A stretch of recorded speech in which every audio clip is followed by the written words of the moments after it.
basketball game. Billy Mildenhall, Ray Hunt, and Michael Halen. And the Magic get the tip. The NBA-bound Chris Anstey gets it to Tolbert. Sam McKinnon to Mike Kelly. Illegal screen by Chris Anstey. And he got Warwick Giddy a good one. Those big, sharp elbows of Anstey. Yeah, the big, skinny guys have those big eyes. Must have clipped Warwick Giddy as he went by there on the back screen. Well, Mike Kelly bumping Andrew Gaze very early in the basketball game. Leonard Copeland for the runner. It's in and out. Anstey comes down with the board. Leading the team in rebounding. Tolbert.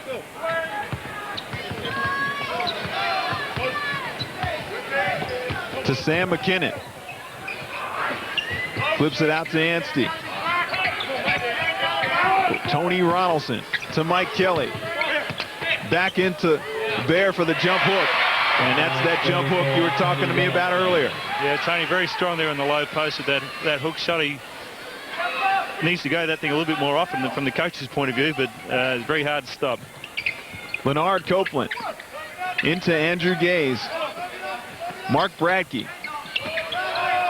A runner is off the mark, pulled down by Tony Ronaldson. And here come the Magic. Tolbert takes it to the wing. To Mike Kelly.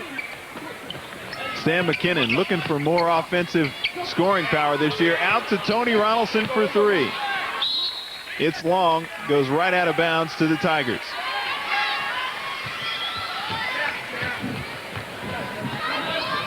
Marcus Timmons down low into the low post. Mark Bradkey with the jump hook. Can't find the mark. Tolbert on the break. Ronaldson spots up. He's the trailer. It's short. There 0 for 2 from the three-point line. Gaze behind the back to Timmons on the baseline. Left hand reverse layup is good. Tough move there from Marcus Timmons along the baseline. It's very hard to shoot that up with the left hand. Another turnover there to the Magic. Good ball fake by Sam McKinnon, but an average pass into the knees of Chris Anstey. Results in a turnover for the Magic. We're all tied up at 2. Leonard Copeland from the wing. Anstey, who was fronting Mark Bradkey, gets the steal. Tigers return the turnover. Brian Tolbert. Little shake and bake on Leonard Copeland. Down low into Mike Kelly. Isolated on Andrew Gaze. Tough shot. Gaze was there for good defense. Comes up with the loose ball. Lob pass into Bradkey was hard to handle. Back out to Copeland. Good defense by Sam McKinnon. Excellent hands. Poor pass by Warwick Giddy. Sam goes baseline. Sam's really been working on trying to change direction off the dribble and taking that thing hard to the basket, and that was an NBA move right there. Gaze rattles one home. That gives the Tigers a 5-4 lead. They're almost guaranteed some good basketball in this matchup. Mike Kelly into Tony Ronaldson for the turnaround. It's off. Bradkey pulls down the board. Leonard Copeland on a semi-break. Gaze is fouled by Mike Kelly. And let's check out Sam McKinnon. Yeah, Sam, first of all, real quick hands there, and very quick crossover dribble. And, when he gets close to the basket, he's got the quickest spring in the league. Well, as Sam McKinnon slams it down, Bradkey gets a score, and that takes the Tigers' lead out to 7-4. Ronaldson over to Mike Kelly. Sam has it stripped by Timmons. Gaze goes up for the jam, but ran out of gas. I would have much rather seen Marcus Timmons go up for something pretty nasty, but he obviously knows how to keep a job playing for the Tigers. He gave it to Mr. Gaze. Exactly right there. Tony Ronaldson to Sam McKinnon. Medium range Jay takes a couple of bounces, butts off.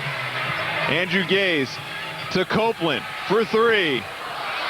Anstey with a board. He's fouled by Ward Giddy. You know, I think the tempo at the moment probably suiting the Tigers. One of the things with the Magic they like to do is to move that ball around a little bit in 4 or 5 quick passes. And I think at this stage, Brian would probably be disappointed with how quickly the team is shooting the basketball. Tigers hold that 9-4 lead. Hands by Leonard Copeland. Goes out of bounds. Well, some good defensive pressure by both teams. Sam McKinnon got one, resulted in a jam, and then Leonard Copeland picks that one up. Any deflection's a good one. Sam goes to the board again. Drive and dish to Anstey, but the foul occurred before the dish. I think Warwick Giddy's going to have his hands full with Sam tonight. He looks in an aggressive mood, looking to try and drive the ball to the basket. And that's a part of his game that is very difficult to defend. As I said before, he's got one of the quickest jumps in the league. I think also he's one of the quickest just accelerating on the dribble in the league as well. Well, they're going to have to think twice about overplaying him. Tolbert goes baseline. Mark Bradkey worried him out of that one. Copeland goes to the middle of the court. Gaze isolated on Mike Kelly. Good hands by Mike Kelly. Slaps the ball out of bounds.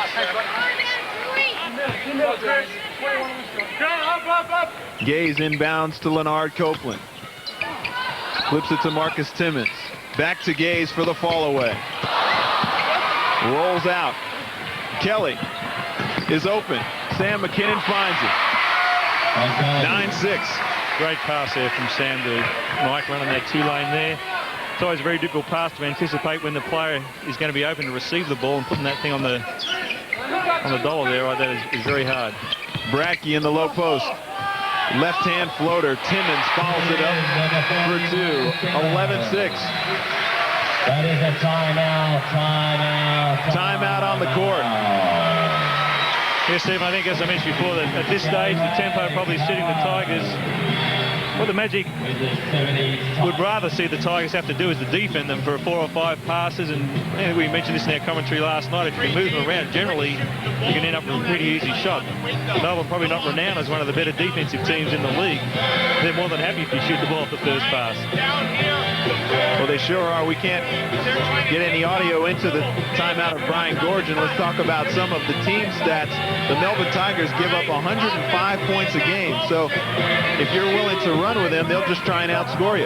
Yep, that's pretty much the way it is. Very similar to the Sydney Kings, insofar as their focus is probably more on their offense than their defense. And not that there's anything wrong with that. Some teams are defensive orientated, some are offensive orientated. And here you have a classic encounter of one team that's very strong on the offensive end of the floor and one team that's very strong at the defensive end of the floor. And that's why the games between these two teams are always classic encounters. Well, this is a good opportunity to get some of the insight into the Magic timeouts, and they are very colorful. You guys practice on those? Well, I think I made comment this morning about some of the shirt selection there. I think some of the guys are heading off to the local 70s disco tonight after the game. By the look of it. Well, of course, you're talking about Brian Goorjian, the head coach of the Southeast Melbourne Magic, and we chat to him at halftime. A good game so far. You can just feel this one's going to be a good one. McKinnon goes hard past Timmons and tipped in by Chris Anstey. Nice tip by Chris Anstey, sporting a very ugly pair of shoes. Copeland to Gaze. I think you'll find, Steve, they're the latest Nike basketball boots. Supposed to be very good shoe. I don't care if they're moon boots. They're ugly. Copeland back to Gaze. He's very deep, but he's dangerous from about 30 feet and in. Give and go is deflected by Sam. This could be interesting. And he gets the jam. Marcus Timmons tried to knock it away from him early. I thought we were going to see a high wire act by the two of them. Yeah, that could have been something special there, but I think Timmons made a good decision in not trying to get up and block that thing, and probably saved himself getting a foul. Well, it's been interesting. Both players can definitely get upstairs. Blair Smith makes a nice drive to the back. Tip jam by Marcus Timmons. And they're hanging on to that lead, 13-10 to the Tigers. And the Magic just seem to bring out the better in the Tigers. Anstey down low on Bradkey. Backs him in for the jump hook. And he's getting better and better with that move. I tell you, Steve, since the announcement that he was drafted in the NBA, his level of play has definitely gone up. He's playing with real energy and confidence now, and it's great to see. Well, another number 10, Andrew Gaze. We saw the D-Mac getting into the lane of the Newcastle Falcons last night. That time, Andrew Gaze penetrates and just spoon feeds Blair Smith for a bucket. McKinnon. A little bit lackluster with the basketball. Lost his concentration, and it goes off of his leg. Andrew Gaze, the onside dribble, goes to the hole. And very rarely do you say this, but that was some pretty poor defense. Andrew put a pretty good move there on Mike Kelly. And as we said at the opening there, that's a part of his game that's very difficult to defend. He's very good at taking to the basket and drawing contact. Mike Kelly into Anstey. He tries to turn the corner. Ran into Bradkey. Ronaldson still can't find the hole. And the Tigers trying to step it up even more. Bradkey from the baseline. In and out. Gets it ahead to Anstey. That's too far. Watch it there. That's a couple of $1 million jumping over that sponsor's box. Steve, I can tell already you're enjoying this game tonight. 2 or 3 dunks already. Players leaping into boxes. Tigers versus the Magic. Doesn't get any better than this. Almost always results in a close game full of good action. Gaze looked like he was going to shoot it. Kicks it to Bradkey. Left-hand jump hook. Worried out of that by Tony Ronaldson. Marcus Timmons from the wing. Jumper over Mike Kelly. It's probably a poor shot. Mike Kelly slides on the logo. Regains his balance and gets it to Tolbert. Doesn't look to shoot as much as he did early in the year. Ronaldson, nice pass to Anstey. Just in and out. I know you want the big guys to dunk it as often as possible, but he probably would have scored that if he just laid it in. I think that's something that we've been trying to work with Chris on. It's like you say, most of the big guys, you've got to encourage them to dunk it a little bit more. But Chris probably misses a few dunks a game because he is trying to dunk every single play. But I guess it's better to have him aggressive. Well, Chris Anstey was at the free throw line against the Sydney Kings. And calmly put 2 down to win that game for the Magic. And the Magic have been able to win those close ones this year. Tapped off by Mark Bradkey. That's an illegal play in the NBA, but in the NBL, it's as good as you get. I think we're seeing a lot more of that in the league now, the sort of athletes that can get up there and hit that ball off the ring, which is perfectly legal once it hits the ring. Ray Gordon responds with a 3 as he enters the basketball game. And the crowd, this is a Melbourne home game, respond to their energetic star. Mike Kelly. That's short. And Andrew did get him on the elbow. We see in the replay here, Ray Gordon hits that 3 from the corner, and he's been shooting the ball particularly well the last couple of years from the 3-point line. It was always an area where he was probably considered average, but he really has stepped that part of his game up. Mike Kelly, you see his numbers, 29 years of age, was a journeyman down in the CBA. You should look at those shoes by Anstey. You can't think those are good looking. And Mike Kelly, of course, was the MVP of the final series last year, and that stellar job he did against Andrew Gaze. Bradkey to Andrew Gaze. Jeffries was giving him a ball screen. Misfire results in a turnover. Got some fresh bodies out on the court. Jason Smith checks in too. Ronaldson goes to the hole, felt like he was fouled. Gaze to Jeffries. Ray Gordon comes down with the board. Gaze isolated on the wing. Spin, dribble. Big time move, but can't get the goods. Jeffries with the rebound. And scores. Brett Jeffries gets his first 2 points. Yeah, I think pretty poor defense there from Chris. He should have stayed on the ground there. Just, it's a tough thing to shoot over a 7-footer. Once you get him up in the air, it's easy to get shot over him once he comes back down to the ground again. Mike Kelly.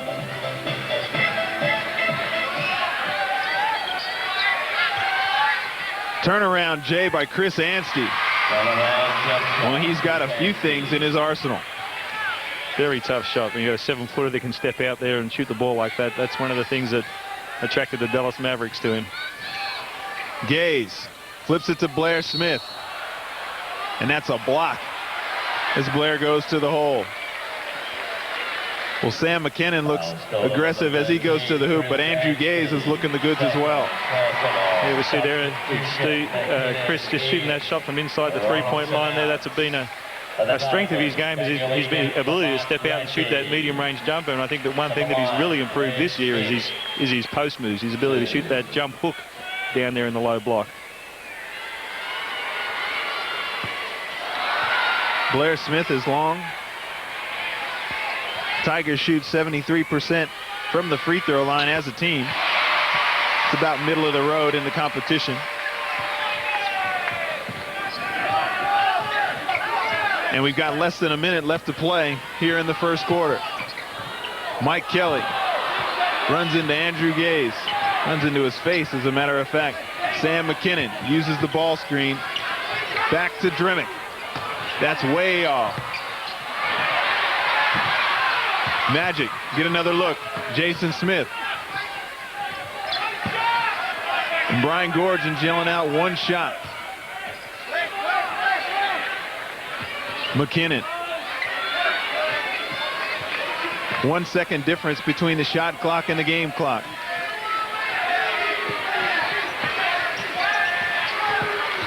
Sam drives to the hole. Banks off the glass. It's good.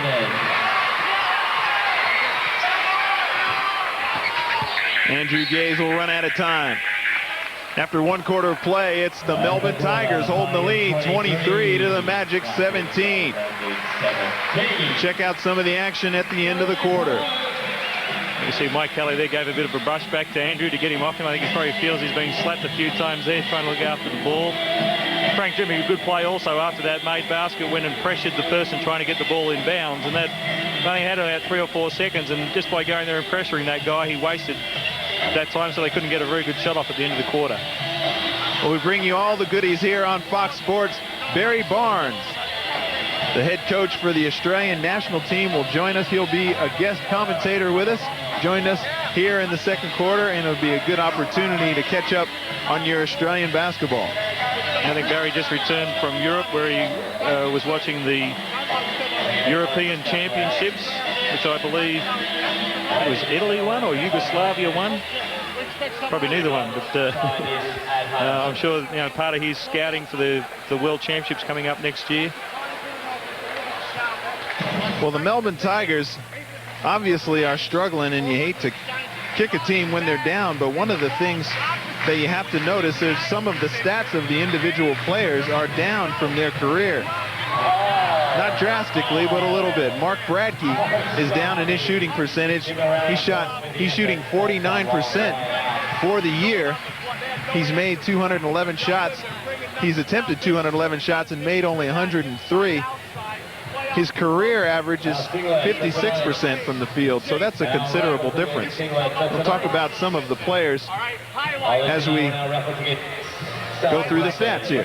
See here at the moment, just a 6-point lead to the Melbourne Tigers. The Magic currently shooting 25% from the 3-point line, and the Melbourne Tigers only taken 2 3-point shots. Sorry, look at the free throw percentage here. Sorry, we're just welcoming Barry Barnes to the commentary position here. We've lost our spots, but. Rebounds in favour of the Tigers, courtesy mainly of Mark Bradke, who has 4 at this stage in the first quarter. And assists and turnovers, everything relatively close at this stage. Probably the disappointing thing from the Magic's point of view is 0 for 4 from that 3-point line. I think all from Tony Ronaldson. All right, well, right now I'd like to welcome Barry Barnes, head coach of the Australian national team, and welcome aboard to Fox Sports. Yeah, thank you. Thank you for the invitation. All right, looking forward to some great comments. Of course, don't want to put any pressure on you. We'll be checking in with how the Australian team is doing and their progress and what's on next for the Boomers. And Sam McKinnon awkwardly gets the tip for the Magic. They're down 23-17 to the Tigers. Sam Drimmick. Frank Drimmick. Over to Sam McKinnon. He looks for the jump shot. That's off the mark. Drimmick comes down with a board. Jump hook by Anstey, but he took a bit of a travel first. Brian Gorgon doesn't like the call at all. Yeah, from here it looked like Chris just threw a good fake there towards the middle, but of course we don't get a replay of that one, but I can see Brian was very upset by it. I guess he thought he didn't travel. Well, Aylin Wright on the call, and he makes it very confidently. The Tigers looking for an upset. Marcus Timmons to Blair Smith. Feeds it down low into Bradke. Andrew Gaze. He'll use the ball screen by Big Bradke. Pick and roll. Runs into Drimmick. Loose basketball goes to the Magic. And Barry, you have to be pretty satisfied with the progress that young man, Sam McKinnon, has made this year. No, he's shooting the ball this year much better. You know, he's really, that's an area of his game that it's really come up, which is, you're right, very pleasing for the national team. Well, not just that, some of the young talent that's coming up on Ian Stacker's team, if you want to take credit for that, Ian, that's probably a good time to do it, but some great young talent coming up for the Boomers. Yes, there certainly is, and you're right, you know, Ian, apart from his position as the coach of that national team, he works with a lot of the young players during the day as well. So, yeah, it's very pleasing for Australian basketball. We get a look at Brian Tolbert on the bench, and the Magic probably one of the very few teams in the league that have the luxury of sitting their imports down for long periods of time, and you don't even notice. Yeah, we've got good young Australian players out there, and that's part of the philosophy of the program now for quite a few years. I think when Barry Barnes was coaching as no-one inspectors, that was part of his philosophy as well. You go with those young Australians who can play. You want to get them out there and give them every opportunity to develop. Bradke comes down with the board. Timmons. He goes baseline. Had nowhere to go on the pass. Sam on the dribble. To Drimmick. Spots up. Gives a fake. And they run their half-court stuff. On the reversal to Sam. That's long. And the Magic are shooting woefully. Yeah, both teams seem a little bit tight still with their shooting. They're not relaxed yet. Still a lot of pressure in this game. Well, anytime these two teams meet, there's always lots of tension. Very physical play. Always expecting a good one. Gaze for a bomb. Bang.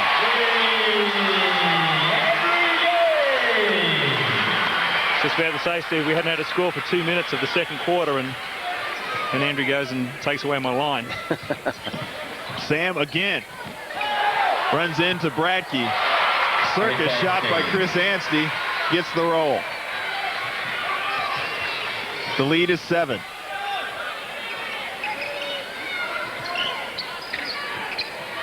Bradke to Timmons, who looks a little out of sync in the Melbourne Tigers system. Gaze gets a bump from Kelly. Somebody blew a whistle in the crowd. Jason Smith. McKinnon. Drimmick.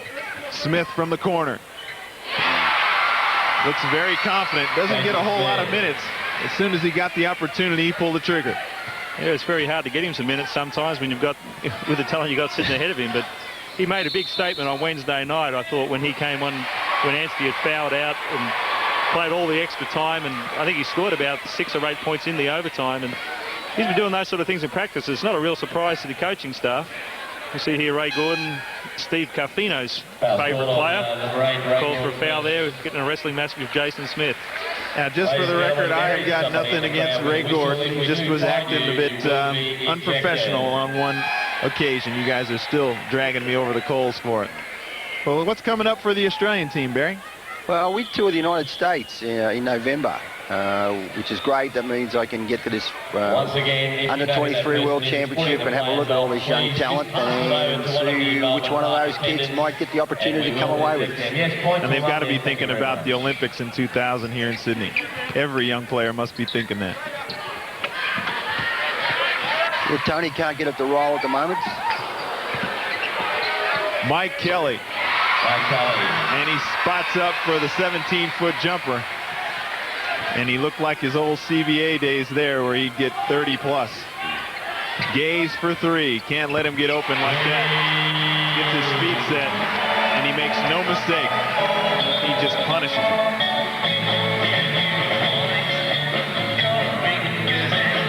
Tolbert.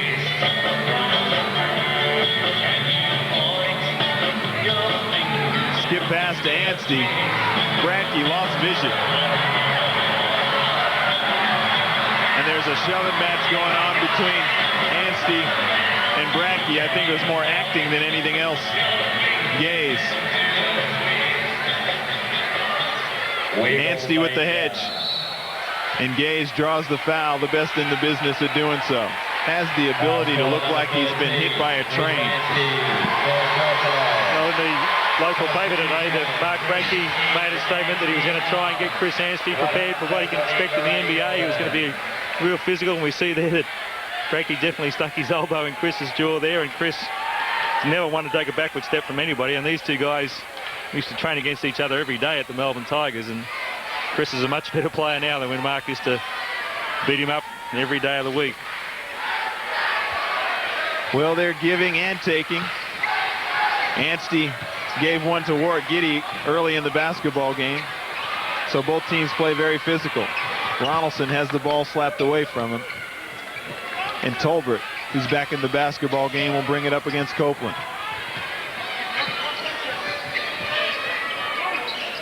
Dremick. Dribbles to the wing. To Smith. To Kelly. Skip pass to Frank. And Frank hits the jumper. Dremick off the bench. Jason Smith off the bench. Same result. Good defense by Jason Smith. He goes upstairs. Very athletic finish. And these guys are just beaming at the opportunity to get some minutes. It's amazing what a little bit of confidence does for you. And Jason has always had the ability to do these kind of things, and now I think he's feeling pretty comfortable out there on the floor. And they're capitalising on every error that they're making. I was impressed with Timmins. He gave Melbourne some real good offensive glass there in the beginning of the game, and I thought he could be a player that could cause some problems. Well, we'll hear from him at halftime as well. He likes the opportunity to play with not much pressure on him, having all this scoring ability with the Tigers. A lot different than when he was playing with the Hawks. Copeland didn't have control of the basketball, and they'll run their half-court offense. The shuffle into Giddey. Nice move by Warwick Giddey. And there's a man who doesn't look for his shots all that often. He's leading the league in shooting percentage, but he's only taken 30 shots. You know, he's very selective about the shots that he takes, and rarely is he more than a metre away from the rim when he takes his shot. And that's one of the reasons why he has such a good percentage. But I wouldn't be surprised soon if you see Sam McKinnon come back into the game from Mike Kelly. He's looking a bit tight at the moment, and Andrew's been doing pretty well. They might try having a look at Sam on Andrew for a while. Mike Kelly. Jason Smith's feeling the goods. Doesn't get the roll. That ball was out of bounds before Frank Dremick got his hand on it. Billy Mildenhall Yeah, good work by the officials that time to work together as a team, and the referee, who had good vision of it, was Billy. The other guy had to get out of the way of all the players coming down on him. So yeah, it was good officiating. Well, the crowd doesn't like it, but that's usually the right call when the call is overruled, because they have to be definitely sure on it. Drimmick with the board.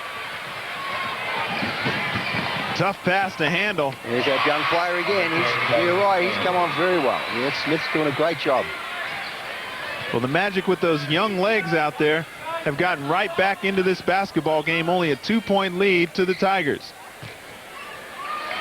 Bradkey in the low post against Tony Ronaldson. And Tony Ronaldson making it very difficult for him. And he's a very good low post defender, like in the Olympics against Dino Raja. Exactly, and they're not making life any easier for Mark. They're early, they were running a man down and they were trapping it, and you know, Mark's got to recognise, you know, he's been going, he hasn't been getting the role, but you know, he hasn't been much in the offensive game. I think, has he scored yet? He might have only had a putback if he had scored. Yeah, 2 points to Mark. 2 points, so yeah, he hasn't done a whole lot. I think you made a good comment before about Tony Ronaldson as well. He's currently 1 from 8, which isn't such a bad thing for the Magic, because they're still within 2 points of the Tigers, and Tony generally generates a lot of the team's offense. So the fact that they're close and he's struggling is probably a good sign for him. Gaze goes to make the spin move on Kelly. How did they get the basketball to Mark Bradkey? I'm not sure, but they did. And that's one way to get the big man into the offense. That's right. You don't want to get him too excited. That was persistence, definite persistence there by the Tigers. We see a good two-hand jam here from Bradkey. We need to see more of that. When Bradkey gets going, it's like a man playing amongst boys. Mike Kelly for the short-range pull-up shot. Marcus Timmons with the board. And Jason Smith with some active hands. The Magic bench thought it went off his knee.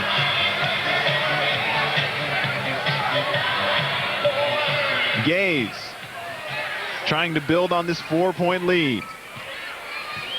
Spins to the left, tapped away from Gaze by Kelly. Copeland doing a good job at putting defensive pressure on the outlet man, Tolbert. Tolbert goes to the hole, and that looks like the first shot he was going to take for the game.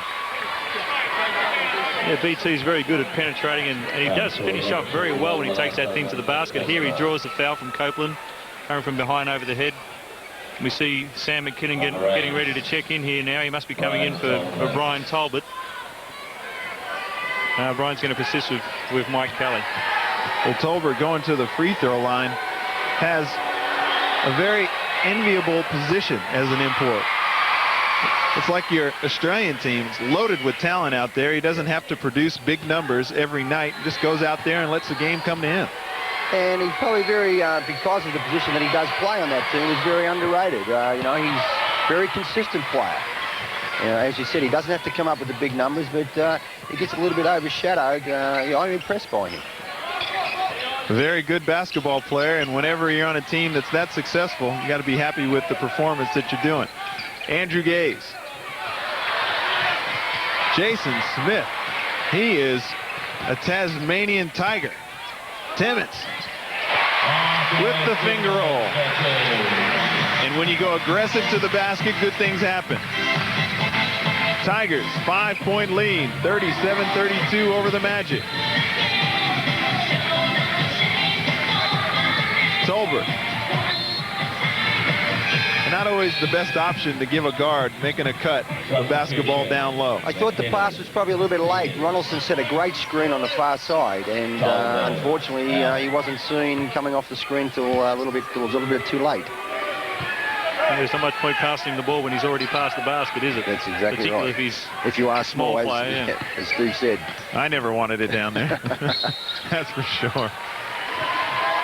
Well, Marcus Timmons picks up that foul as he reaches behind. That's almost an automatic foul in this day and age. Reaching from behind. Yeah, particularly if you're not one of the veteran players of the league. Some of the veterans tend to get away with a little bit more than the new players. It's interesting watching Bradkey and Ronaldson go to work down there on the block. Ronno's got his big backside there, pushing Mark out the way, and they're both using their bodies very well.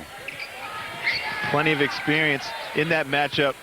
Parkey, who's checked into the game, tries to get his instant offense working. That time it doesn't go. Copeland has a tough defender in Sam McKinnon, picking him up. Give and go from Gaze to Copeland. Couldn't handle it. Bradkey can't put the lid on it. And the Magic will try and get it going. 2.5 minutes to play here in the second quarter. Kelly pushes Andrew Gaze off for the pull-up J. Underrated offensive player Mike Kelly is.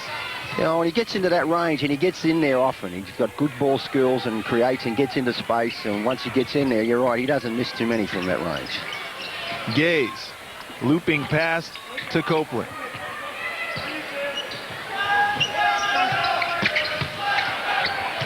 Gaze and all the traffic. And don't the good players have so much time down there? Amongst all those trees, Andrew Gaze kept his poise. Yeah, you saw Kelly demonstrating with himself and letting him get through, but yeah, he's a hard man to defend. He's in the game all the time. You just blink and he's got that step on you. It's I don't envy Kelly's job to stay with him for the whole game. That's a tough task. There's only one guy I've ever seen that really looked forward to getting to play against Andrew, and that was Darren Lucas. He used to get excited about the chance. So we see Ray Gordon check back into the game again now. Every time you have Ray Gordon and Andrew Parkinson out there, you need to maybe keep a camera on those two because something's going to happen for sure. Yeah, Ray gives the place a little bit of instant excitement. Well, they're going to put him on Sam McKinnon. He'll match up with him for this play possession anyway. And Parkey gets it to Drimming. Ronaldson off the glass, and you just can't let Bear get that close to the hoop. It's difficult keeping him away too. That's right. That little productive jump hook has been very good for him. Well, Ian Stacker saying that it's important that you do one thing well, and that's something that he's been able to bring to his game. Timmons with an excellent offensive board and a finish. Tigers still hanging on to a lead, 41-36.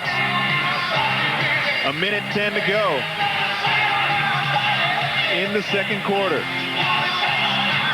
Frank Drimmick, nice pass into Parkinson. Real fall away over Bradkey. Tough shot. Parkey has really been shooting the ball well this year. I think he's someone who really feels confident about shooting it from anywhere and in any situation. You see they're falling over. Puts it in. Bernard Copeland. Sam McKinnon does a good job at worrying him out of that one. Drimmick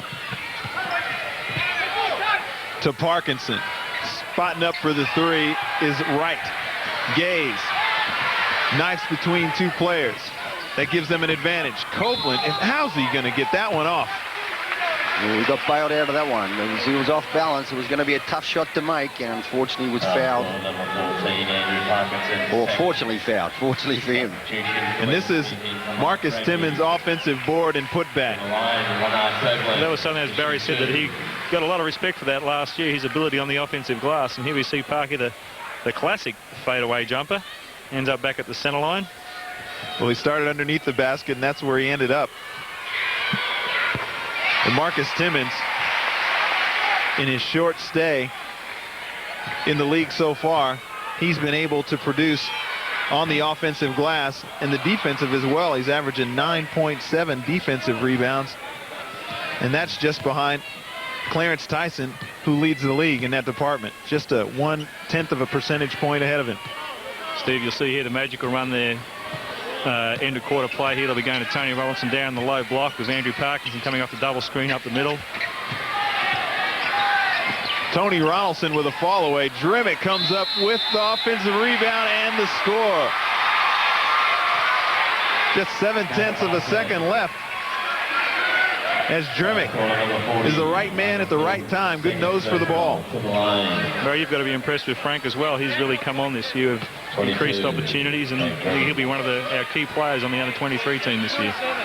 Yeah, as you said, the opportunity. I'm glad to see Frank get that opportunity because I had a lot of respect for Frank when he was at the Institute. He looked like a young one that was really going to come on and do some good things, and he's showing it now.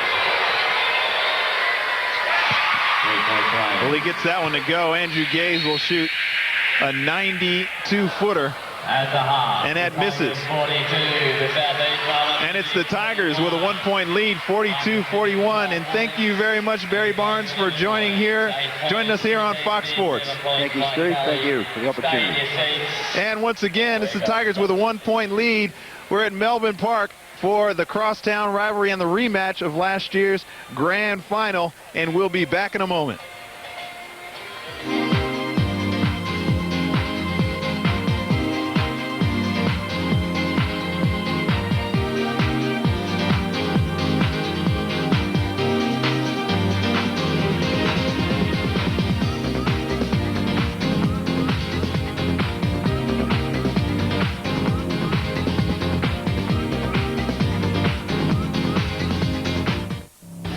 Join us tomorrow, basketball fans, for the WNBL Game of the Week, exclusive to Fox Sports.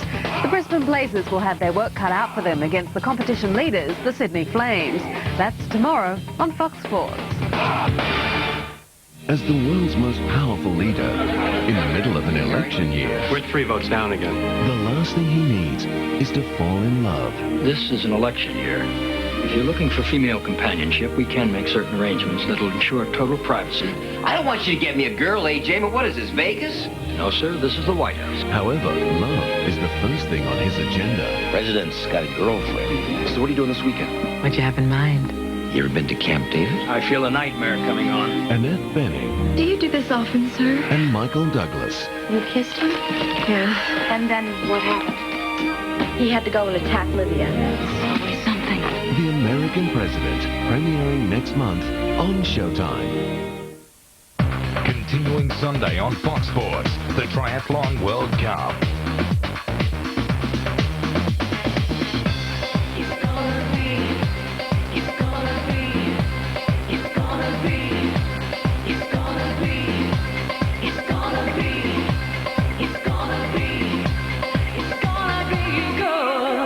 Beautiful Monte Carlo, round 3 of the ITU Triathlon World Cup, Sunday at 5:30 on Fox Sports. Every Wednesday night on Fox Sports, the Super League Show. Good evening, I'm Cameron Williams. A complete roundup of all the hits, thrills, and tries from the latest round of the Super League. Covering all the action from every angle, as well as all the background facts and figures. Keeping you updated with the very latest from the hardest game around.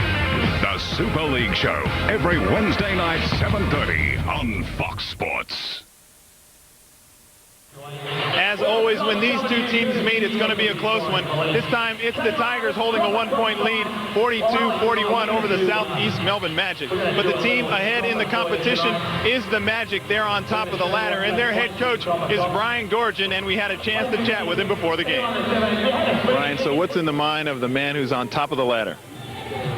Get me to that break. Get me to that break. We've got a nice little deal going, but a lot's been going on with the Dorge thing, with Chris going to the NBA, the 3 guys in the under-23s, and there's I think our team is kind of put the season into little blocks, and we're just trying to get to that all-star break and then regroup. And if we can, this league, you can see with everybody, it can change on a weekend. So you just kind of keep the fingers crossed and just try to keep it going. We got 3 more games. We got this one and next weekend, and if we can do all right those 2 weekends, we're in great shape. Do you ever think about what happened to the North Melbourne Giants after being on top of the ladder, losing 5 in a row? Definitely. I mean, I talk to the guys about it all the time. I mean, I think you look at every team in the competition, even the good teams, the Melbourne Tigers, the Sydney Kings, the Perth Wildcats, Adelaide, everyone has taken a knock somewhere along the line. And I think that the good teams are the ones that get up from that and keep it going again. So I'm very prepared for the fact that we're going to take some hits, and I'm sure it's going to be when Chris is away. I think we're going to take some hits. It's just keeping the troops up and keeping them positive during that time and regrouping, because I think going into this season you knew, hey, you're going to lose some. But what's the situation with Chris Anstey? When's he going to leave, and how long will he be gone for? Well, I hope he's here tonight mentally. He leaves tomorrow. I want him here tonight. That's my one big ask of him. He leaves tomorrow morning first thing, and then he's gone. He's in a camp for 2 weeks, and then he comes back and he plays with the under-23s, continues with us to an unknown date. I don't know when that date's going to be. Hopefully, towards the end of the season, but it doesn't look like he'll be here for the playoffs. So we won't have him for the North Illawarra double. We'll have him the first game back, and he'll be with us for a period of time, but there isn't a fixed date on when he leaves and goes to the States after he comes back. Well, what type of preparation will you do when you go from the biggest team in the league to just about the smallest? Well, the one thing, I'm trying to look at the positives of him going away on Sunday. We got that double, and we don't have George and we don't have Chris. Tony's the 5-man and Frank's the 4-man. And the other thing that's been, the positives with it is I look down the bench at guys that I used to just flash in there, and if they're going, let them go. If they're not, pull them back in. I'm dependent on them now. And, Frank Drimmick and Jason Smith have done a good job for us. And they're improving. They're getting better. That opportunity will help them. But as far as offensively, I think that we can play similar to how we're doing. It's a motion game. Just go 5 out instead of 4 out, 1 in. On the defensive end, I think we're going to have to get more chance to take more. I'm pretty conservative that way. Pressure, nothing easy. I think we're going to have to get in the lanes, double, start running around a little more like North Melbourne does, and try to get an up-tempo game going. And Brett was saying last night, he's got to use more bodies. That's the problem. You up-tempo when you start running, and then you look down the bench. I'm down, with Dorge and Chris out, and Matty Moore was gone last. You're down to 7 guys, so you can't press either. So, the next couple weeks will be telling, and over that 4-week period, we'll get together with the committee and decide, hey, this is the direction we're going to go, and go with it. And quickly, what about the Tigers? You just don't want them to erupt on you, do you? Oh God. I mean, they're talented. We respect them. They're desperate tonight, and like I watched the North Melbourne game, and things just aren't going well for them right now, and they're going to blow it open. And as you said, I just hope like hell it's not tonight. Thanks for joining us on Fox Sports, Brian. Okay, Steve. Well, Brian Goorjian and his program with the Magic, the springboard into the NBA, especially for Chris Anstey. Maybe Sam McKinnon will be next. Well, speaking of boards, the Tigers have needed some help on the boards, and they've got it in the form of Marcus Timmons, and we caught up to him earlier before the game. Marcus, you were visiting some friends in Wollongong when you got the call from the Melbourne Tigers. You must feel pretty fortunate about getting back into the league. Yes, I am. When I was at a time in Wollongong, Mark Holly called me, and Andre called me and said the Tigers been looking for you. So I called Mark, and Mark said you need to come and call this guy and see what's going on. So I called him. Next moment, I was on the flight down. Was it a surprise to get a call from the team that probably you played some good basketball against? Yes, it was. Just the time we came here and played, and seeing Leonard and Andrew and stuff, and just being around them guys, just felt like, hey, you can fit in and come and just play instant real quick. So, is it difficult to fit into a team that has been together for so long? Yeah, I think, if you have a team there, the chemist and everything, then you bring another part in there. It's going to take a while just for him to learn this small play and that play may be a big thing in the game. So it'll take a while, but I think being with, Leonard and everybody, after practice and stuff, they'll sit down and say, you need to do this and do that. Just showing pictures and stuff like that can help me out and help the team out, too. Well, of course, you can score some points as well as bringing some rebounding to the team, but does it take some pressure off you having such prolific scorers as teammates? I think so. When I was at Illawarra, I think pressure was just totally there. So I think here having shooters like that and having Markey and everybody, I think it's just totally more structure, and just not being so much pressure at all. And I just feel more comfortable, more relaxed. What else do you feel like you can bring to the Melbourne Tigers that they haven't been able to get from their other import? I hope I can bring energetic. If I'm hustling, rebounding, and hope the next person can see me doing that. They can take on at that. Just trying to communicate with the guys that came here, been here for 2 months, and I just been here and picked up the offense pretty fast, and they see me, and hopefully I can lead it like that. So, well, the life of a import basketball player, you get to travel all around the world. Where else have you been? Well, I've been to Soviet Union, Lithuania, in that area. I've been to Spain, France, and Singapore. Then finally came to the Philippines, then came back to Australia. What was it like in the Philippines? I hear that's really interesting how they play there. It's very interesting. I think that's more dirty play. If you ain't ready, you better watch out for a cheap shot of this. But I think it's more dirty play, and a lot of gambling goes on in that type of league. So it's a lot of instead of having control with the coaches and all that, you have people on the sideline have more control of the game because there's a lot of gambling at it. Well, playing in Australia and playing and around the rest of the world, what's your impression of Australian basketball compared to, say, the rest of the places that you've been to? Like this guy asked me from the Philippines, asked me, is the competition? I said, well, I don't think it's close to the NBL because there is just, like I said, it's more dirty player. But here it's, I guess, it's a lot more physical. There is just you get it and just shoot it, you know. And the guys don't go to the rebound and nothing like that. But when they noticed that I was going like that, you know, I had got best import at the time I was there and averaged around 16 rebounds, you know. And everybody like, this guy's rebounding and doing this type of stuff. But I don't think it's any comparison where I was in the Philippines. So this. Well, thanks, Marcus, for joining us on Fox Sports. Thanks, Steve. Marcus Timmons, a solid rebounder for the Tigers, and they're going to need that rebounding effort if they're going to hold off the Southeast Melbourne Magic. They hold a 1-point lead over the league leaders. Well, don't go anywhere because I promise this one will go down to the wire, and we'll be back in a moment with the second half.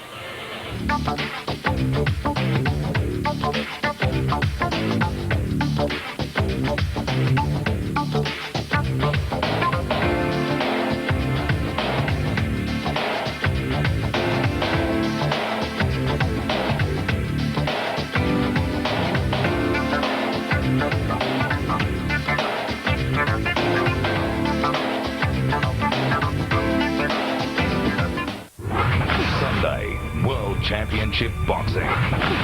WBC heavyweight champion Lennox Lewis meets countryman Henry Akinwande. It's Londoner against Londoner in the new Battle of Britain. Sunday night at 9 on Fox Sports from Lake Tahoe, Nevada. Will Akinwande silence his critics, or is Lennox bitten off more than he can chew? Fox Sports, the knockout coach. Tuesday night on Fox Sports, round 9 of the Australian V8 Supercars. In round 8, it was the experience of Peter Brock that shone through the rain at Perth's Barbagallo Raceway. A record crowd was on hand as Brock roared into 4th place in the Australian Championship. With 2 rounds remaining, surely Peter Perfect has left his charge too late. The V8 Supercars, round 9, Mallala Raceway, 10:30 p.m. Tuesday on Fox Sports.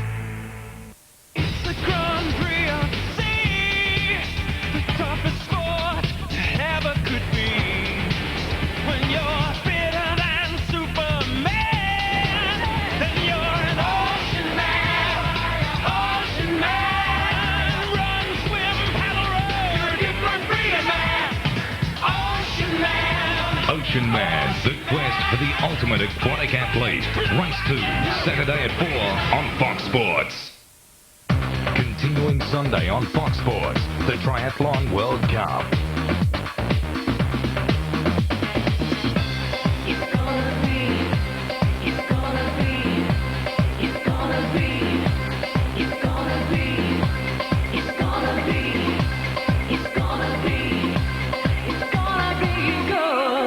Beautiful Monte Carlo, round 3 of the ITU Triathlon World Cup, Sunday at 5:30 on Fox Sports.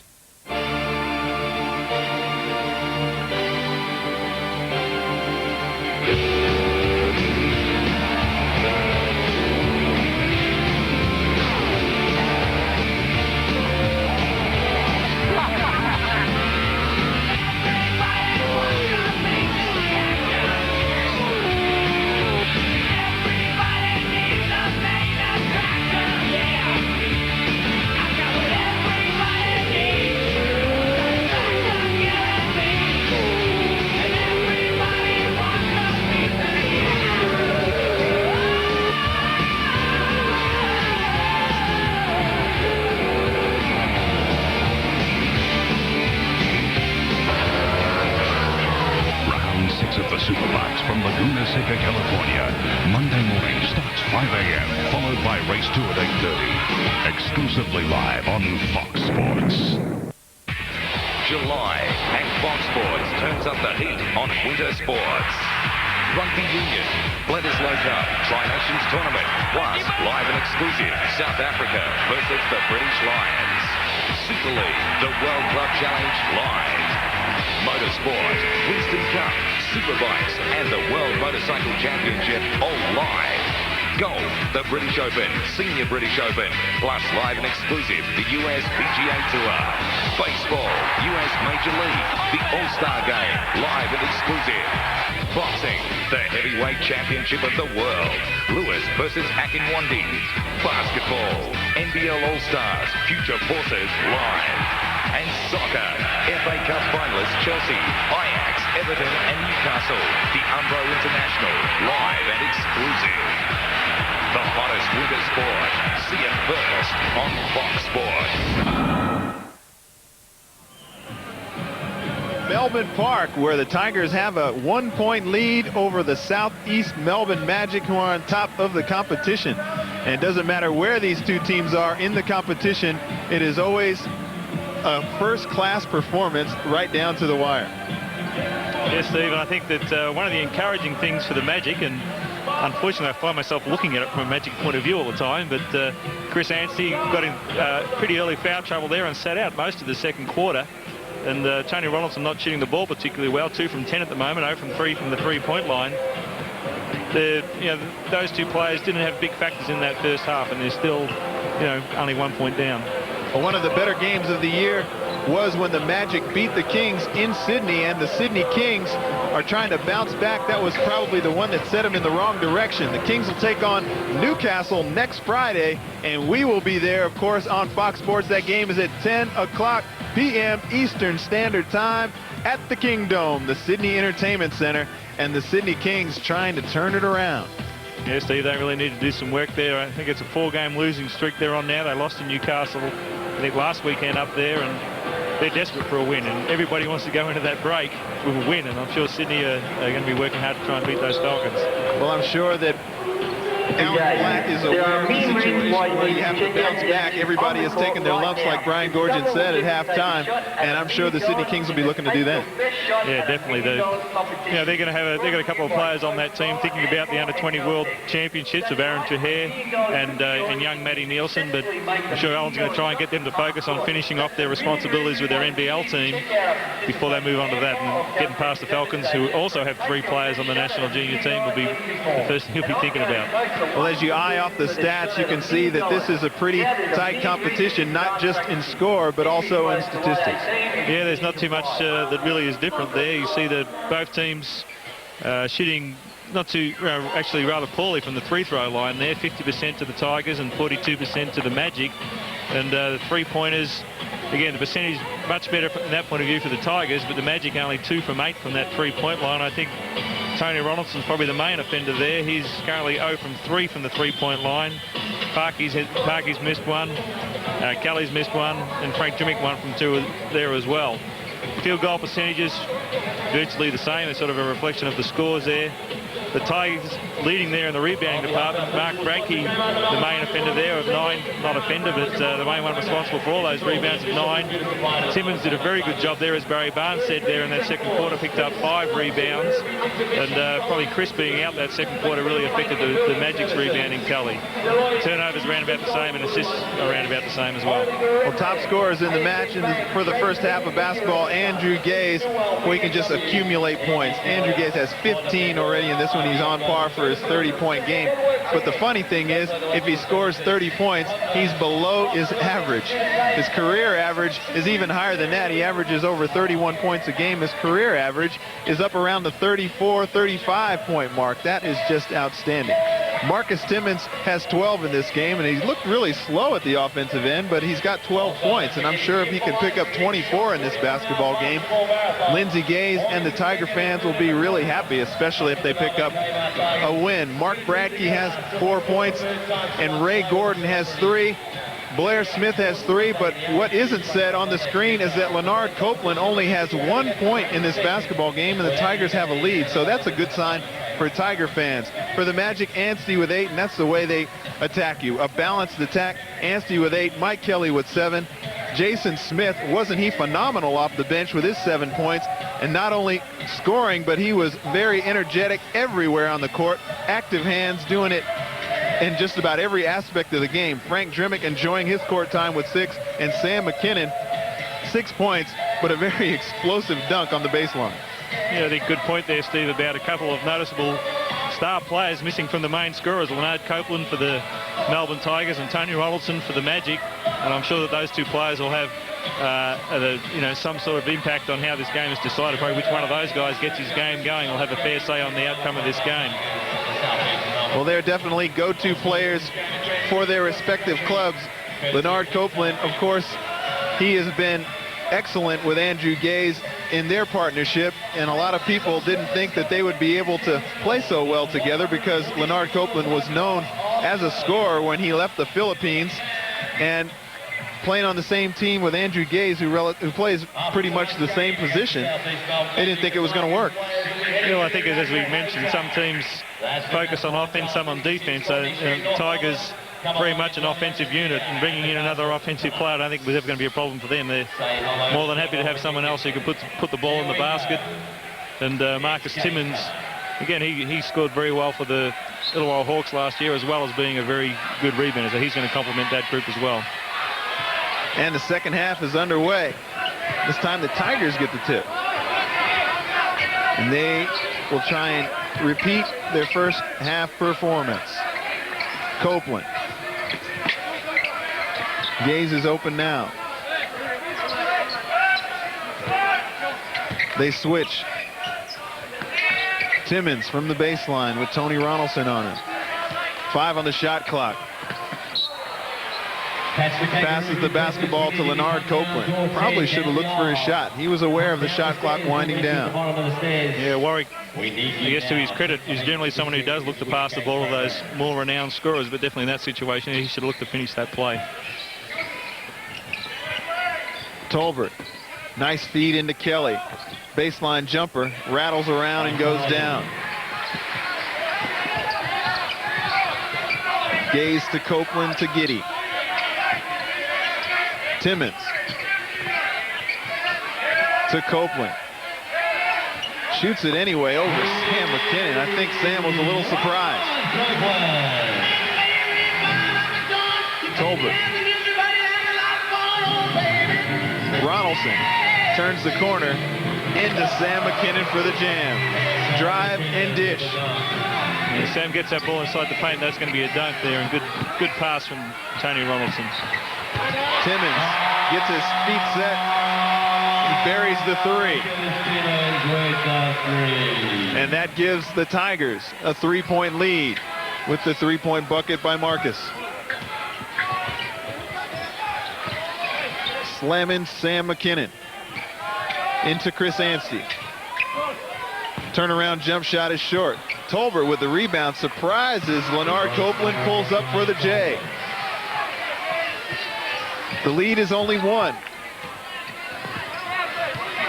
Leonard Copeland to Giddey to Gaze. Giddey goes baseline. Nice strong drive, but he runs into Chris Anstey, who had established good position. Yeah, good penetration there by Giddey, but also excellent defense from Chris Anstey coming across, not leaving the ground, maintaining his position and drawing the charge. That's good defense. Too often players come across, try and block that shot, and end up getting a foul called on themselves.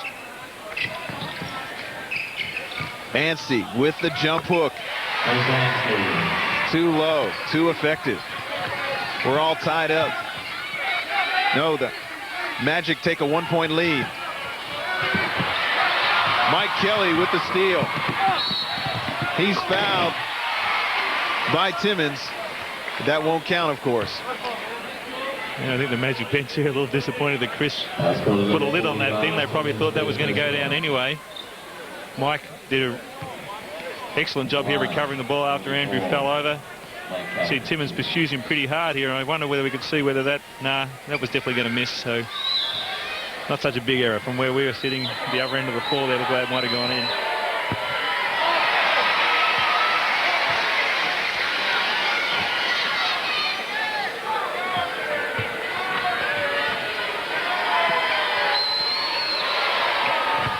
And Mike Kelly drains the free throw. Magic with a 2-point lead. And they haven't had the lead too often. I believe it's the first time. Gaze with Mike Kelly all over him. Foul. Bumped into by Mike Kelly. Foul on number 44. Mike And as Barry Barnes said, this is a tough job to guard Andrew Gaze. One more. Check page 15 of your Swishgate program, please. Constantly attacking. Door 10 comes down the stairs quickly. Inbound into Bradkey. Timmons with the skip pass. Copeland with another long one over Sam McKinnon. Those are tough shots. Sometimes you just cannot stop a good score. Well, that gives them the lead, 51-50. The crowd trying to get behind the Tigers as Sam McKinnon runs into Warwick Giddy, but Giddy gets the block. Let's check out the replay. Excellent shot there from Copeland, and Sam McKinnon being very aggressive with the basketball tonight. He hasn't always come up with the points, but I think he's been fouled probably about 4 times now, putting the ball on the ground and taking it to the basket, and that helps your team. Mike Kelly spins on Andrew Gaze. Andrew Gaze had a piece of the basketball. Good defense by Andrew Gaze. Just enough pressure to get Mike Kelly to miss.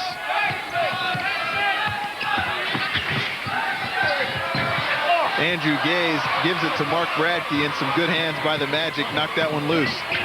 Back to Tony Ronaldson, back to Mike Kelly. Just misses. Here come the Tigers. Into Bradkey, he's down low. Bodied by Chris Anstey. Just enough to make him miss. Tolbert and the Magic come down the sideline. Very physical contest at the moment going on between Chris Anstey and Mark Bradkey. Both trying to get the edge there, pushing each other. You can see them as each time they go up the floor, they're trying to out-sprint each other. We'll see which one runs out of gas first. And Tony Ronaldson with a little jump hook of his own. And that is virtually unstoppable if you get it going. Gaze goes off the ball screen by Bradkey. Gets it knocked loose, so he takes another dribble and scores. Andrew Gaze in this seesaw affair takes the Tigers to a 1-point lead, 53-52. Ronaldson. Popped loose by Timmons. Copeland to Timmons. To Gaze for 3. It's long. Offensive rebound. Gives it back to Gaze from the corner. And it's in.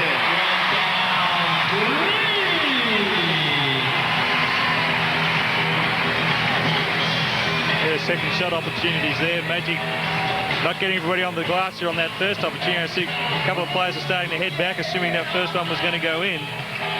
But it didn't. The Tigers were able to come up with a second shot opportunity. Ronaldson down low on Timmons. Nice pass on the baseline. Anstey has it rim out. Tolbert. Pull-up jumper going left. That's long. Timmons with another rebound. Gaze on the left-hand wing. Nice through the entire Magic defensive team and gets fouled. Sam McKinnon called there for the reaching foul as Andrew drove through, and you see here, reached across. I guess I'm a Magic man, that was like all ball to me. But Andrew in particular, if he's going to the basket there, you can't afford to reach in. They'll just about always call that a foul, and got to try and cut him off with your body rather than trying to slap at the ball. Well, timeout on the court. All right, the Melbourne Tigers with a 4-point lead, 54-52. Other scores around the league at quarter time. The Townsville Suns hold a commanding lead over the Canberra Cannons at the Furnace in Townsville, 30-17. Also at the Kingdome, the Sydney Kings have a 4-point lead over the Brisbane Bullets, 22-18. There he is, he got it. Give him a round of applause. He's coming back. Yes, I'm sure that the Magic here are talking about trying to again, try and wear the Tigers down at their offensive end by forcing them to play at least 15 or 20 seconds of defense here. They don't want to quick shoot the ball. And Andrew Gaze, again, it's a tough assignment. They're trying to contain him for the whole game. You let him loose and he'll nail a couple of threes on you real quick. So for Mike Kelly, it's as much mental as physical. He's got to stay locked into always assuming that Andrew is going to be a potential receiver of the ball, always assuming that Andrew is going to be looking to shoot the ball. And mentally, that's a hard thing to do for 48 minutes. Well, in no way am I trying to compare Andrew Gaze to Michael Jordan. They're two completely different players.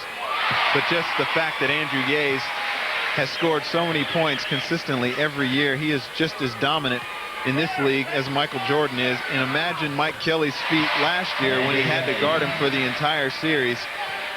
One game is tough enough, but 3 straight games guarding Andrew Gaze is really something. Yeah, Andrew definitely as near as you'll get to Jordan in our competition. He probably dominates our league scoring-wise more than Jordan does in the NBA even. And that's saying something.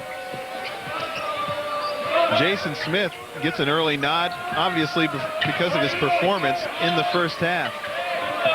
Kelly with 5 seconds on the shot clock. Nice feed into Tony Ronaldson. He puts it off the glass with his left hand.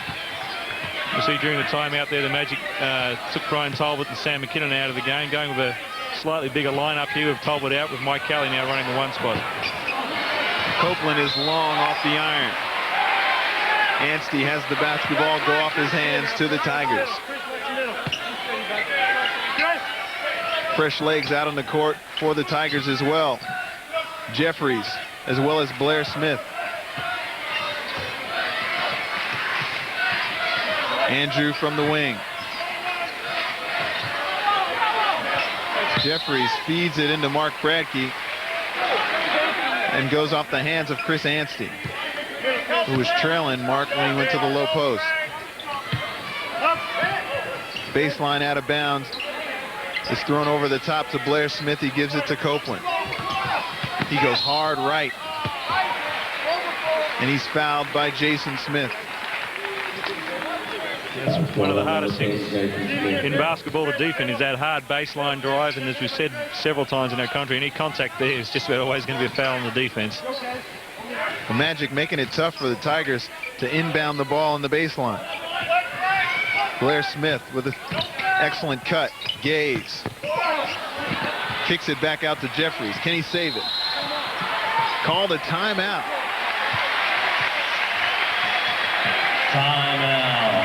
Well, every possession so key. That's probably a good play. Whether you need that timeout a little bit later, that's questionable. Heads-up play there by Jeffries. I guess Brian there was a big concern that he had his back to the referee. So how did the referee know he was calling timeout until he turned around and he was out of bounds and told him? But that was a good call by the referee to allow him to have that timeout and a heads-up play from Jeffries. And that's a play that has just surfaced in recent years. But sometimes it can really keep the momentum going your way or change the momentum. Yeah, but possession of the ball, particularly in a game like this where no one's really been out by more than 5 or 6 points the whole game. The Tigers currently up by 4 points. At the end of the game, this could very easily be a possession, could be the thing that decides the game. So anytime you've got possession of the ball, you don't want to give it up. And that's a heads-up play there to call the timeout and regroup. Scarabags, thank you. Lady Tigers play tonight against Sydney. We're in the third quarter here at Melbourne Park. Tigers 58, the Magic 54. And it's the Tigers with the attack. Blair Smith looking for Andrew Gaze on the shuffle cut. And the Magic trying to do their best at checking the cutter. Jason Smith is caught for the foul. Yeah, he doesn't quite agree with that thing, but I didn't see that foul there, so I can't really make any comment on that one. Copeland going left, gets it to Jeffries. Nice strong move, but he shoots it too hard off the glass. Anstey. Oh, NBA, baby.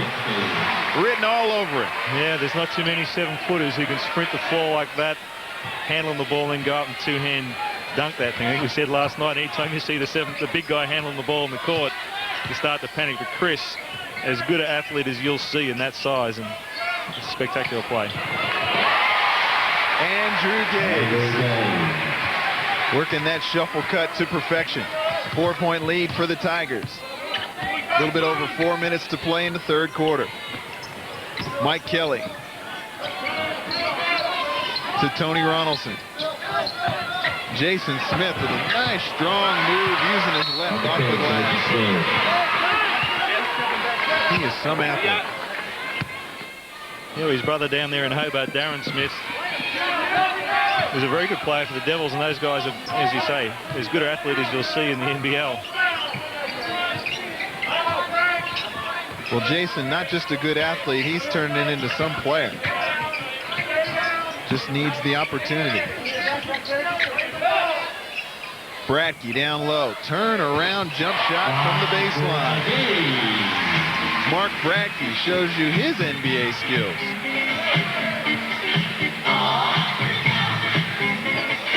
Frank Dremick to Ronaldson to Smith. Kelly is hard off the back of the iron. Andrew Gaze on the break. He's got numbers. Copeland with a floater. That was always a tough shot. One he can make, though. Mike Kelly, 3-on-2. Jason Smith spots up for three. Oh, net. Is that a confident player or is that a confident player? It's amazing how just a little change in fortunes can really help you out there on the basketball floor. Jason really feeling good at the moment. Well, he hasn't had too many opportunities, and he can recognize this opportunity as one he wants to take advantage. Copeland with the three. Tit for tat here at Melbourne Park. A rematch of last year's grand final. The two best teams in the regular season, and they squared up in the final, and they're squaring up here tonight. I think this game will be decided at some stage. One of the teams is going to put on some sort of a little mini run where they can score 6 or 8 points to nil, and that could be the thing that decides the game. At this stage, neither team able to get that sort of advantage, with the Tigers still just with a 4-point lead. Halftime in Sydney, it's the Kings 50. In Brisbane, 45.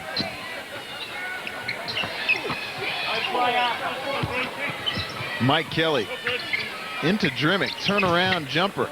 Jason Smith can't get the offensive rebound or the steal.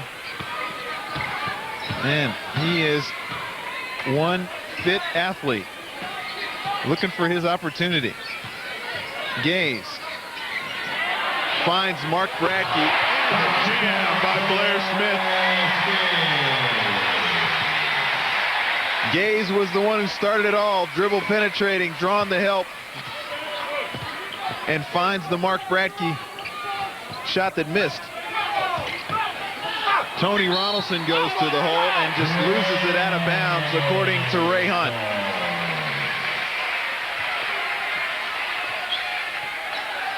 See here, good penetration from Andrew. Tony Ronaldson forced to come over there and help. Left Blair Smith open for the tap-in dunk.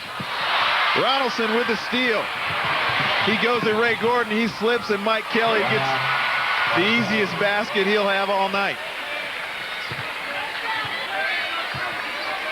They cut into that Tigers lead. Down to 4. 67-63. Starting to get physical. Gaze pulls up. Bradtke keeps it alive, and Mike Kelly gets it, strips it from Mark Bradtke. Mike Kelly, they're the sort of plays that he comes up with. Loose balls, taking the charges, and the defensive assignment against Andrew Gaze all night as well. Frank Dremick. It won't count anyway, because Jeffries was there with position, picks up the charge. Yeah, good defense there from Jeffries. Jason commits himself to the drive, and Jeffries is clearly there to take the charging foul. You see Sam McKinnon checking back in here for the last 45 seconds of the quarter.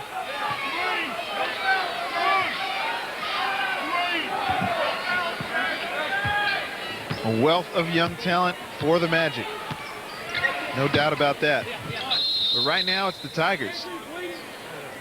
And there's someone bleeding on the court.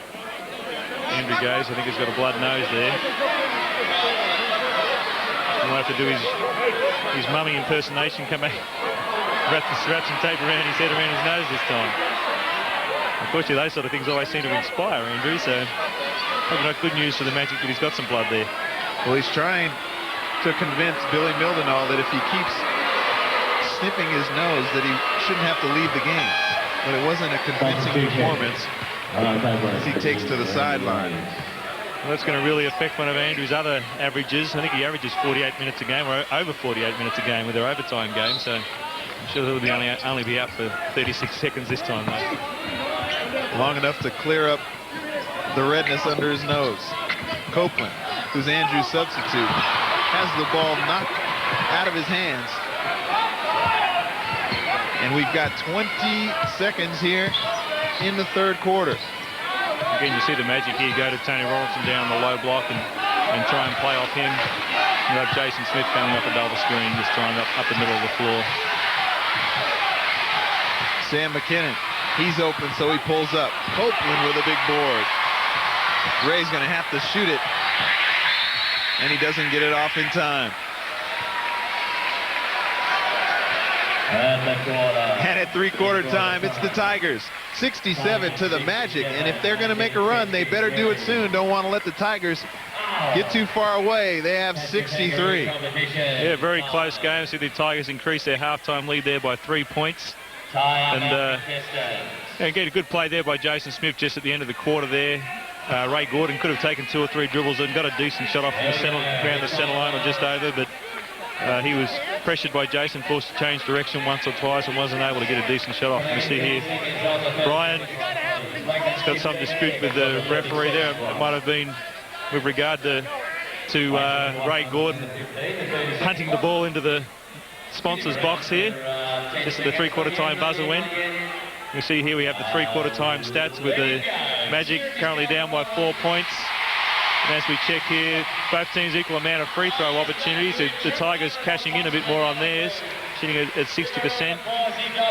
The Tigers still shooting much better from the three-point line at the moment, 64%, 9 from 14. The Magic struggling there, still only hit a couple of threes. Jason Smith, 2 from 2 from there with 100%. The only other three-point shot taken by Tony Ronaldson. Field goal percentage almost identical. Rebounds, the Tigers have a distinct advantage there. Again, Mark Bradke leading the way with 11, and Marcus Timmons second there with 8 rebounds. Turnovers, the Tigers probably their Achilles heel this season. They've turned the ball over 15 times compared to the Magic's 9. Probably a bit more than one. I'm sure they want to look after the ball better than that. Most NBL teams try and get around about 12 to 15 turnovers per game, so they're probably be than what they'd want and really would be looking to look after the ball here in this fourth quarter, and assists again around about the same. And top scorers in the match after 3 quarters of play. Andrew Gaze just strolling along there, 24 points. Marcus Timmons 15. Leonard Copeland has picked up 9 as a matter of fact for his 10 points. Mark Bradke 6, Blair Smith 5 for the Magic. As they continue to do it very evenly, Chris Anstey has 12, Mike Kelly as well, Jason Smith, who has been phenomenal tonight with his 12, Tony Ronaldson, relatively quiet in the scoring department, but seems to hit the clutch baskets for him for his 8, and Sam McKinnon with 8 as well. Yeah, we saw both Copeland and Ronaldson get a few more points on their tally there in that third quarter, and again, I think probably those 2 plays, one of those guys getting going in this last quarter could be the key for their team. We see here Jason Smith starting in the fourth quarter here, and Brian Talbot still sitting down. And against the Tigers, that's one of the decisions you have to make, because they have very good average height. Most of them are at 6'6" or taller, and the Magic choosing here to go with their bigger lineup as well. Well, the Tigers have led for most of this basketball game, and they are currently holding a 4-point lead over the league-leading Southeast Melbourne Magic. And we are under play for the fourth quarter. That's a good pass, but good hands and good recovery by Leonard Copeland. He was about to give up a layup. Mike Kelly inbounds the ball to Jason Smith. He's looking for his jumper, and he's got it. And he doesn't resemble a player who hasn't played that many minutes at all. He's just loving the opportunity. He's been doing that in practice on a regular basis, and now he's really enjoying the opportunity to get out there and do it out in front of 8,000 or 10,000 fans. Help defense by Sam McKinnon. Saved that play. Good hustle. But the Tigers come up with the basketball anyway. Gaze is bumped by Jason Smith. So number 10, Jason Smith for personal. Andrew Gaze will take the basketball out of bounds. And this is where the Tigers, even though they've got it in, have struggled to inbound the basketball. Good cut by Leonard Copeland. Must have made an adjustment. Yeah, Jason Smith there was overplaying their side ball play where they usually bring Copeland off a screen on the foul line there. Overplayed it so much he gave Copeland a direct path to the basket. Ronaldson. Mike Kelly for three. And when they need the offensive punch, Mike Kelly delivers. 1-point basketball game. Tigers out in front 69-68. Copeland to Giddey. Timmons not sure where to go. Gets some help from Giddey. Copeland around two players. Kicks it back to Timmons. Left hand shot over Ronaldson is a bucket. Great play there by Marcus Timmons. It's very hard to change hands and shoot with your non-preferred hand in traffic like that. Anstey to McKinnon. They've been scoring, but they're having trouble stopping the Tigers. Anstey. Mark Bradke spins. Kicks it to Ronaldson for 2 points. That's short. Bradke to Gaze. Gaze for three. Bingo! Textbook Andrew Gaze. Anytime he's on the break like that, 99.9% of the time he's going to pull up and stick that three. Sam McKinnon has the basketball taken away. Marcus Timmons has Gaze. And Mike Kelly is there for position. Andrew Gaze mows him down. In my opinion, should have given it up.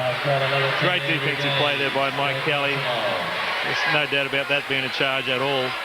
And I was like you, Steve, expecting Andrew just to flip that thing up in the air for Marcus Timmons like he does for Leonard Copeland. But that Mike Kelly, that's why he plays for the Magic. Comes up with those sort of plays all the time. May not get 40 points a game, but wins you a lot of games. Well, maybe he doesn't have the chemistry that he has with Leonard Copeland on the Gaze to Copeland alley-oop. But that might be the break the Magic needed. It was definitely a score. Jump hook by Ronaldson. Here come the Magic. You see there on the bench John Dodge from the Magic. Really been trying to polish his golf game lately, and maybe he might have a career in that because that knee injury he's not too sure when that thing will be right. Leonard Copeland. Timmons. Ronaldson has moved him off the block. And that's why, because he gets charged with the push. And Tony Ronaldson, with all that lower body strength, it's hard to move him down in the low post. That strength, and he's got a pretty low center of gravity, the old bear. That's where he gets his nickname from. Short legs, long upper body. But I don't think you'll find many better defensive players in the low post than Tony Ronaldson. They'll make a few adjustments on the sideline. Brian Tolbert, he looks pretty comfortable over there. He spent a lot of time on the bench tonight for the Magic, opting to go with that big lineup to overcome the overall size of the Tigers. Timmons. Giddey. Gaze on the wing. Bradke is isolated down low. Gaze for three. And you just cannot leave that man alone. Andrew really shooting the ball well tonight already. 30 points, 6 from 9 from that three-point line. They've got to try and find some solution to that problem. And he's getting it against probably the best defender in the league, Mike Kelly. McKinnon. Nowhere to go. The Tigers are not going to get this basketball. Lindsay getting a little frustrated there with the calls, I guess, but I think Bill Mildenhall pointed in the wrong direction initially and corrected it himself. Well, you can usually tell the players, if they don't react, then they're pretty happy with the call. Yeah. Ronaldson. And the man they go to down at crunch time responds. Tony Ronaldson with a floater.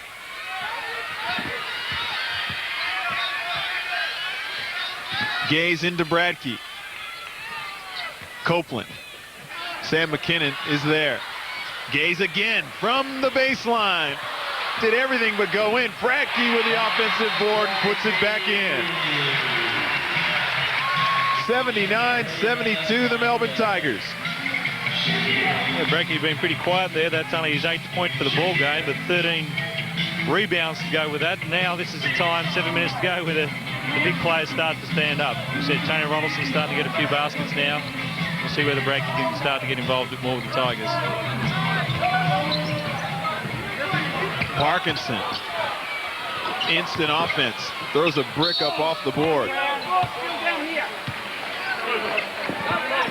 Foul on the play. Ball on the rebound there, so it won't be 2 shots there, but the Magic will have the ball from the baseline out of bounds now. That one goes against Mark Bradkey. Mike Kelly will call the play. Mike Kelly for the 3. Yes.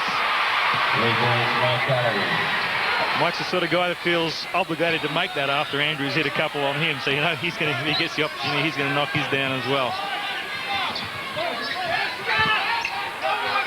Timmons gets Tony Ronaldson in the air. Too far away from the basket for his liking. Bradkey. 12-footer's good. It's money time. 2 quality teams going at it like 2 prize fighters. Tony Ronaldson to McKinnon. He pulls up. He hits.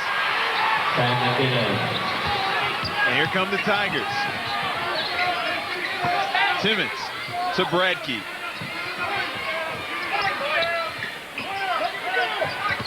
Bradkey goes baseline. Anstey held him before Mark Bradkey ran him over. Yeah, they're definitely trying to clear out Anstey on Mark Bragg there. You see here, Bragg tries to drive hard to the baseline here. Oh, that's the previous one before that where he shot the pull-up jump shot, but that's a 4th foul, I believe, on Anstey now. The Magic can't afford to have him foul out of the ball game. Anstey with his 4th personal foul. Doesn't have the luxury of Big John George ready to come in. Has to play a smarter game. Bradkey. Mike Kelly tried to come up. Andrew Gaze blocked by Chris Anstey. The ball squirts out of bounds. No easy baskets in this basketball game. Chris lucky not to pick up his 5th foul there, I thought. I think this is the time of the game where you don't want the referees starting to call little ticky-touch good fouls. You want to let the players decide the game now. 6 minutes to go in the game. Copeland again gets free. Basketball to the Magic. Giddey. Magic need a stop. Last thing they need are a few more attempts on this possession. Gaze calls over Timmons.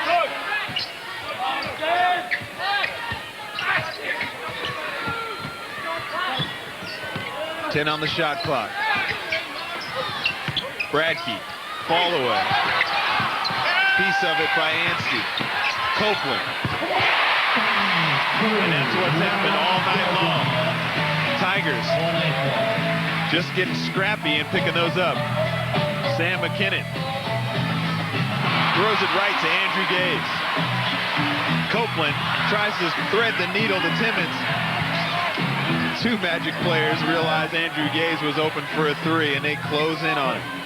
A key possession there for the Magic. The Tigers fortunate to get a basket that time down. The Magic really need to get a score here. Now, if the Tigers can score this time, that might give them the buffer that they need to control the rest of the game.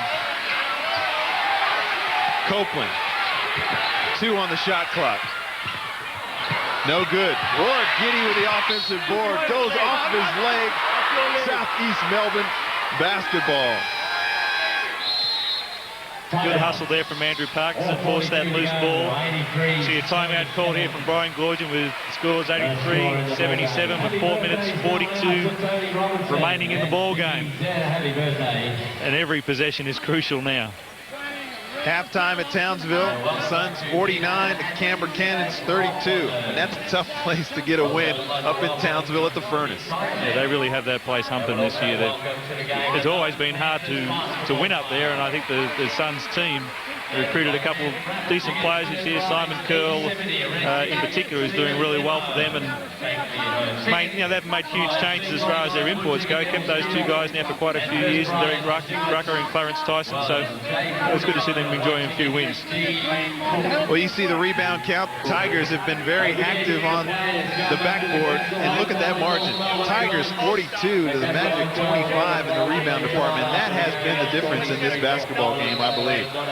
Yeah, definitely. So I think second shot opportunities there. The Tigers, that's probably still too many as far as they're concerned. 18-12 to the Magic. But definitely the rebounds of the area. I see Andrew Gaze already has 10 rebounds as well, which is unusual for Andrew to have that many rebounds. He's just 3 assists away now from a triple-double. Well, Andrew Gaze, of course, is always a threat for a triple-double if he gets the rebounds. Robert Rose for the Cannons. Saw one game he had 20 assists in one of his triple-doubles when he played for the Magic. Yeah, we know that I'm a big Rob Rose fan. There's no doubt about that. That guy can play. And he's got crazy game. Mike Kelly backs in on Andrew Gaze. Nice pump fake, gets Andrew up in the air, but he still can't get the baseline jumper to go. Giddy not looking too comfortable dribbling the basketball up. Knows it's not his job. Doesn't do anything that he's not capable of. Bradkey steps out. Tries to reverse the basketball, but Jason Smith cuts it out. Andrew Gaze for 3 from downtown. It makes it real hard for the Magic now. Andrew 7 from 11, 33 points now. A lot of work to do for the Magic. Who's going to respond for the Magic? Mike Kelly, who's hit some big shots when it looked like the Tigers were going to pull away. Kelly into Anstey.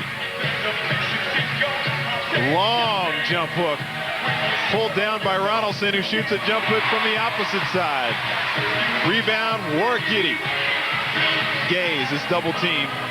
Steps through the double team, gets it to Bradkey. They had numbers, but they're going to slow it down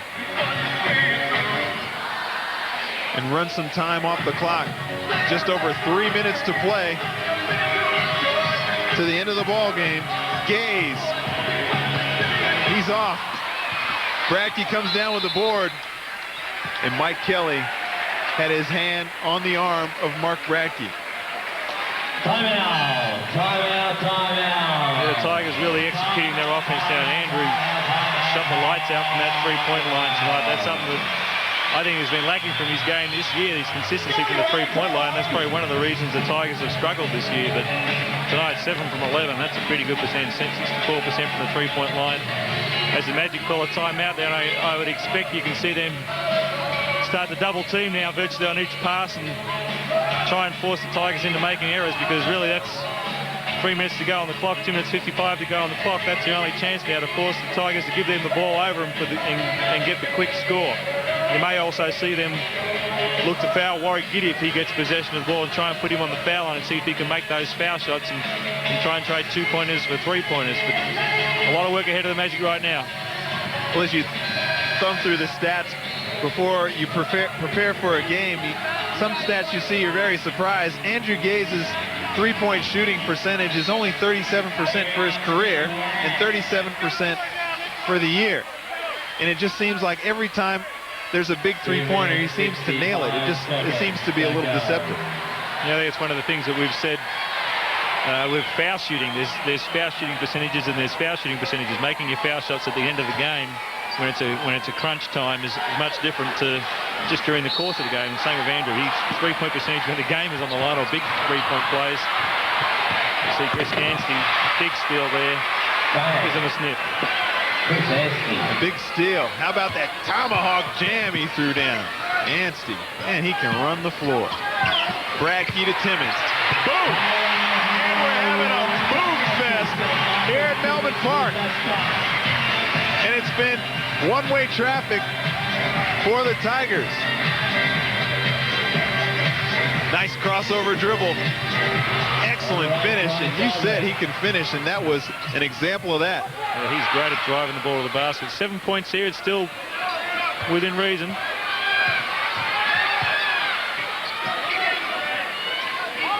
Leonard Copeland. The Magic trying to change it up a little bit. Bradkey was double teamed. 5 on the shot clock. Copeland off the gas. Leonard Copeland gives the Tigers a 9-point lead with 1:40 to go. Tolbert, his 3 misses. McKinnon with the offensive board. Parkey kicks it to Jason Smith, who's been hot, and he continues to be hot. 6-point buffer to the Tigers. Copeland with Jason Smith on him, reaching around. Copeland gives it to Timmons. To Warwick Giddey, almost threw that one out of bounds. Tigers working a little bit of clock. Need a score, though. Magic, of course, need a stop. Copeland to Timmons. And he's hammered. Good professional foul. Well, these are important foul shots here for Marcus Timmons now. 6 points is not a good margin, because if he misses both of these and the Magic come down and nail a 3, all it takes is another stop and a 3-pointer to draw the game. If you can make at least one of these, that means the Magic have to score at least 3 times to tie the game, whereas at the moment they're only 2 scores away from tying the game. Well, if you haven't been following the competition this year, the Tigers 6-11. They have got to be the best 10th place team on the planet. And they have played very well tonight. Every single time the league-leading Southeast Melbourne Magic have made a run at them, they have responded. This time it's Marcus Timmons who was fouled, and he hits the first free throw. And the second. Never looked like missing. Can the Magic respond again? Parkey for 3. Again, the Magic respond. Now it's a matter of 5-point lead. I think they have to look at fouling now, Steve. There's not enough clock left to... McKinnon almost comes up with the steal. Looked like a foul, but they don't call it. Copeland. Gaze to Copeland.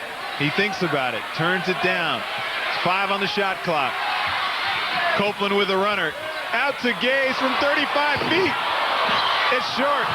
Anstey with the board. To Jason Smith. He's going to go to the hole. Loses the basketball. Gaze comes up with the play. Timmons to Bradkey. To Timmons. And it's the Melbourne Tigers with the big score. 9.1 seconds left to the end of the game. That should do it. Tolbert off the glass. Too little, too late. Tolbert commits the foul. The clock has run out. The foul goes to Tolbert.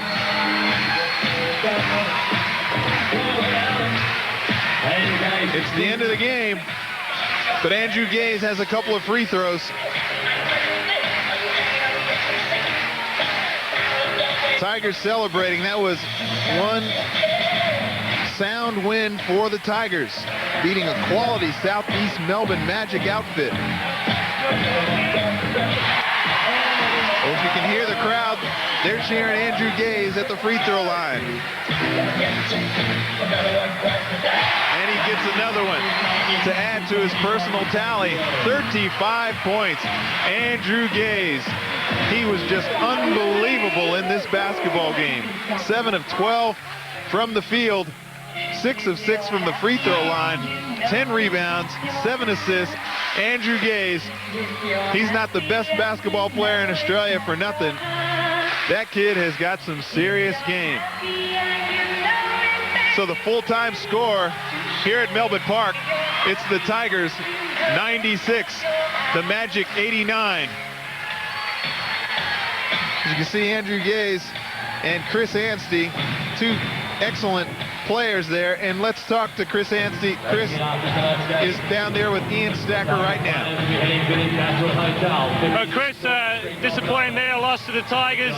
But I guess now you start thinking about heading over to the NBA.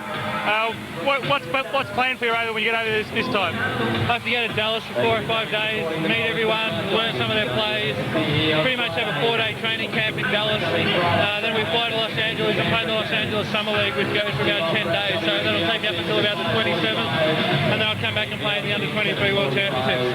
Okay, has there been any indication yet about when you'll be returning to the NBA with the Magic? You'll be here for the playoffs, do you know yet? Well, like I said, I come back to the Under-23 World Championships. They've indicated they want me around the start of October, but as long as I'm here and play with the Magic, then, I'll still hope that I can play out the playoffs. And, as long as I'm here and I'm still playing, then I'll be happy. I see Mark Bracke had some words to you after the game there, some words of encouragement, I guess, for the NBA? Yeah, he wished me luck. Most of the team did was fantastic.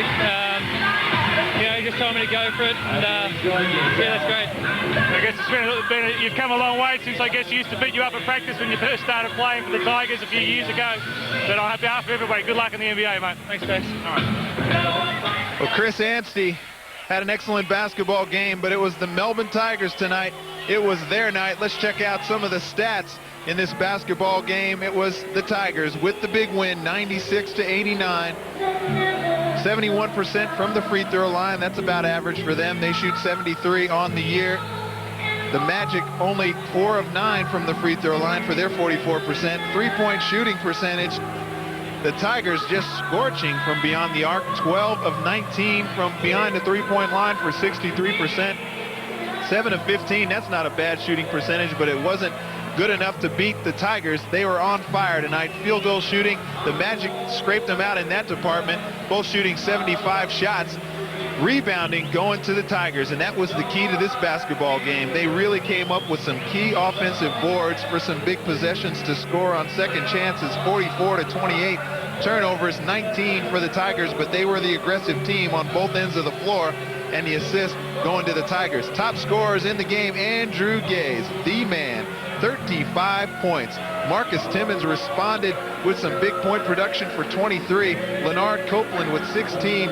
Mark Bradtke 10. Blair Smith 5. Mike Kelly 18.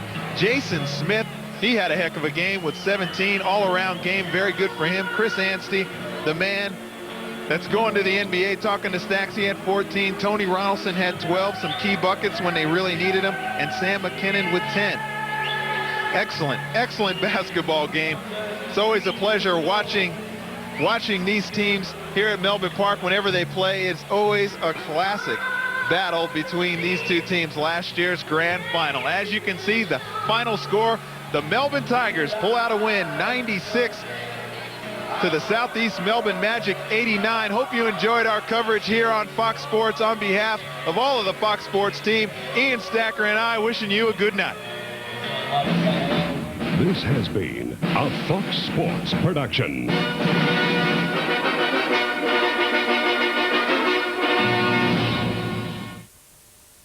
Live and exclusive to Fox Sports, USPGA Golf, the Quad City Classic continues after the Senior Players Championship.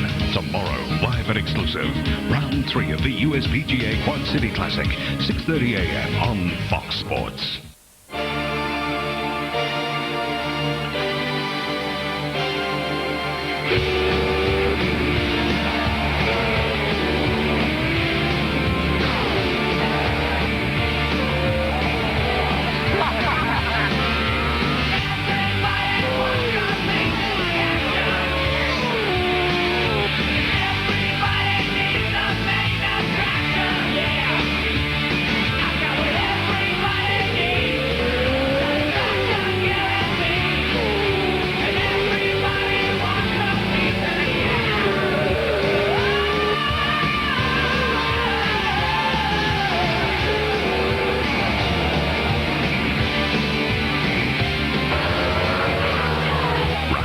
race of the Superbikes from Laguna Seca, California. Monday morning starts 5 a.m., followed by race 2 at 8:30. Exclusively live on Fox Sports.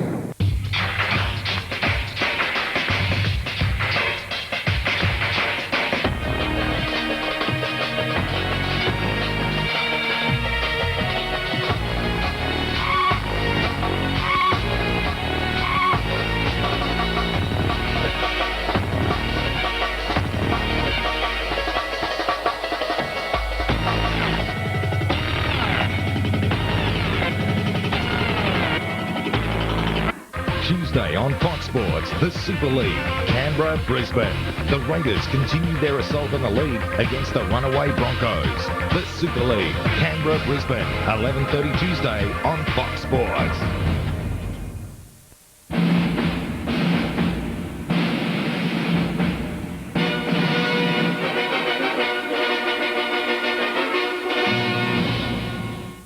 Next on a special edition of NBA Inside Stuff. From the Los Angeles Lakers, number 13, Wilt Chamberlain. One was the NBA's most unstoppable offensive force. Chamberlain was a giant. He could do anything he wanted to do. He was awesome out there. From the Boston Celtics, number 6, Bill Russell. The other revolutionized the art of defense. Bill Russell probably changed the game as much as any man that's ever lived. Together, they formed one of the most compelling rivalries in all of sports. In the history of the NBA, that was the greatest matchup of all time. Two very different men, both larger than life, and forever linked in history. Wilt Chamberlain and Bill Russell will always be remembered as giants of the game. Check this out. Coming in from another... Oh, now that's a steal by Murph. You ever seen NBA Inside Stuff? NBA Inside Stuff is the greatest. Big love.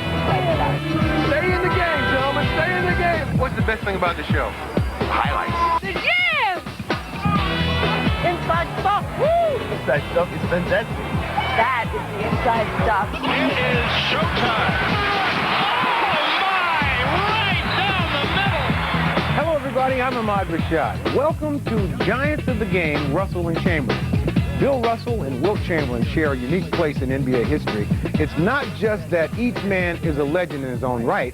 It's the fact that together they form one of the greatest rivalries in the history of sports. In fact, back in the 60s, you could walk into any barbershop and hear people debating, well, a couple of questions, but the most important one was who's better, Russell or Chamberlain? Now, what made the matchup so great is that it featured two completely different styles, and those differences were clear right from the very beginning. Wilton Norman Chamberlain has always commanded attention. As a young phenom at Philadelphia's Overbrook High School, his awesome strength and skills made him the most sought-after recruit in the country. He went to Kansas, leading his team to the 1957 NCAA Finals, then barnstormed with the famed Harlem Globetrotters, before signing with the Philadelphia Warriors in 1959. William Felton Russell, on the other hand, was so lightly regarded as a high school senior that he received just one scholarship offer from the University of San Francisco. But there he would blossom, leading the Dons to a 55-game winning streak and 2 national championships. He went on to capture a gold medal with the 1956 U.S. Olympic team. But with Bill's unique emphasis on defense and rebounding, there were still some doubters, including the St. Louis Hawks, who, after drafting him in the first round, traded him to the Boston Celtics. Even though his defensive-minded style didn't attract the same kind of attention as Chamberlain, from his very first season in 1957, Russell revolutionized the game. Russell was the ultimate team player, and he was something new and startling and very subtle. He made shot blocking an art. He would shut down the basket, completely shut it down. Every shot went up, he took it away. You couldn't get the layup because if you went for the layup, invariably Big Bill was going to get it and slam it down your throat. I went around my man, go down for a layup, and he blocked a couple of shots. for me. And then the next time I got around him, I missed a layup looking for him. He was a lion of a competitor. He was the greatest competitor I ever was around, who refused to lose. For Russell, the ultimate test began in 1959 with the arrival of Chamberlain, the most dominant force the game had ever seen. Wilt was not his whole goal in life. It wasn't just winning a game. His goal in life was to be the most dominant player that ever played. During his 14-year career, Wilt compiled a staggering list of achievements. In 1962, he averaged 50 points for the season, including the memorable night in Hershey, Pennsylvania, when he set one of sports' most amazing records, scoring 100 points in one game. He made it! A Jefferson! He made it! The fans are all over the floor! Could score every time you wanted to. That's what he could do. I mean, he was strong, he was powerful, he was the strongest guy in the league. Jumped higher than anyone in the league. And once he got the ball go to the basket, no one really could defend him. He was such an overpowering physical figure that he could rule the game. I think, in effect, he was larger than life in a lot of people's minds.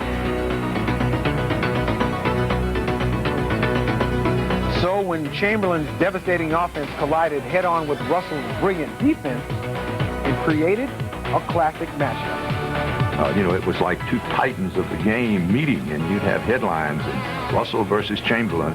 There were two games going on within one. It was Chamberlain against Russell, and, the Celtics are playing the 76ers. They were the league. People paid to see Russell and Chamberlain because that was the great challenge, the great duel between the two giants. Wilt and Russell was the greatest rivalry of all time because it was kind of biblical. You have two giants. There's the bad giant and there's a good giant. Always Wilt was considered Goliath. And he referred to himself as Goliath. He had his signature on an article in Sport Magazine, Nobody Loves Goliath. He played this thing for all it's worth, but that was part of the fun. It was great theater. But the plot would come to have a familiar twist as Wilt's teams lost 7 out of 8 playoff series to the Celtics. During Russell's 13 seasons, Boston won 11 NBA titles, including an astounding 8 in a row. Wilt was a Paul Bunyan figure, mythic in what he could personally do.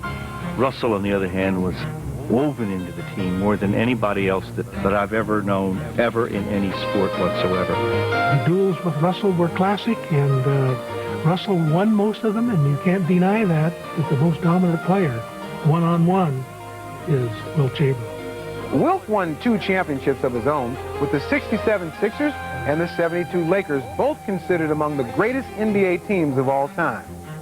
But beyond the titles they won and the records they set, Russell and Chamberlain will also be remembered for their lasting impact on the game. They were household names. They were on the cover of magazines. It was one of the very first attempts to bring the movie star quality to this particular sport. Everybody had an opinion on those two guys. It was this entirely different way of looking at the game, and it was just electric. In many respects, it was Russell and Chamberlain who really put the NBA on the map. When they met, it was often on national television on Sunday afternoons, and those games helped the league capture public attention. And it didn't matter whether Wilt was playing for the Warriors, the Sixers, or the Lakers at the time, because anytime he faced Russell, it was always an event. Wilt was once asked his fondest memories of the rivalry, and he said, "Bill is the one with all the fond memories because he has all the titles." Now, in just a moment, both will share their memories as they spoke with Bob Costas, and you'll see that conversation when we return in just a moment. And the Celtics, they have done it again. Bill, this must have been a great win for you.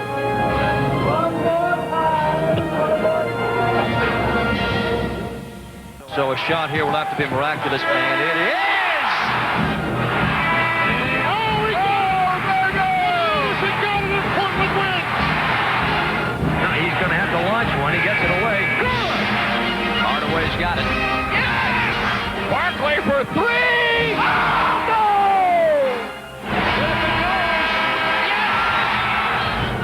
Here's Reggie. Here's the shot. You gotta love it!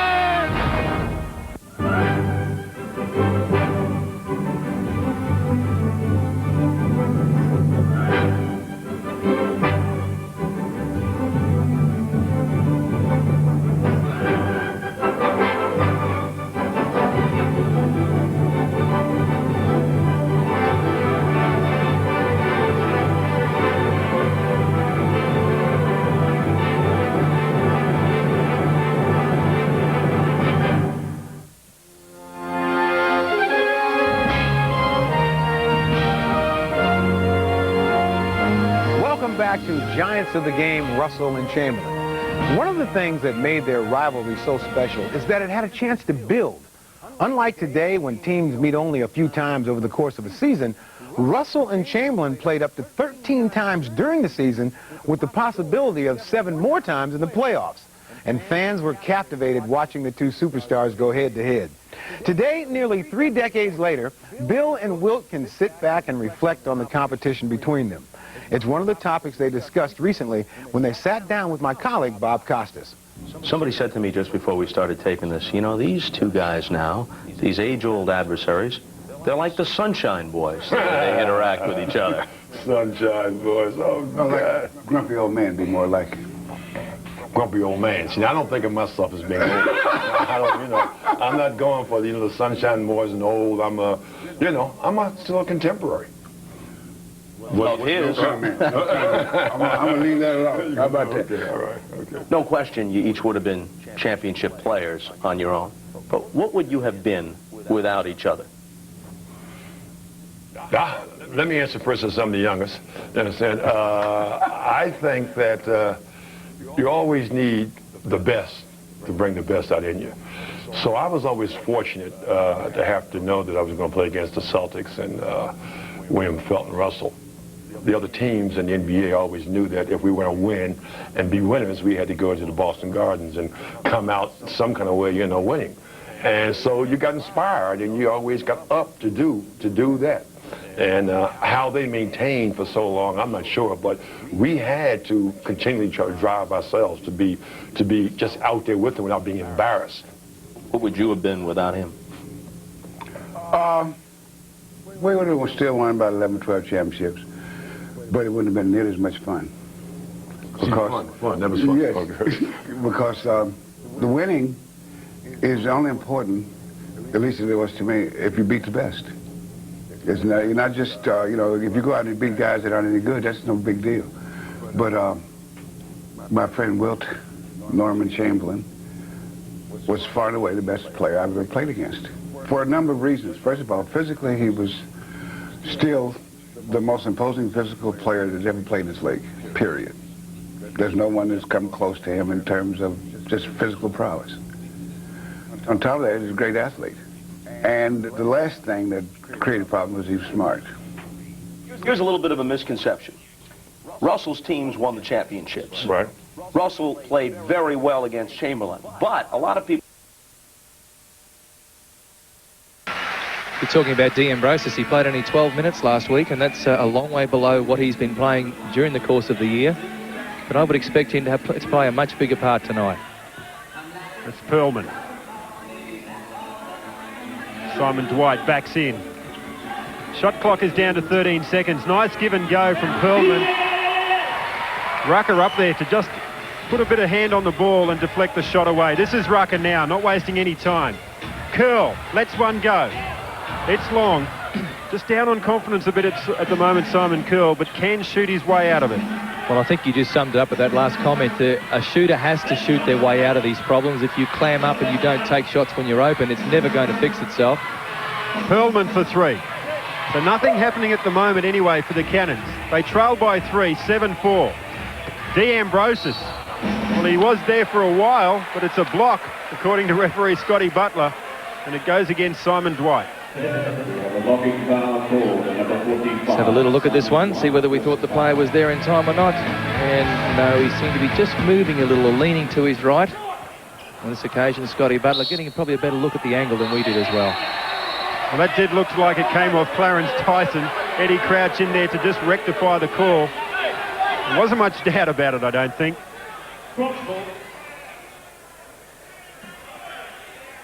Cannons possession.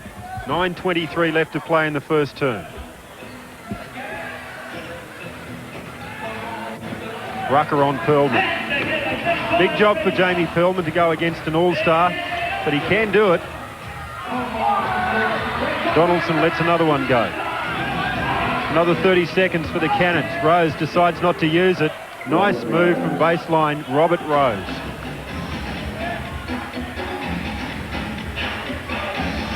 D'Ambrosis. This is Cameron. Has had some very good games in the last couple of weeks, Jason Cameron. And it'll be a Cannons possession. Came off Rucker last. I would think that Brett Flanagan would be prepared for Derek Rucker to be looking to take control of this game tonight. I see Perlman getting a lot of help on Rucker up till now. But what Derek's got to realise too when he gets that help is to kick it off, and he does do a good job of that.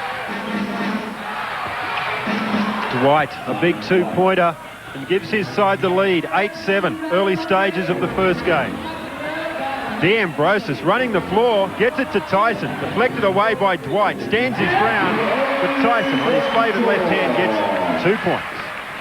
To Simon Dwight there, he actually picks up on average 4.2 blocks per game, the best in the league, and he just showed you there why. He's very good timing on that too. It's a matter of getting up there at the same time as a shooter, otherwise you pick up fouls instead. Shot clock at 13 seconds for the Cannons. It's in the hands of Rose. Double team screen set by Dwight. Long range jumper. And D'Ambrosio with the defensive board to send the Suns away through curl.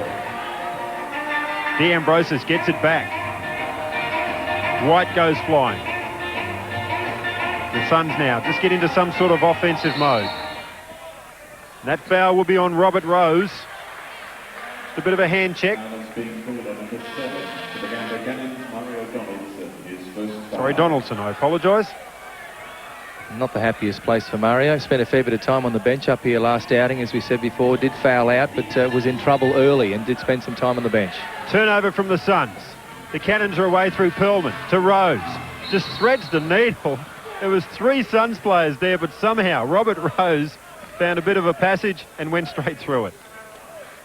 Well, Robert Rose going to the basket. If you watch him, he's got tremendous balance and the ability to swerve and find the gaps between the defence. And Tony D'Ambrosio was a little disappointed with that call, but he never got Rose square on the body. Rose had stepped by him. He only caught him on the shoulder, so it wasn't enough. Robert Rose, 22 points and 7 rebounds is his 1997 season average. And one of those players that can take the game by the scruff of the neck and own it if he wants to. Tyson to D'Ambrosio. The Cannons just putting a bit of defensive pressure on the Suns. They lead by 1 at the moment, the Cannons. Inside to Tyson. Dwight drags in the board and the Cannons are off. Through Robert Rose again. This is Perlman. Both sides just feeling one another out at the moment, as is the case usually with the first term. Blakemore. And they get another 30 seconds, the Cannons. Rose. Good ball movement. Rose for 3. It connects, but there is a whistle. Now, will they count this? It is a foul on the Cannons. No basket, says referee Scotty Butler. Big call. Chris Blakemore picked up the offensive foul for the illegal screen, and the collision with Cameron happened prior to Rose catching the ball. So in that case, once the whistle's blown, what Rose does after that doesn't matter. Brett Flanagan was obviously very happy with that call. Derek Rucker just sneaks in 2 to give his side the lead again. It's a seesawing affair in the first term. 11 plays 10. Rose now looks for the alley-oop. Oh, and it comes off with perfection. Simon Dwight. One way to make sure of a basket. Well, take a look at this one. Little back screen, I believe. We have a replay coming. Have a look at this. Simon Dwight just punches the nail. So the Cannons, with that dunk from Simon Dwight, go to the first timeout with a 1-point lead.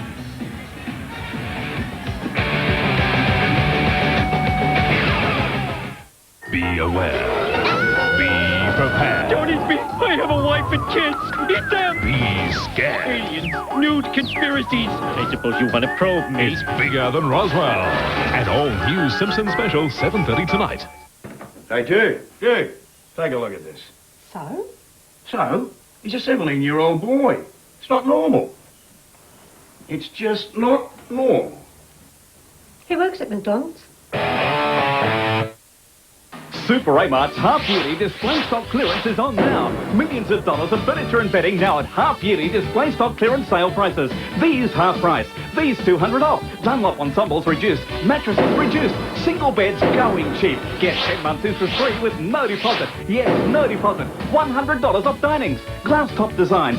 Fantastic half-yearly clearance sale prices. Queen beds at sale prices. Forged steel styles. Solid timber and natural. Solid timber and stained. Lounge suites. Look, with recliners. These exceptional value. Leather never cheaper. These 300 off. Sofas, Australia's biggest choice at sensational clearance prices. Super Amart's half-yearly display stock clearance sale on now. Super Amart. Mr. Stoves is overstocked and must sell 100 wood-burning heaters this weekend. This Scandia heater was $7.99, now $3.99, including flue kit. Massport LE5000, including flue kit and safety mesh, was $1,600, now $1,095. Many brand names like Massport, Vogue, Warm Glow and Scandia have been radically discounted. Buy direct from the manufacturer. Mr. Stoves stock liquidation sale. Open all weekend, 8 Machinery Street, Darra, and now Capalaba. Wicked. Out now, 20 of the most wicked motorsport videos you've ever seen. Wicked. A turbocharged truckload of fully blown pedal-to-the-metal action on video. Wicked. At only $14.95 a pop, it's the hottest value tyre-burning, valve-bouncing, clutch-dropping action on land, sea or air. Wicked. Score yours at these stores now. Wicked.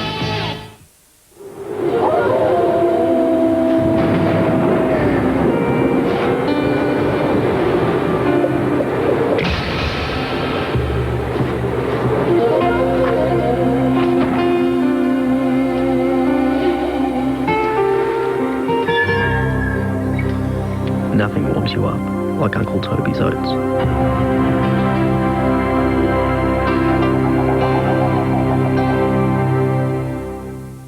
Markets Direct? What's that? Markets Direct? What's that?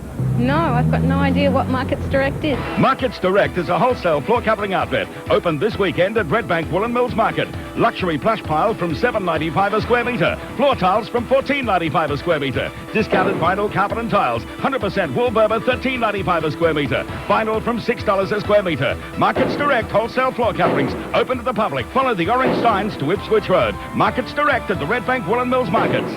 Having a crisis? What am I going to do? Need something done? What if there should be an unfortunate accident? You're going to rub out the dog? Why not give these maniacs a call? Victim? Nothing. You're getting the dog! Just represents Seinfeld. 8 o'clock tonight on 10. 6 minutes left to play in the first term. The Cannons leading by 1.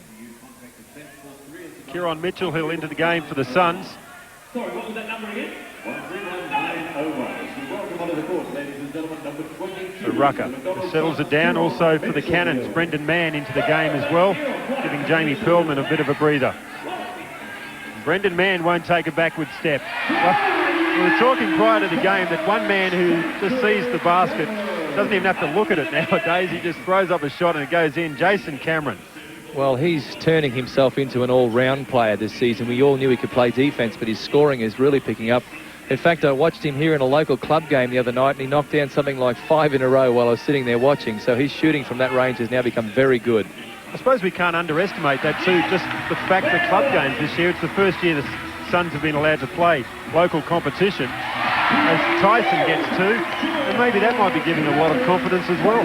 Well, the starters play a lot, but the bench players don't. And that's one thing I thought was a fallacy in the Suns' decision not to allow players to play earlier. Simply they didn't get any game practice. Even though it is local comp, games are games, practice is practice. Well, I know most other clubs let their players play. Oh, Robert Rose, a huge three-pointer. He asks for a foul as well. That was a tremendous shot from Rose. And the Suns now just settling it down. They lead by 1, 16-15. Mitchell Hill decides to take Blakemore on. Draws 4 players. Dishes out to Cameron. It's short. They go chasing it. Bodies go everywhere. Man's down. Cameron's down. The Croc's in there. And we've got a Suns possession out of all of that. Looked like the ring after the Mike Tyson fight. There's so many people in there at the one time. Just no one decided to take a bit of the ear. 2 substitutions for both sides. Chris Blakemore takes a breather for the Cannons. Ray Borner into the game and Grant Kruger into the game for the Suns. It's a feature of Mark Bragg's coaching this year that we've not seen in the past. He's been a lot more great pass from rucker. Good combinations there from the Suns. Kruger finishes it off. I was going to say that Mark Bragg uses his bench a lot more these days than what he did in the earlier time with his team. And instantly, one of the bench players comes in and gets 2 points. We've got to travel on Mario Donaldson, so his love affair with the furnace continues, at least in this early stage. A long way to go, though.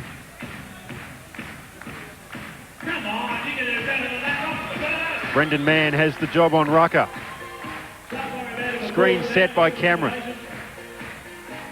Cross-court pass. This is Mitchell Hill. Plenty of ball movement from the Suns. Shot clock is down to 9 seconds. Time running out. Mitchell Hill has to get something away. Rose just deflects it away. But the Suns get another possession. The Cannons now. Through Mann. Running the floor. Not wasting any time. And he takes out Jason Cameron. And it's a charge foul. Well, I think that is probably... Mann looks like he's hurt himself there. But I think this is probably the easiest decision the referees have had to make all year. If that's not the clearest charge foul I've seen this season, well, I'll go home. It'd be pretty popular if he went for the block. But David Blades is sidelines in that timeout. Blades, well, as I said, it really is this first quarter. Everyone feeling each other out at the moment. It is a bit, mate. Mark's just asked the team to sort of communicate a bit more on defence. They've got hung up on a few picks, and back pick there on Simon Dwight allowed him to get that dunk. So just a bit more talk on defence required there from the Suns. Matt Scalzi called for the foul on Rucker. Jamie Perlman to check back in for the Cannons. Those problems continue for Brett Flanagan. Derek Rucker, it's obvious tonight that Rucker is putting it on the floor a lot more. He's looking to penetrate and break the defence down. And it was throughout the previous clash when these teams met earlier in the year that Rucker did just the same thing, and he finished up losing Donaldson to fouls, trying to use him on Rucker, and Perlman and Mann just didn't get it done. So it's really a task for him to find someone to get the job there finished off. Rucker gets 2. The Suns just stretching out a bit of a lead now, 20 to 15. 3.5 minutes to play in the first term. Perlman. Rose looking to get the pass baseline, but Tyson does well to deflect it. This is the Suns in transition mode. Rucker, 4-3, is feeling it at the early stage. An ominous sign for the Cannons. Well, we haven't seen Derek Rucker explode in the first term all season. He's taken his time and got his teammates involved, but tonight he has come out to play. The Suns have switched their defence up here too. They're playing a 1-2-2 zone. Just a switch in the structure there for a moment or two to change the look of the defence, try and unsettle the Cannons. The Cannons just having a few problems, and Brett Flanagan decides to call a timeout. He's not happy with his charges at the moment. They're trailing 23 to 15. We'll see if we can get into one of the timeouts. David Blades running across to the Cannons timeout just to see what Brett Flanagan can say to try and stem this flow. Well, it's good coaching on Flanagan's part, though. I mean, it's an 8-point break. There's still just under 3 to go. You stop the game, you take the Suns out of their flow for a moment or so and have a chat to your team about what you want done. I think probably David will come back and tell us that some of this timeout's about breaking that zone. Here's Flanagan, we'll not be able to hear him now. We got Simon in the short corner. Ryan wants to fill that high low. Get the ball inside, look at the high lows there. Okay? We can work against it. If not, you have to penetrate against the zone. Penetrate this. Draw to and this. Just having a look at the field shooting percentage at the moment, Trevor. The Suns at 60%. And the Cannons are still fairly healthy, 50%. But from the Suns' point of view, they've been trying to get that for the last couple of games, up to that 60% mark. Well, they do. They're leading the league in percentages at 50% for the seasons. I mean, the Cannons at 50% are up with the best percentage of any team in the league tonight as well. So that should give us a high-scoring game. But if both teams are shooting it this well, it's also going to be close. It's going to be hard to get a break in this match. Well, we heard from Brett Flanagan. David Blades, we just sort of said about penetration and things like that. Was that the case? The Suns have gone to a 2-3 matching zone. I think they switched to a little bit earlier, and Brett's just put some structure in there with the double post on one side. Move the ball, look for some penetration, and dish it out to the shooters to spot up. Well, that was a mighty big screen by Clarence Tyson, but it wasn't a legal one, and he's been pinned for the foul on that one. Well, Clarence was shaking his head, but he was definitely leaning forward into the man as he made contact, which you're not allowed to do. You can't move sideways, you can't move forward. The Cannons now. Can they go to the instructions given to them by their coach, Brett Flanagan? This is Jamie Pearlman. Pearlman gets it inside to Borna. Good pass to Dwight. And Borna just tips it in for two, and he could be a valuable player tonight for the Cannons. It was good offense that time, though. They were patient and they found the right player. And the Suns, after they were broken down, weren't able to box out and keep the players off the boards. Mitchell Hill. Ball movement to Kruger. He's short on that shot, but Tyson cleans up. Froling goes chasing, as does Tyson. And it's a Cannons possession. The two Suns players fighting over it. Looked a little bit like a touchdown, mate. A bit more like a gridiron or something. Clarence tells me he played a little bit of football in college. We're waiting folks. We have a couple of scores from other games. Melbourne versus South East Melbourne Magic. So the floor wipers on the court. Tony D'Ambrosis waiting to check in for the Suns. Under 2 minutes to play in the first term. 23 plays 17. Scalzi to Pearlman. Tries to get around Rucker. Ball movement. Three-pointer attempt from Scalzi doesn't go. Pearlman tries to clean up. Bodies everywhere. And the Cannons come up with it. And another 30 seconds on the shot clock. Well, there's no question of the commitment from these players tonight. We've seen more people on the floor than we've ever seen. Borna for two. It's a bit long, and Kruger drags in the defensive board. And Rucker again looking to run it. Inside pass to Tyson. Not happy with the shot, so brings it back out. The shot clock is winding down to 15 seconds. It's a bit of a mismatch. Scalzi on Rucker. Rucker looks to exploit it. Mitchell Hill for three. And connects. The crowd united in their voice as the Suns stretch their lead, 26-17. And that was their first basket for about 4 trips down the floor too. They've been sitting on 23 for a while. Almost a steal from Rucker. Scalzi goes strong to the hoop. Borna tries to clean up. So does Dwight. And eventually Rucker gets it. Putting on a show. Getting in between players to Tyson. The block from Borna, but he's been called for the foul. So Tyson to the charity stripe for two. Well, Tyson gets a chance here on the transition to draw the foul and pick up the 2 shots. But I thought on the offensive end so far that Canberra have done a good job of keeping Clarence out of the match. He's really had difficulty finding a good look at a shot. He's still got 6 points, but there are times where he does a lot more. I think they're so far have done a good job of double teaming him and making him kick the ball back out.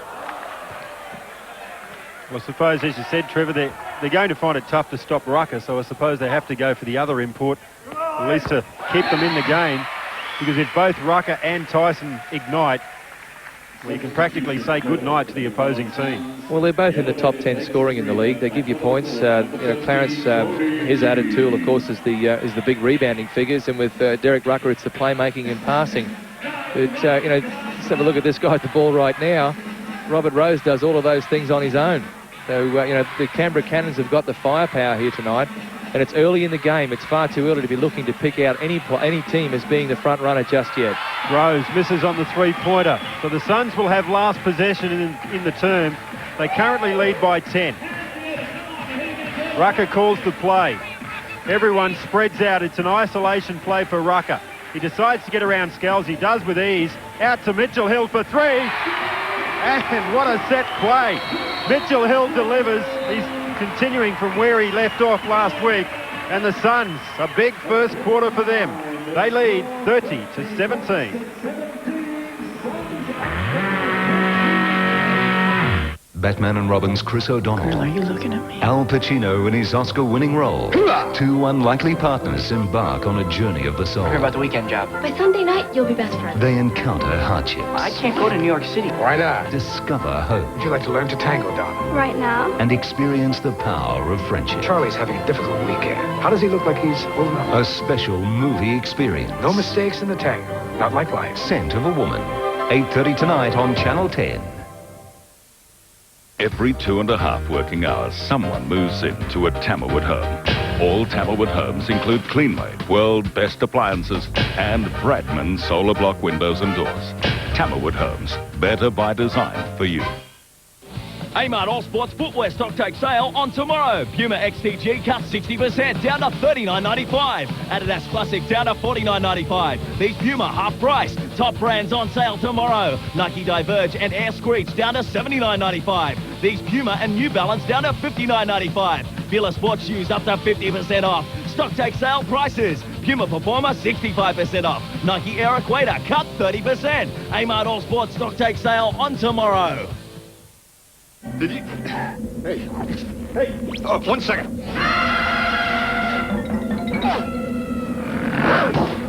This is such a bad neighborhood. Property of Coolio. Coolio! Hey, Duke, take a look at this. So? So? He's a 17-year-old boy. It's not normal. It's just not normal. He works at McDonald's. Golf lovers, now you can enjoy perfect practice inside or out. Introducing PracRite, the all-Australian invention that not only allows for convenient practice, but more importantly shows you how and where you're hitting the ball. So PracRite will improve your game. The ball sticks to the recorder pad, which can easily be removed from club to club over and over again. While the soft, light, high-tech ball can withstand thousands of hits, it even sounds like the real thing. It's easy, fun, effective. PracRite is the perfect way to practice at home, in the office, outside, anywhere. PracRite comes as a complete package with recorder pad, tee, softball and green. The simple instructions show you how to get the most out of your PracRite. It's backed with a 12-month warranty and a 60-day try and train money-back guarantee. PracRite is only $19.95, plus postage and handling. Phone 1-800-808-938. 1-800-808-938 now. Improving your golf game is as easy as PracRite. Every 2.5 working hours, someone moves into a Tammelwood home. Tammelwood have doubled their market share in the past 12 months. No matter where you buy, you'll get a better deal by seeing Tammelwood. Tammelwood Homes, better by design for you. Second quarter action about to get underway here at the Townsville Breakwater Entertainment Centre. The Suns with a 13-point first quarter lead.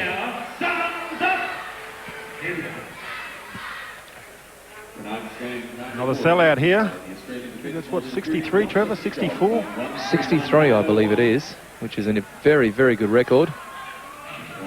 And the Suns will be extending the size of this centre, along with the assistance of the local community and the state government, I believe, to take it up to over 5,000 for next year. So a chance for a few more people in the area to get in and see this team play. Additional 1,100 seats coming into the entertainment centre. Tyson, the sweet move. He doesn't get two, but gets the foul, so he'll have to go to the stripe to earn them. Simon Dwight on that occasion just not quick enough to react. It's one of the things about Clarence Tyson that you hear, even I think Brett Brown said just a couple of weeks ago, that you can know where he's going, but you've got to time it with him. You've got to be able to stay with him at his speed, because he's very quick for a big man. Listen, he called him one of the best people to just scrap. He says scrap. He'll just pick up the garbage. Yep. Well, he misses on both those two. So the Cannons now have a chance to bridge this gap. Perlman calling the play. Rose. Screen has been set. It's an illegal one on Jamie Perlman. He's not happy about it, but Bob Vink is not going to change his mind. Jamie Perlman, that's his first foul.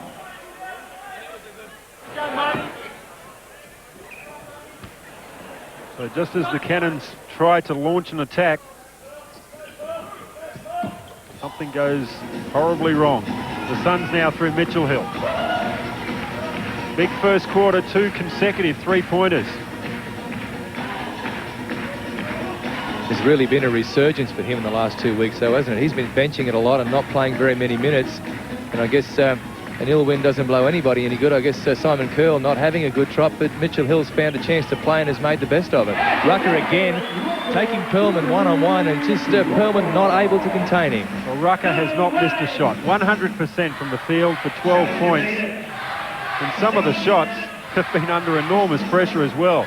Well, I don't think Pearlman's done a bad job. He's been there. He's been with Rucker every time. But the big difference between Jamie Pearlman and the players that have matched up on Rucker from North Melbourne and the Magic last week is they're much bigger with longer reach. Jamie doesn't have the same height. So Rucker is able to leap in his jump shot and get clear of him. Big assignment for Jamie Pearlman, but as he said, he's not taking a backward step. He'll fight tooth and nail to try and shut down Derek Rucker. He did on that occasion. Rucker missed. Nice penetration move from Jason Cameron to dish off, but Tyson can't finish it off.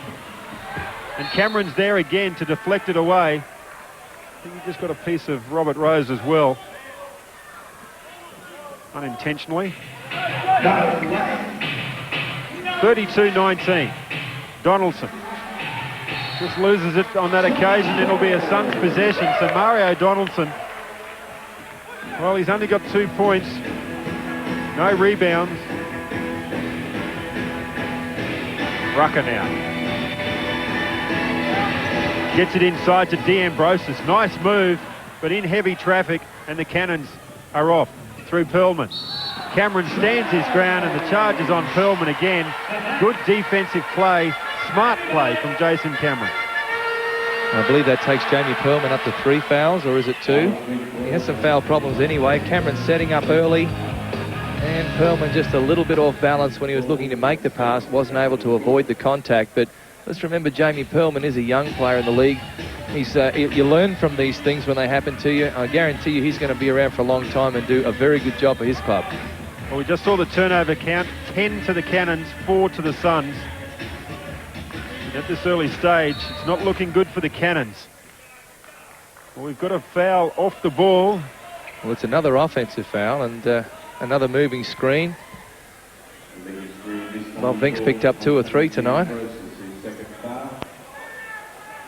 It's not a call we see a lot of, though, is it? Normally, unless the players are really hunting each other down on those screens, the referees will let it flow a bit. But Bob tonight has decided a couple of them are a little bit overdone. Yeah, I just wonder whether it's an instruction, too, from Gary Fox, because last week we saw it as well. They were watching a lot off the ball. And, I mean, let's face it, that's where most of the action really happens, doesn't it? Well, the one-on-one matchups are right in front of the referee. I mean, you can't get away with a lot there, but as you said, away from it, in back play, setting screens to free other players is when it all happens. And there's big Simon Dwight. And he is a hell of a player. And he's got a couple of blocks up there already tonight as well. Very good player indeed, Simon Dwight. You know, I look at Chris Anstey. Chris Anstey, obviously a good player on his way to the NBA. Mitchell Hill finding a lot of space there that time. But Simon Dwight, for mine, is as good a player as Anstey. So, you know, I believe he's another player that we could one day lose to the NBA. But like I said last week, I just wonder if that's not a shame for the NBL, that we don't lose too much talent of these younger players. He's only 21 too, so he'll be playing in the Australian under-23 side as they go up against the world in the World Championships. And these tournaments do get scouted by clubs all over the world, not just the NBA, but also European teams as well would be very interested in the performance of all the players. Big effort from Kieron Mitchell. Hill, he takes a breather. The Cannons now, they're desperate for something. 34-21. The Suns are in their zone again. Simon Curl chasing everything. Donaldson gets it to Dwight. Long-range jumper is long, and the Suns are away through Curl, in turn to Tyson. But the Cannons through Robert Rose just got a piece of that. The Suns will have 25 seconds to get a shot away. Good transition defense from the Cannons. And when you play zone, it gives you the chance to get out on the breaks if you do a good job on your boards. But the Cannons on that occasion chasing well. Good pass from Curl to get it to D'Ambrosis, and he had to work for that too, D'Ambrosis, and gets a well-deserved 2 points. 36-21. The Suns doing it quite easily at the moment. The Cannons just looking a little lost in offense. Donaldson gets around him. Again, good defensive play. They're just standing their ground, waiting for the Cannons to come to them. Well, a lot of the offensive play from the Cannons has been off the dribble so far. There's not enough player movement or ball movement, and there you see Donaldson getting caught out on a penetration move. If they're coming in on the dribble all the time, it's easy to set up and take the charge. 36-21 as we'll take a breather.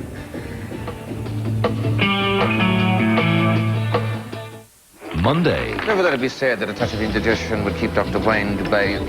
They're dropping like flies. 1 minute he's using his usual bedside manner, the next... And it all points to one cause. It can't be my kitchen. But when a friendship's involved, I'm almost broke. bending the rules can be deadly. I want you to take me to bed now. It's the point of no return. I don't know what I'm going to do. But you will come back to her? And surprising news leaves Arch with a big decision to make on Medivac, 9:35 Monday. In this week's Sunday Mail, Super A-Mar's giant 12-page 27th birthday sale catalogue, furniture and bedding, bargains galore, with no deposit, 10 months interest-free. Super A-Mar's 12-page 27th birthday sale catalogue, only in this week's Sunday Mail.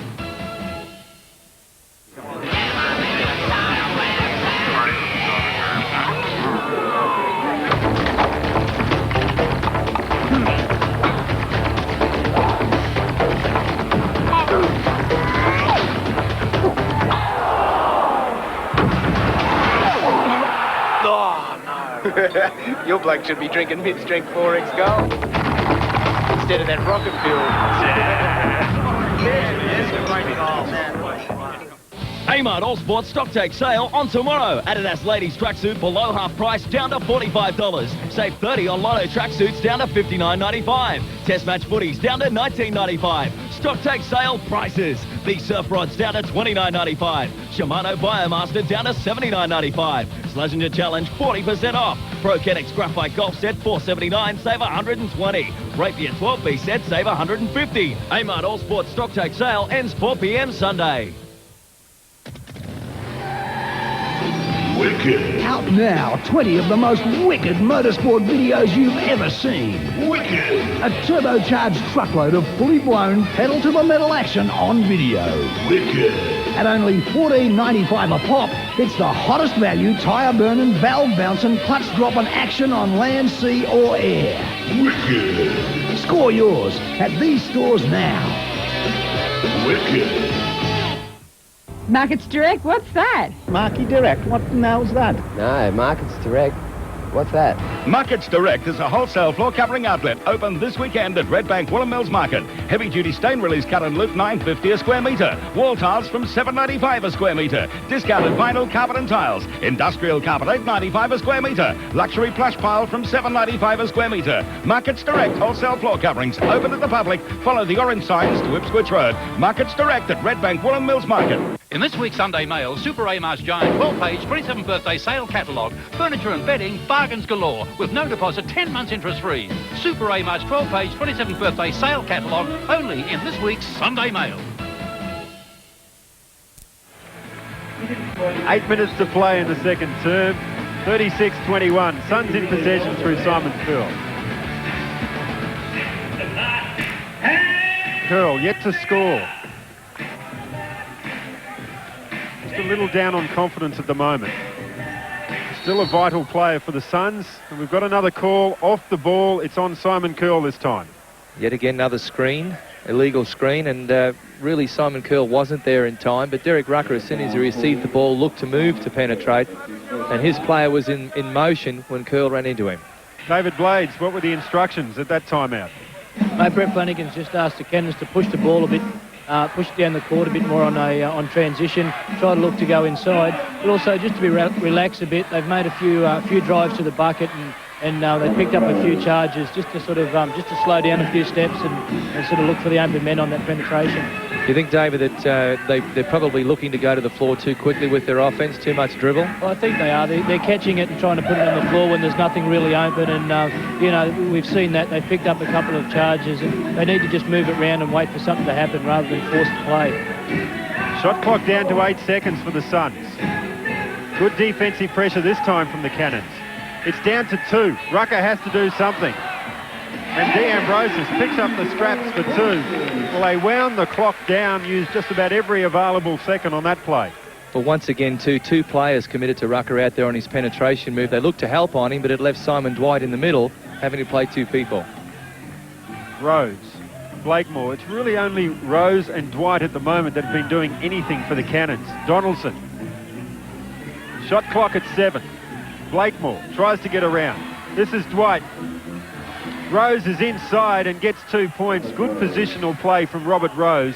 A good offense from the Cannons that time too. They waited. Their penetration with Blakemore then was just a couple of dribbles, kicked it out to the shooter, which was Dwight. And while he's shooting the ball, Rose gets set for the rebound. Tyson, round to his favoured left hand again. Oh, nice play, Clarence Tyson. Tough man to stop when he's in that paint. Scalzi looks for the alley-oop. It goes everywhere. It goes through about 3 hands, and eventually Robert Rose gets it. We've got a technical foul. It's on the bench, I think, on Mark Bragg. Bob Vink is not standing for anything tonight.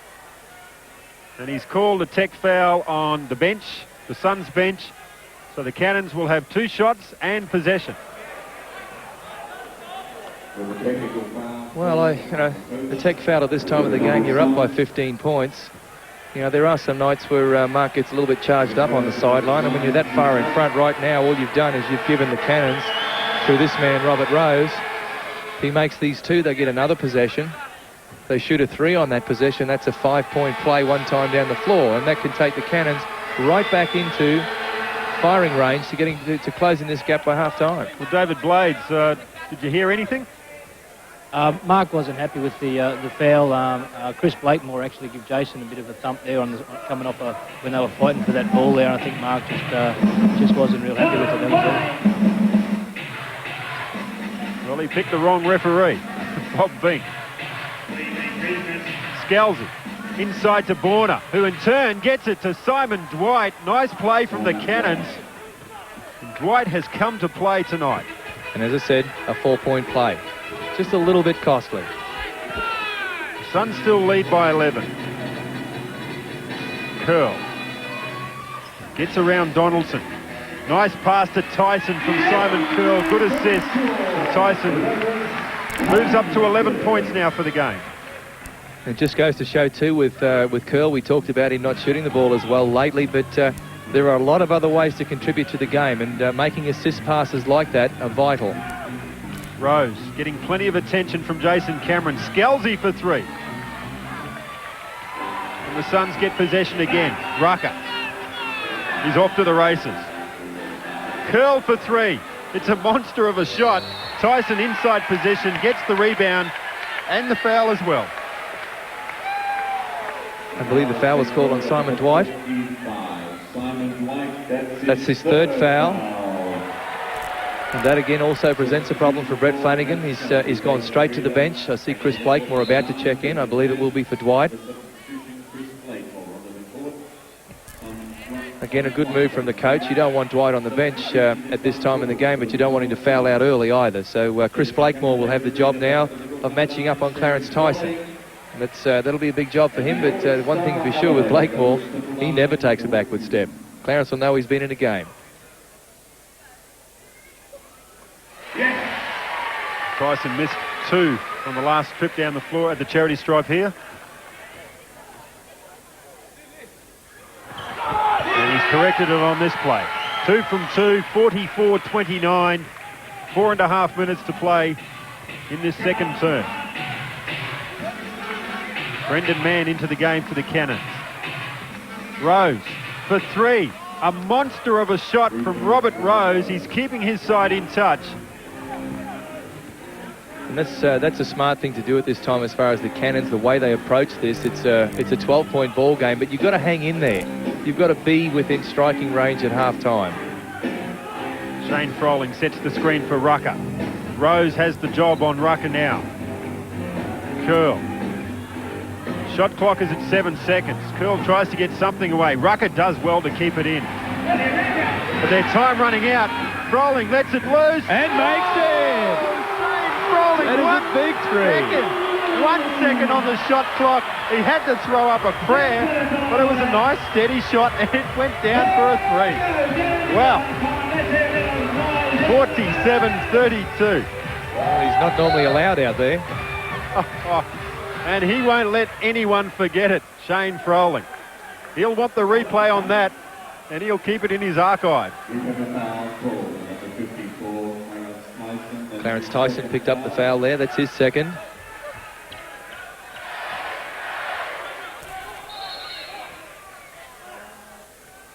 Substitution is Kieran Mitchell-Hill. Checks in for Simon Curl. Mark Ragg changing those two around fairly regularly.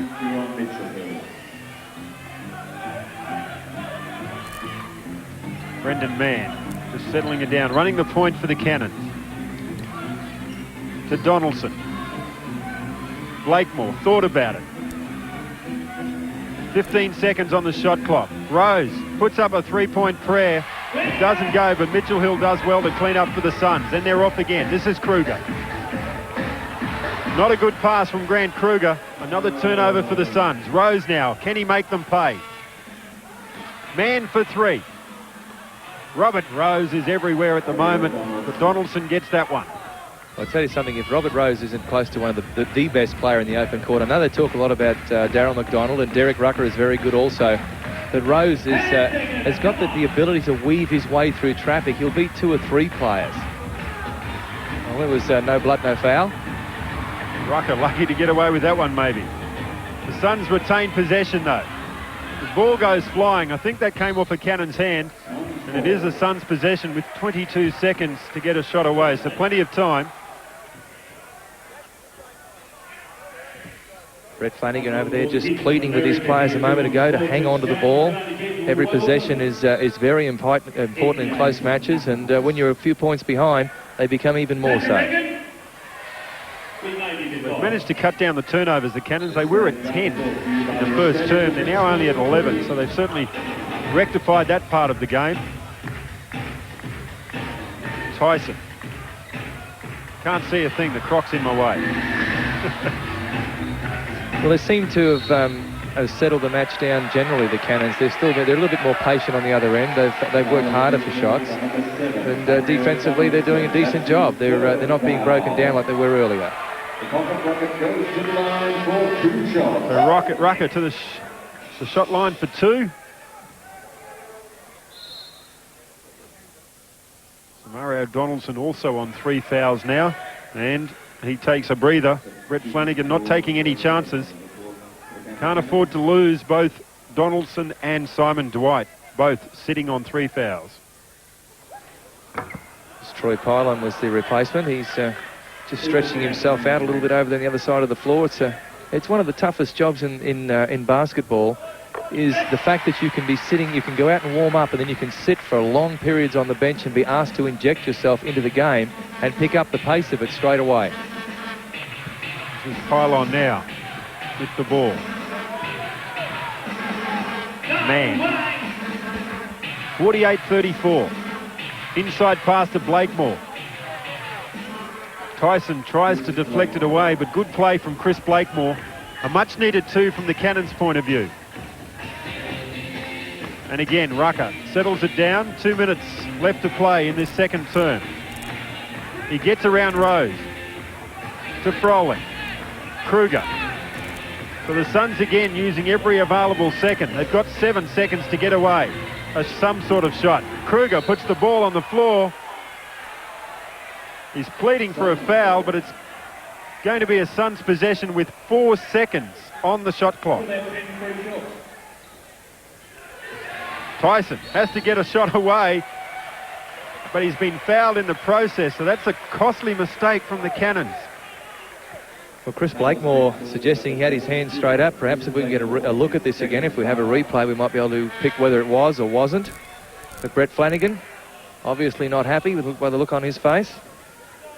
Not a happy chappy. He's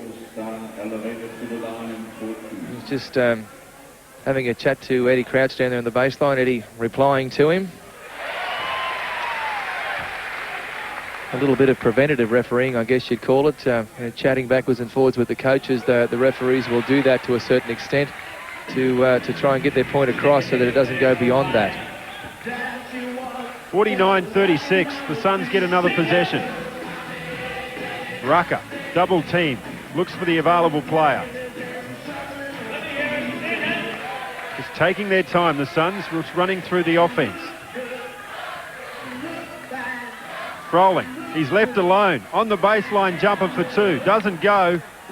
Nothing but air compared to his other shot. Brendan Mann just saying to referee Eddie Crouch, the ball's wet. Can we get a bit of a stoppage? Just dry it. Yeah, as we had a case last week where the same thing happened and the shot clock was reset. It was reset incorrectly. It shouldn't have been. When a player requests the ball to be wiped, the shot clock remains as it stands. If an official decides to stop the game to wipe the ball, the shot clock gets reset. Easy way to get an extra 30 seconds, I suppose, if the rule was different. Wipe it down your shirt. Well, they've done it again. They've reset the 30-second clock at the request of Eddie Crouch. Well, perhaps I might be wrong. We may have to check on that ruling, but my understanding is that it doesn't reset. As I said, if you really needed to, if you needed extra shot clock time, wipe it down your shirt and ask for the ball to be wiped. We'll get that checked at half-time because I'm under the same interpretation as you, Trevor. It just seems ludicrous that it should get reset at the request of a player. Foul called there, so Brendan Mann will go to the charity stripe for 2 shots. And these are fairly important for the Cannons. Winding down to half-time. They're trailing 49-36. Brendan Mann to the line for 2 shots.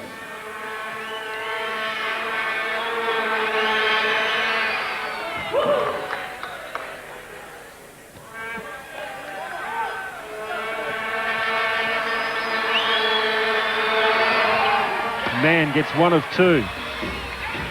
Tyson with another defensive board. That's rebound number 6 for him tonight. Rucker. The ball's very rarely out of his hands tonight. Cameron puts the ball on the floor, gets Rucker, he's free for 2. Rims in and straight back out. The Cannons eventually, no, the Suns come up with it through Tyson. And that almost went in as well. And it's the Suns' ball. Robert Rose just losing the handle on that. Well, another costly turnover for the Cannons with only 22 seconds left in this second term. Floor wipers just cleaning up the sweat there. We had both Blakemore and Kruger, two of the toughest players in the league, down on the floor, tussling it out, looking for the ball. Suns with a bit of time, Ken, more than enough time to get a good look at a shot here. Well, it's in the hands of Rucker, not surprisingly. You can see how much time is remaining on the bottom right-hand corner. Rucker. Rose has the job on him. They get it to Cameron, the go-to man. Three-pointer doesn't go. Tyson shoots it. Oh, it looked good. Well, Tyson's shot wasn't that far away, but at half-time, the Suns go to the break with a fairly handy lead, 49-37.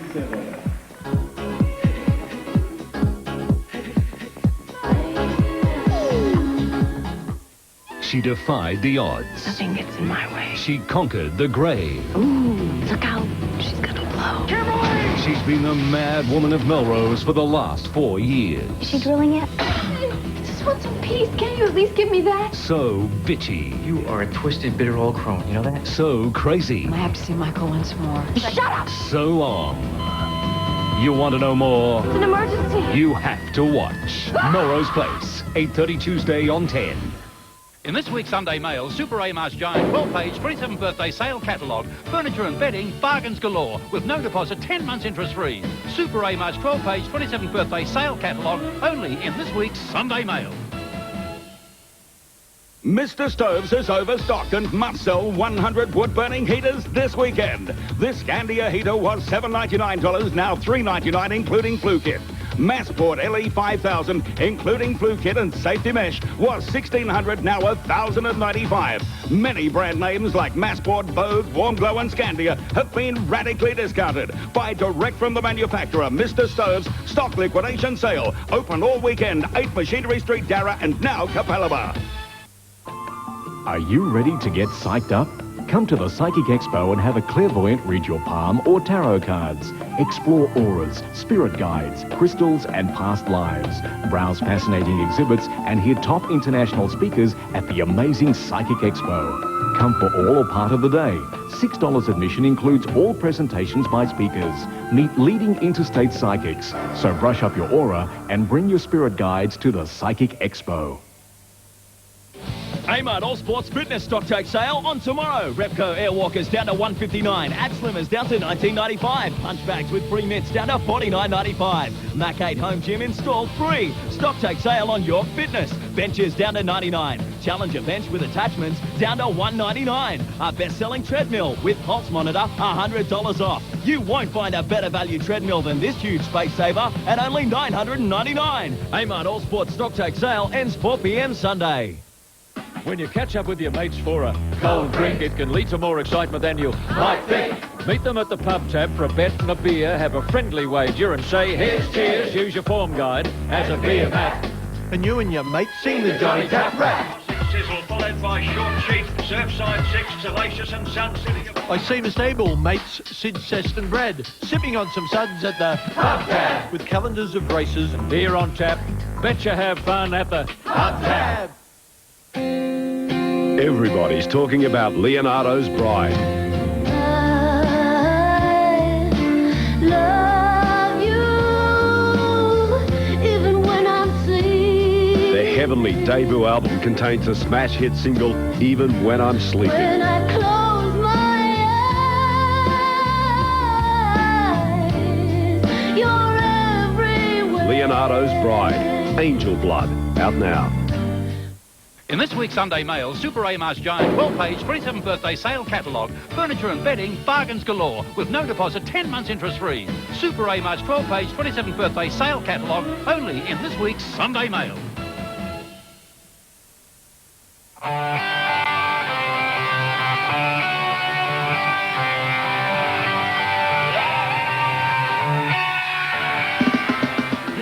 The Shane Froling three-pointer as the shot clock wound down. One of the highlights of the second term. Well, Trevor, having a quick look at the match stats now. 49 plays 37. The field shooting percentage fairly even, but look at that three-point shooting percentage. Well, it certainly is, and the Suns out there at 6 of 10 from the three-point line. The Cannons at 2 of 8. And that's going to, with three-point shots, is going to blow the margin in the score out a little quicker than what you'd expect. The Suns at 21 rebounds to 16 tonight are once again winning a rebound contest. The last 2 weeks against the Magic and the Giants, we thought they'd struggle there, but they seem to be able to get the boards done. The turnover's a little high for the Cannons, but I was just looking at one of the other stats we see, points off the bench. The Suns tonight have 13 points from their bench players. The Cannons have 3, and Kieran Mitchell-Hill has been a big part of that. And a quick look at the top scorers. Really, from the Cannons' point of view, Robert Rose is the only one that's been keeping them in touch. Tyson and Rucker, 14-13 each. The third quarter action is underway from the Townsville Breakwater Entertainment Centre. And Trevor, I know David Blades went and had a quick look at, or quick chat to Eddie Crouch about that rule discrepancy that we were talking about, the situation where a player who asks for the ball to be wiped, should the shot clock reset, as Curl lets one fly and connects, well, that'll do his confidence the world of good. Should the shot clock reset, or shouldn't it? We don't think it should. David Blades, what's the situation? Mate, I talked to Eddie Crouch at half-time, and he said if the ball's wet, you know, it's his prerogative to reset the clock. And I said to him, well, what happens if a team comes down and the ball's wet after they've used 20 seconds up and they want to reset it? He said, well, you know, it's the referee's decision to decide whether it's legitimate. But if it's a legitimate call, then the shot clock could be reset. But I don't really agree with the rule because, you know, the players, the team brings the ball down and gets it over halfway and then decides that it's wet and they reset the clock. So, you know, effectively they're getting 40 seconds for a shot clock. Yeah, I agree. I know Trevor does too. Absolutely. I spoke to David at halftime, and David, I think it's wrong. We had the same thing last week, and I think there could be situations where it could be used deliberately to advantage if that latitude is given. Well, there could be, and I guess that's the referee's job there to police that, and hopefully it sort of won't get out of hand. Yeah, but I know, as Trevor said, that the situation is, I mean, it's a situation where the referee shouldn't have to make that decision. It's a clear-cut rule, and that's the end of the story. That's the way I feel about it. It's just, again, I mean, it comes down to that intentional, up to a referee to call it intentional or not. As Brendan Mann on the break puts up some sort of shot, the foul is on Simon Curl. And in that situation, the Cannons have brought it back to a 10-point game. Well, we'll leave the situation there with that call, but we don't agree with it, and I think Gary Fox maybe needs to have a look at it. Well, enough said, as you said, and while we've been discussing that issue, as you said, the Cannons have put a bit of a run here at the start of the game and closed the gap to 10. A couple of free throws to come. Brett Flanagan would be happy. I just see him over there on the sideline, clenched fist and clapping his hands. I think there would have been a fair bit of probably geeing up in the change room, I guess is the way to put it. I'm sure he would have been putting a lot of pressure on his players to up the tempo in this one. 52-43. Cannons coming back in the third term. Early stages. Rucker gets it to Tyson. Again, the Suns winding the shot clock down. It's at 9 seconds. Curl draws two players, dishes inside to Clarence Tyson. A good draw and pass from Simon Curl. Simon Curl has made a couple of good plays in that area tonight. Might have made only the one shot, I believe, at this point. But as I said before, if you talk too much about the shooting and not the other aspects of the game, you're forgetting what the contribution being made comes down to. Mario Donaldson with the turn and shoot doesn't go. 4 points for Mario Donaldson tonight. Again, not a happy one. Tyson backs in on Chris Blakemore. Goes to his left hand again. Blakemore couldn't do much more than what he did. The foul is on Simon Curl. Coming in a bit late then. Just pushed Brendan Mann away. If he's not careful, he might get a tech as well. He's had a bit to say on the last two calls and still disputing it. He's just be a little bit careful. There's been one technical foul for the Suns tonight from the bench. And if it comes down to a close one, you wouldn't want to be looking back at a couple of those as being a decider in the game. Well, Brendan Mann has done a good job in this third term. He's connected on a three-pointer and just chasing everything as well. Mann. Donaldson. Trying to spark his team. Curl does well on that play. Mann penetrates, dishes to Simon Dwight. But Jason Cameron got a piece of that. And the shot clock won't reset. It stays at 5 seconds for the Cannons. Simon Dwight having quite a bit to say after that one as well. Things are heating up out there a little bit as far as the temperaments are concerned. Jason Cameron close to Robert Rose. A shot coming up well short. Well, he had to put something up Robert Rose. There wasn't enough time. Cameron to Rucker. Inside pass to DM. Tremendous vision on that one. He was into the shot there. Defense did a great job of getting to him. Still found the open man in the lane. 56-43. Dwight to Mann for three. It doesn't go. Simon Curl does well to get the rebound. Brendan Mann. Oh, full marks for Brendan Mann. Just steals it off Derek Rucker. Just caught him unaware and gives the Cannons another possession.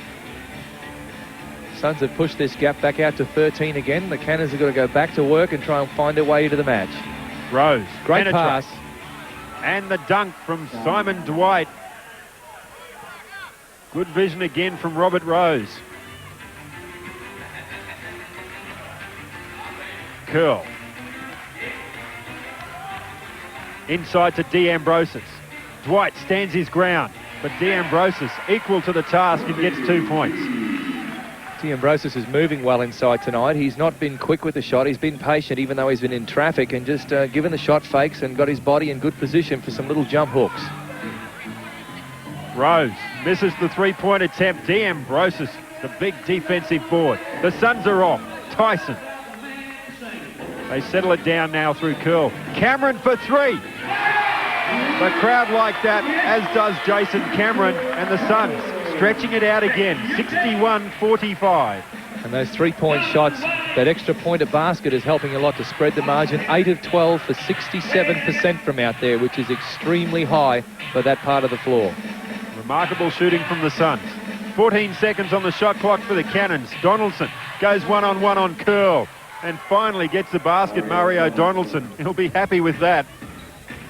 There isn't glad wrap over the ring. Well, he's still 3 of 6, though, for 50%. He just really hasn't been able to get a good look at too many shots. D'Ambrosius looking for something. He's got to put the ball on the floor.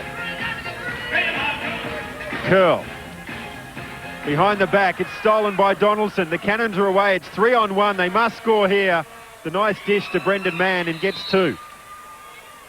And Mario Donaldson did a very good job on that play down the floor. He maintained his balance when Cameron stepped up to try and take the charge foul. Well, found young Brendan Mann for an easy lay-in. Sorry, Trevor, we've got a technical foul. It is on Simon Curl, and we did allude to that a little bit earlier. That he was having a bit too much to say. Eddie Crouch said that's enough you've got a tech foul. Well, he's been given the opportunity. As you said, he was spoken to 2 or 3 times. You don't get too many chances. A little bit of frustration, I think, for Curl at the moment, though he's not happy with the way that he's playing. And that's fairly obvious, even though he has made some good plays tonight, some good assists. And his defence on Donaldson has been fine. Well, the Suns leading 61-49. The Cannons will be back on the other side of this break to shoot 2 shots.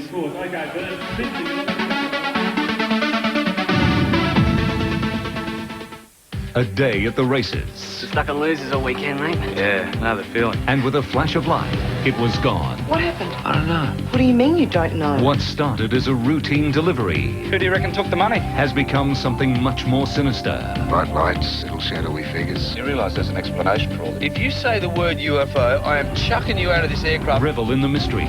Examine all the clues. Can you put the pieces together? Aliens. Big Sky, 9:30 Tuesday on 10. In this week's Sunday Mail, Super A-Mar's giant 12-page 27th birthday sale catalogue, furniture and bedding, bargains galore, with no deposit, 10 months interest-free. Super A-Mar's 12-page 27th birthday sale catalogue, only in this week's Sunday Mail.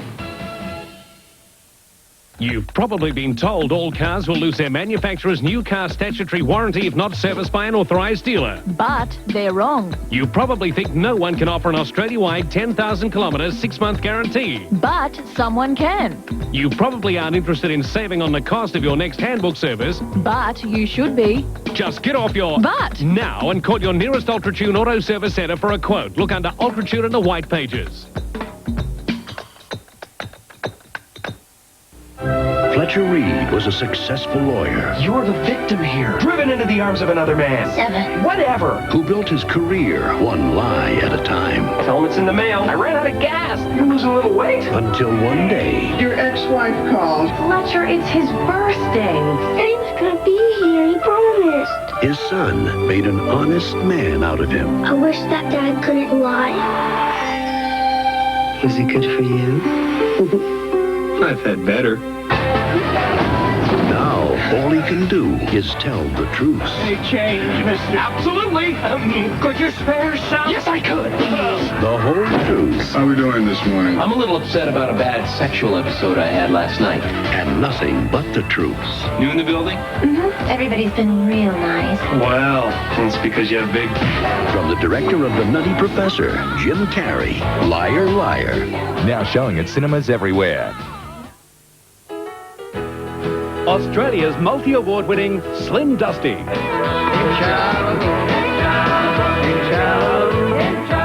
Slim Dusty, historian of the bush, singing songs about real Australians. I'd better keep my mind on the job, 'cause I'm a ringer from the top end.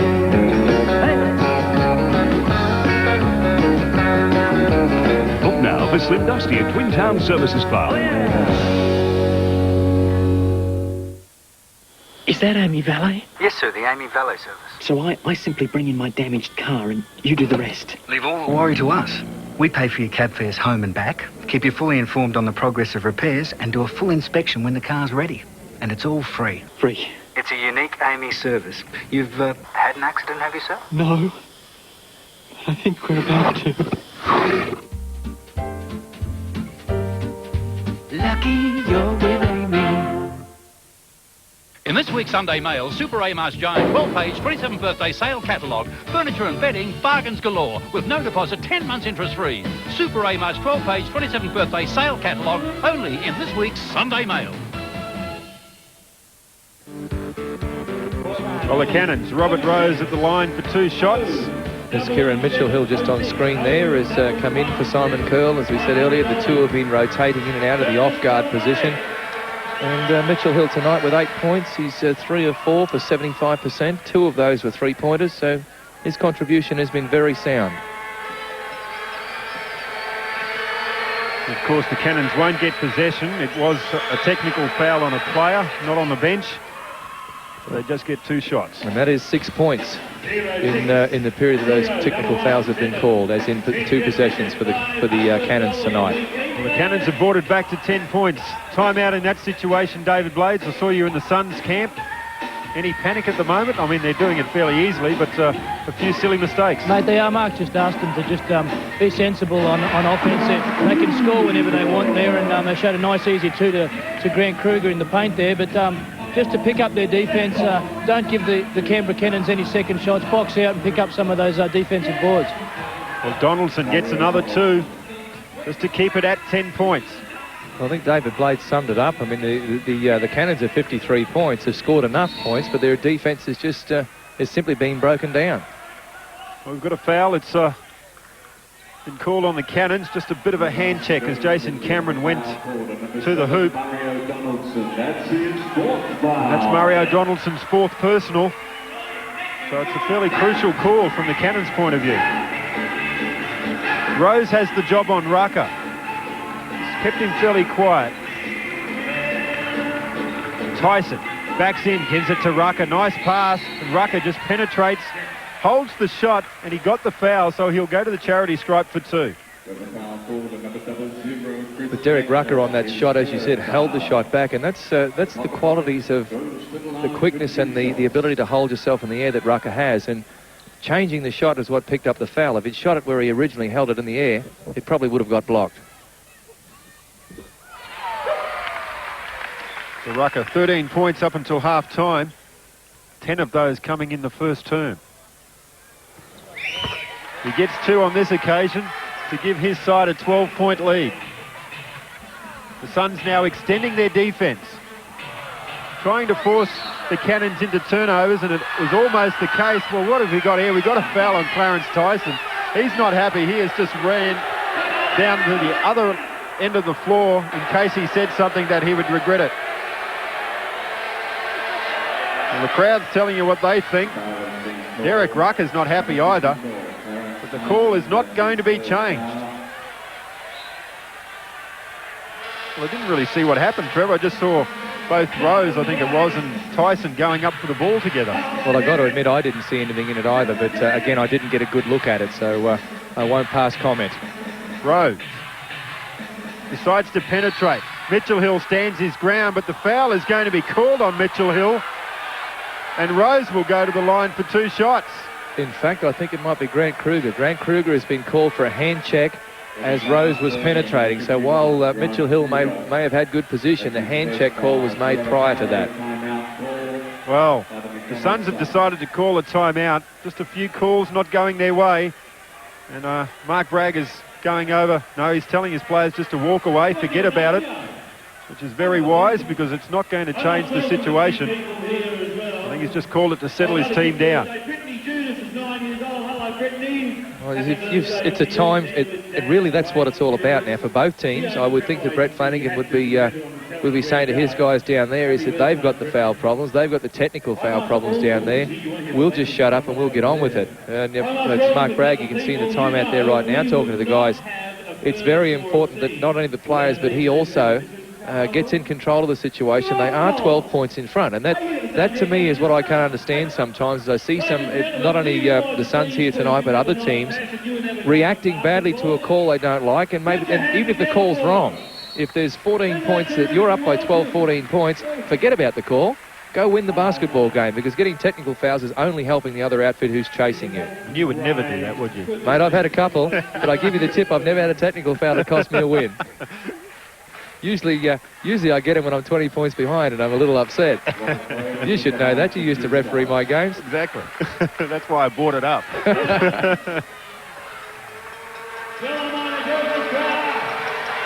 Robert Rose at the line to shoot 2.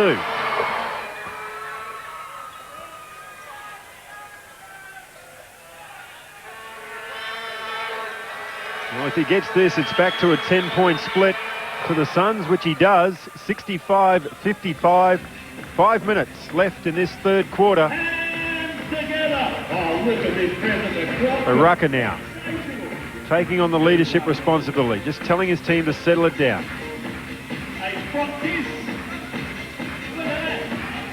Shot clock is at 10 seconds. Cameron found a bit of room, decided to take it to the hoop. Well, we've got a foul, but I thought Simon Dwight got a clean piece of that. Will it be on him or Ray Borner? It's on Ray Borner. Dwight clearly got the block. It's difficult to see from, within traffic as we look at it from our area of the floor. But Jason Cameron once again was able to find a lot of space to get inside the Canberra defence. I said before the game how the Cannons are keeping teams to 92 points a game, which is pretty good in this league. I mean, anytime you keep someone under 100, you've got to be a legitimate chance to take the game out, but they're really struggling in that area tonight. 67-55, the Suns extending their defence. The Cannons break it down this time, though, and Robert Rose gets 2. It's Rose up to 26 points already. We still have a quarter and a half to go. Rucker uses the screen from Tyson. Cameron. Lob pass inside to Mitchell Hill. He does well to get it to Tyson. And look at that shot from Tyson, just hanging in the air, looking for the clear passage, and he gets it. The Suns continue with their match-up zone. Inside to Borner. 10 seconds to get something away, the Cannons. Rose to Donaldson. He had to shoot it. And Mitchell Hill gets the defensive rebound. Playing a fairly big game here on Mitchell Hill again. Rucker tries to get around Rose. Still with Rucker. He does get around Rose. Tries to shoot over the top of Borner. Kruger does well to get it back and give his side. Oh, nice pass inside to Mitchell Hill running the back door. He loses possession. Borner gets it. We've got a foul in there and it's on Ray Borner. Good play from Kieran Mitchell Hill, chasing everything, and he came up with a just reward.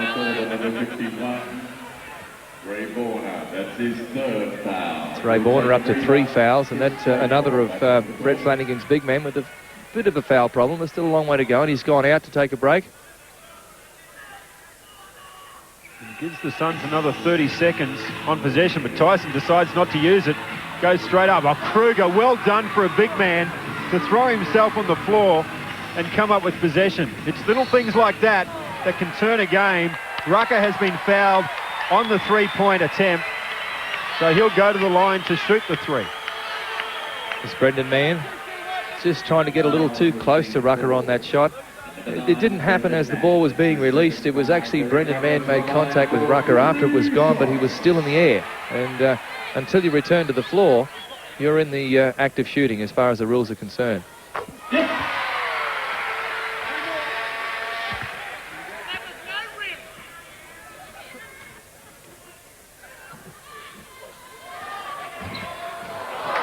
Well, he won't make it a 3-point play. Suns are 12 of 18 from the free throw line tonight at 67%. It's not as good as what you'd like. It's down a little bit. The Cannons, on the other hand, 10 of 12 for 83. Suns shooting 67% from beyond the arc. Blakemore. 71-57. Donaldson for 3. Mitchell Hill again. That is defensive rebound number 2. No, 5 in total. Oh, Rucker. That is a monster of a shot over Robert Rose, mind you, for a 3-pointer. And Robert Rose says, let's have a timeout. The momentum and the pendulum starting to swing towards the Suns. A big play from Rucker. 74-57. The Suns in front. Well, it's just at half-time there. We have some members of the media from Canberra here with us tonight. I was talking to the young lady sitting next to you, and she was saying that the teams coming here, this is what she's hearing down there, the teams coming here are very much aware of the atmosphere here and how much it does help the home team.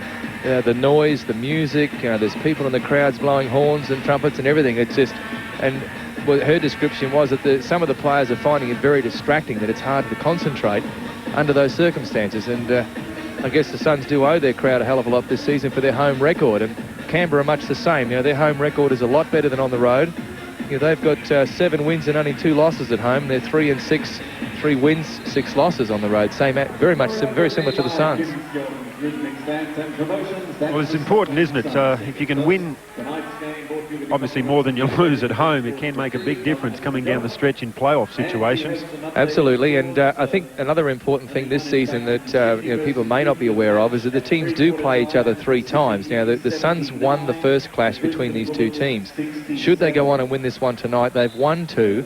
If the 2 teams finish tied anywhere at the end of the season, the Suns automatically go ahead of the Cannons. Exactly. And actually, Mark Bragg mentioned that just prior to the game. Oh, Simon Dwight. Big jam. Well, he's doing wonders for his side at the moment, just trying to keep them in touch. 74-59. And Mark Bragg did allude to that, Trevor. Just mentioned that if he gets these ones, it's the Canberras, the Brisbanes, and the Sydneys, that if you can get 2-1 up on them, it can make a big difference, because it's probably more than likely they're the teams that they'll be competing for that 5th, 6th spot, if that's where they're going to finish. Well, that's what's been happening over recent weeks, and the Suns have been in and out of the top 6 over the last 3-4 weeks. If they win tonight, they may well go back into the 6. Canberra may well drop out. Sydney was at 4, and then they were back down at 8, based on only 1 loss. So, this is, without a doubt, I think, really the playoffs have started now, in the sense that every week you go out now, you're not getting an easy game, and you can look back now at probably mid-season where you lost a game that might cost you that spot. Mitchell Hill at the line for 2. David Blades, I know if the Suns win tonight, they can go as high as 4th in the Mitsubishi Challenge, and just your feelings on the situation. Mate, as you said, it's a very tight season this year, and a win here from the Suns can put us up into the into 4th position. It's very important to try and pick up these wins at home, as we've got a really long road stretch coming up in August with, I think, 7 out of 8 games on the road, and we need to cement these games here. Matt Scalzi misses. Clarence Tyson, the big defensive board, and the Suns are off again, 75-59. They're looking fairly comfortable as we wind down in the 3rd quarter. Rucker just calls the play. 20 points for the game, Derek Rucker. 45% from the field. Cameron comes off the screen. Oh, another big 3. That is a huge shot, Jason Cameron. Someone in his face as well. He gets decked, still gets the shot away and nails it. Well, what did the Cannons do, though? I mean, they've done everything they can to get out to those shooters. There's Simon Dwight with a nice little mid-range jumper. He's up there with 14 points at 58%. That's good shooting, but the Suns 71% from the 3-point line, 10 of 14. If someone's shooting it that good against you, there's not much you can do. There's Cameron going again. Not this time. Too much room, maybe, Jason Cameron. Too long to think about it. Yeah. Jamie Perlman now. Can he ignite his team? The Cannons need something, and they've got to do it fairly quickly. Otherwise, this crowd will start to find voice, and it'll be a good night nurse for the Cannons. Shot clock is at 12. Perlman draws and passes. Scalzi for 3. An all-important one for the Cannons. They now extend their defence. Robert Rose. Scalzi chases him. And Rucker just settles it down, looking for the last shot of the quarter. Only 30 seconds left to play. Rucker gets around Dwight. Finds a free man. Gets it in Mitchell Hill. This is for 3. Doesn't go. Kruger picks up, and they will now just wind it down for 1 shot. There is only 11 seconds left to play. Rucker taking his time, using it all. Penetrates, dishes. Mitchell Hill for 3. It doesn't go down, so they just wound the clock down. And at 3-quarter time, the Suns 78, the Cannons 64.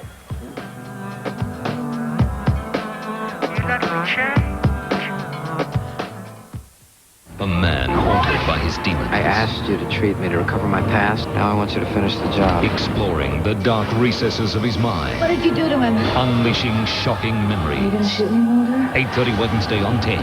The X-Files. In this week's Sunday Mail, Super Amos Jones 12-page 27th birthday sale catalogue, furniture and bedding, bargains galore, with no deposit, 10 months interest-free. Super Amos 12-page 27th birthday sale catalogue, only in this week's Sunday Mail. Are you ready to get psyched up? Come to the Psychic Expo and have a clairvoyant read your palm or tarot cards. Explore auras, spirit guides, crystals and past lives. Browse fascinating exhibits and hear top international speakers at the amazing Psychic Expo. Come for all or part of the day. $6 admission includes all presentations by speakers. Meet leading interstate psychics. So brush up your aura and bring your spirit guides to the Psychic Expo.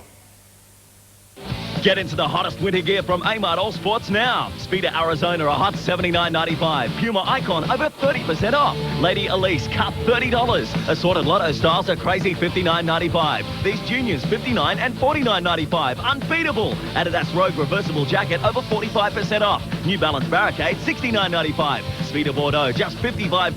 Tracksuit pants from $19.95. Adidas Snap pants for $59.95. Amart All Sports open 7 days. Know somebody. Do we get to know somebody? If you want to know someone, you might see me on a street driving by. You might see me through a window at night. You may think I'll make you feel alive. Just wait till you drive it. Just wait till you drive it. The amazing live sea monkeys, your very own instant real live pets. Watch them swim, teach them tricks, give them names, feed them and watch them grow. The amazing live sea monkeys, they're real. Out now from Moose. In this week's Sunday Mail, Super A-Mart Giant 12-page 27th birthday sale catalogue, furniture and bedding, bargains galore, with no deposit, 10 months interest free. Super A-Mart's 12-page 27th birthday sale catalogue, only in this week's Sunday Mail. Wednesday, a strictly adults-only sex life. Take a special journey into the amazing world of the orgasm. Learn how to make it, take it, and fake it. Men do or can fake orgasm. The Ultimate Orgasm Hour, 9:30 Wednesday on Sex Life. Well, this is it. Fourth quarter action about to get underway. The Cannons with a lot of work to do. Try and bridge this gap. Get back into the game. Tyson gives his side first use of possession in the final turn. Rucker thought about it. Good passing from the Suns. D'Ambrosis couldn't get the two. So the Cannons now with possession. They've got to execute just about on every play to try and get back into this. But it is important they execute too. I was just looking at the rebound stats. They've pulled down only 20. There's a great pass from Perlman.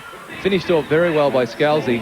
But the difference in the boards tonight there, the Suns have 33 compared to 20 rebounds to the Cannons. And that's a big share of the possession going the Suns' way. Cameron for three. Short on that shot.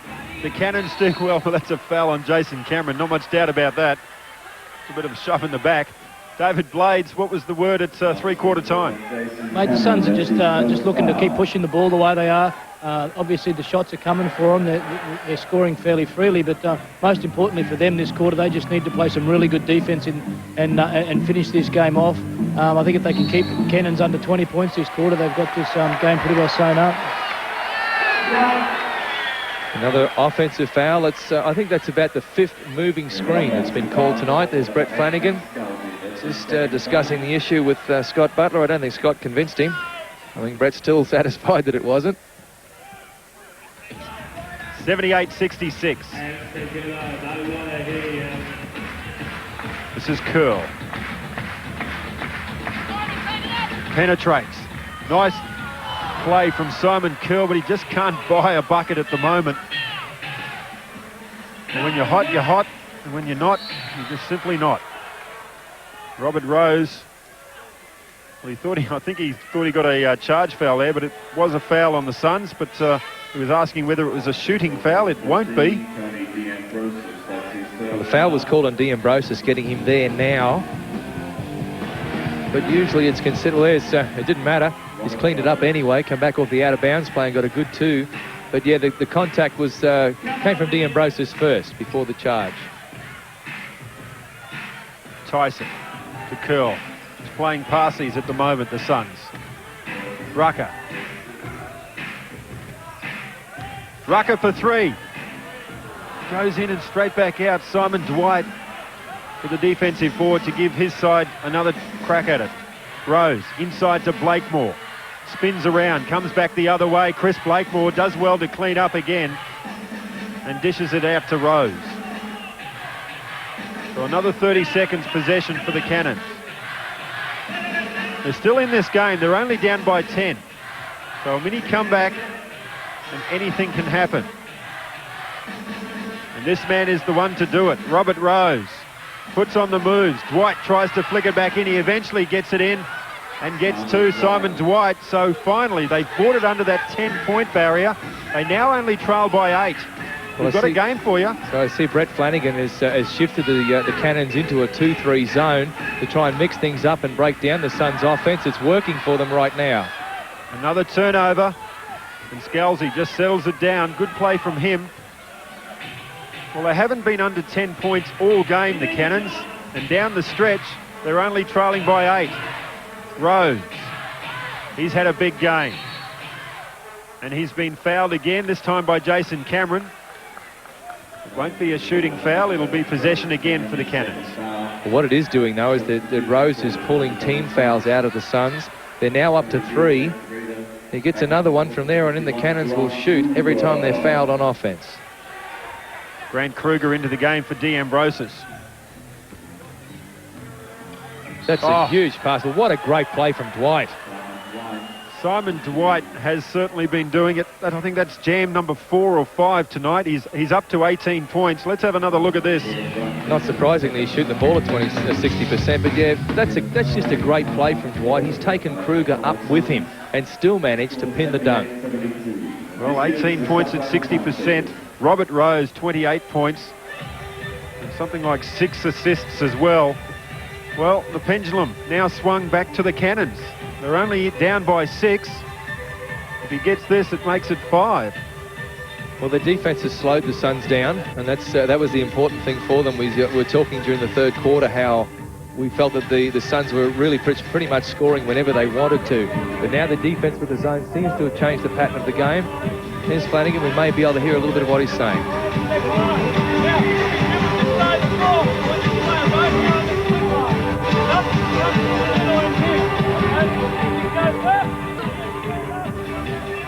We can't really hear that. Mark Bragg, David Blades is in the timeout.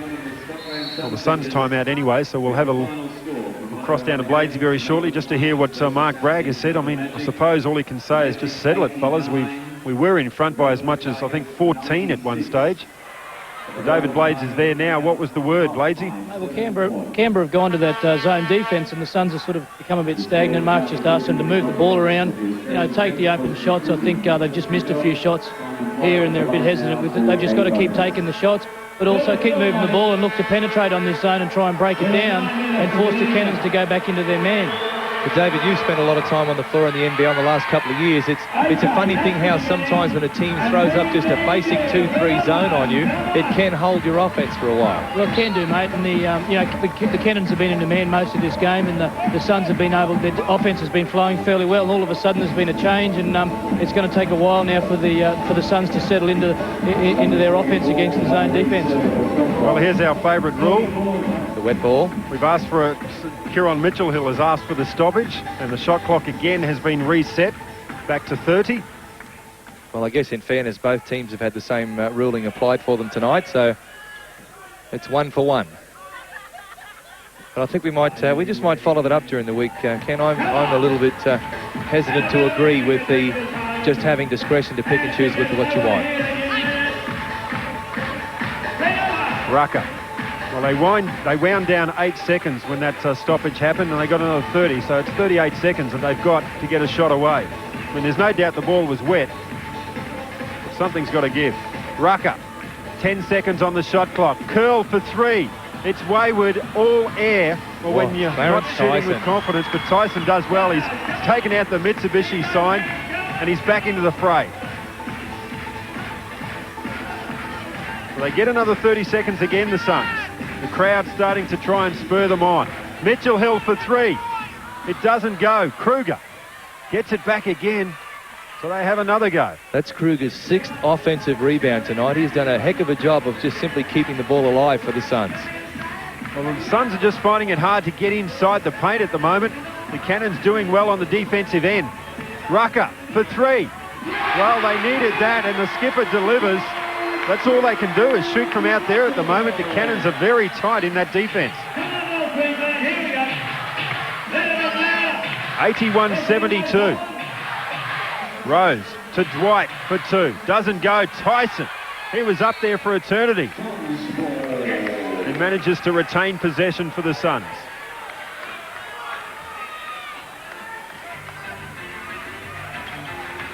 Rucker now just slowly up the floor. Gets around Perlman. Puts on the moves, Derek Rucker. Well, he's decided to take Perlman on. Perlman really hasn't done a job on Rucker, whereas Brendan Mann has done exceptionally well. Well, the Suns, even though that was a zone defense that they were looking at, they still isolated Rucker up the top with the shooters on the perimeter getting right down in the corners to give Derek the chance to play on his own. Well, the timeout has worked for the Suns. Rucker for 3. Oh, the skipper has delivered. Dare I call him a champion? We'll get another letter from Melbourne. Well, there's Derek Rucker pulling up. The open court game is his. 86-72. Rucker has shot up to 28 points. 5 of 6 from beyond the three-point arc. We'll take a breather.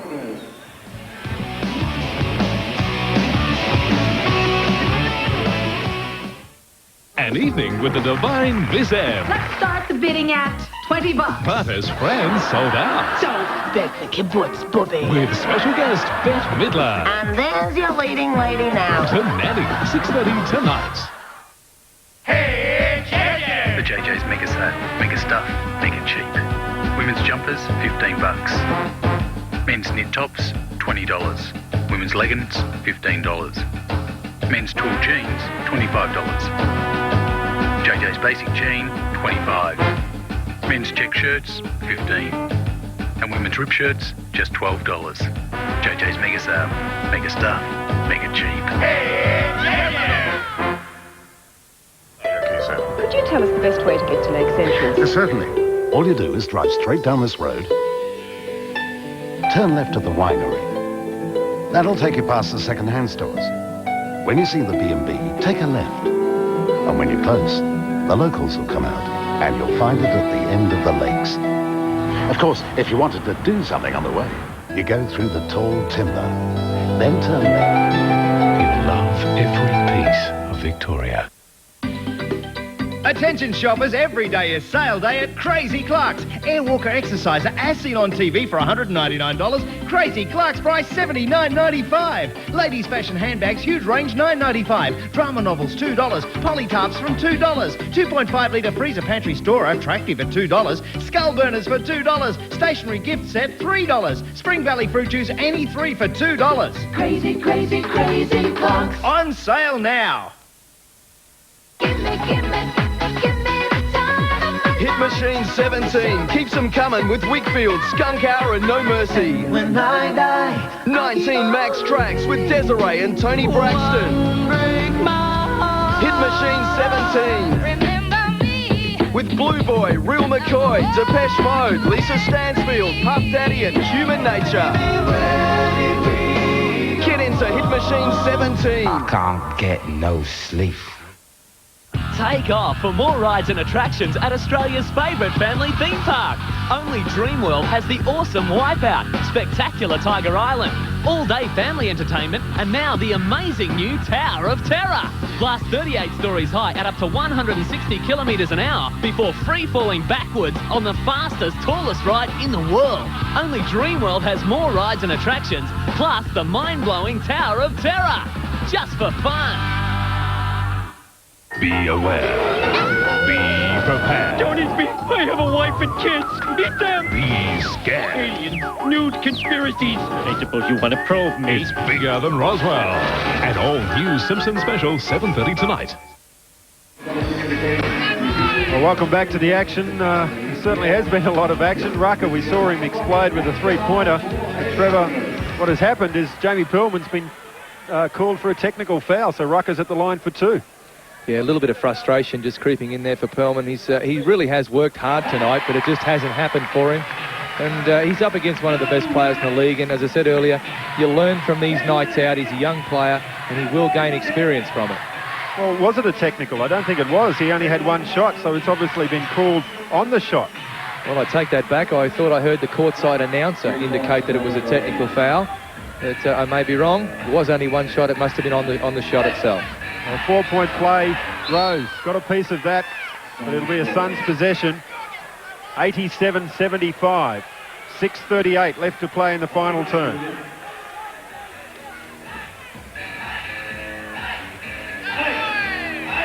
The Rucker certainly has been feeling it.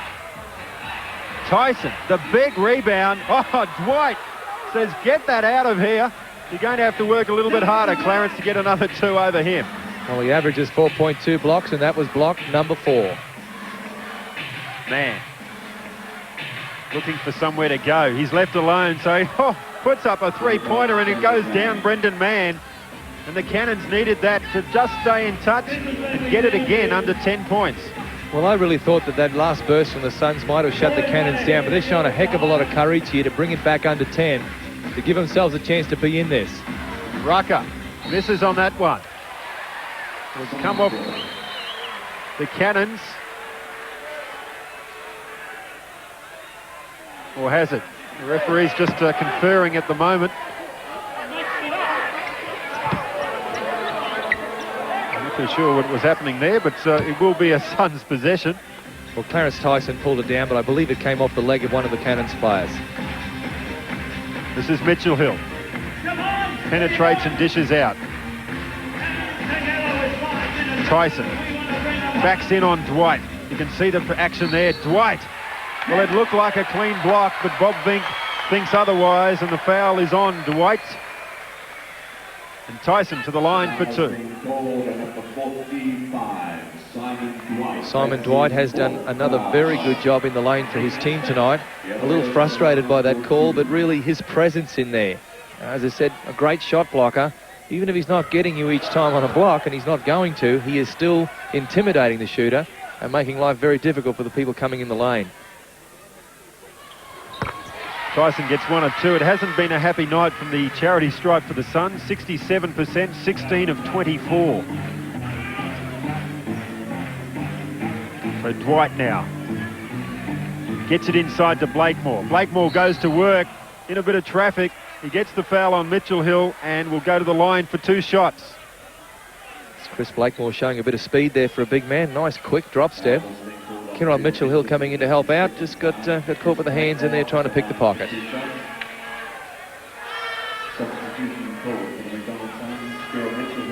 Mitchell Hill just takes a breather as Jason Cameron checks in.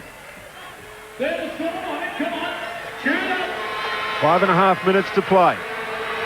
The Cannons got to within 5. Listen to this crowd.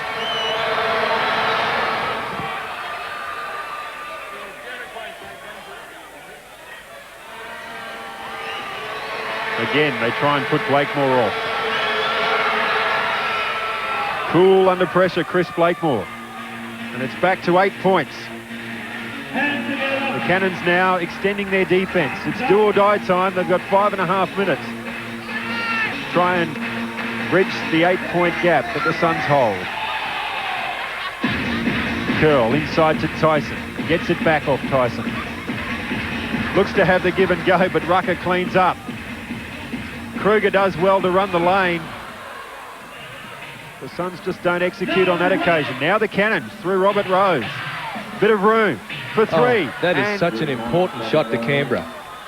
He knocks it down, 88-83. They're back to within 5. The Cannons will not lie down.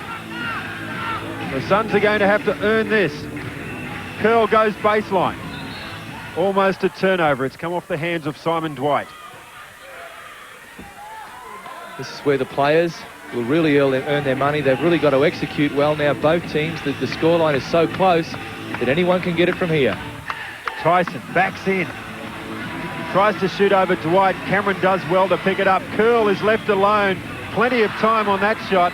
It's not going down. And Robert Rose now for the Cannons. They get this. And this crowd will go quiet, I think. The Cannons, they're trailing by 5 with 4 minutes left to play. Brendan Mann to Rose. The money man is Robert Rose. Rucker has the job on him. He's helped out by Cameron on that occasion. And Tyson drags in rebound number 14. If you're going to make it in this league, you've got to learn to play under pressure. The Cannons showed us last year they could, going right through to the semi-final playoff against the Tigers. The Suns looking to try and reach those goals this year. Rucker. Curl now. Shot clock is at 5 seconds. Something's got to happen for the Suns. Curl realises the urgency and he came back down with it. So a fundamental mistake, a travel, and it's a turnover, and the Cannons will have possession. They're still down by 5. Mark Bragg must be a little more concerned now than what he was earlier. This is also the time of the night that the coaches really earn their money. Brett Flanagan's been up on the sideline there. You can see him across court. Been very active tonight, doing a lot of talking to his players. Well, Dwight was wayward on that shot. Tyson just brings it in. The Suns now must execute on this play to give themselves a bit of breathing space. Rucker decides to take them on. Tyson, the huge rebound. He was the only one up there and got 2 points to bring it back out to 7. Now the crowd starting to find voice. Brendan Mann for 3. It goes down. The Cannons stay in touch again. 90-86. Well, another cliffhanger. The Cannons have switched their defence up again. They're now in man-to-man. They were in the 2-3 zone. Oh, good running the lanes from Grant Kruger. Good vision from Derek Rucker, and the foul has been called. So Kruger now to the line for what will be very crucial and critical 2 shots. Chris Blakemore there really upset with the whistle, but Blakemore got a clean piece of the ball. Let's watch this coming in. That's a block, but it's Simon Dwight on the other side of the floor that's picked up the foul. And that is Simon Dwight's 5th personal. So one more and it's good night. Brett Flanagan deciding, well, there's only 2:34 left to play. He's going to play him out. It's not the time to sit him down. This is money time. You've got to have all your players out there. 91-86.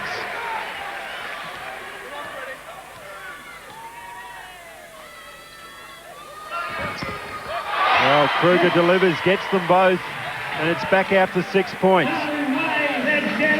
He's had a big game tonight, Kruger. I spoke about his boards before, but his defensive effort also has been very important to the team. Rose, the Cannons will go to him just about on every play.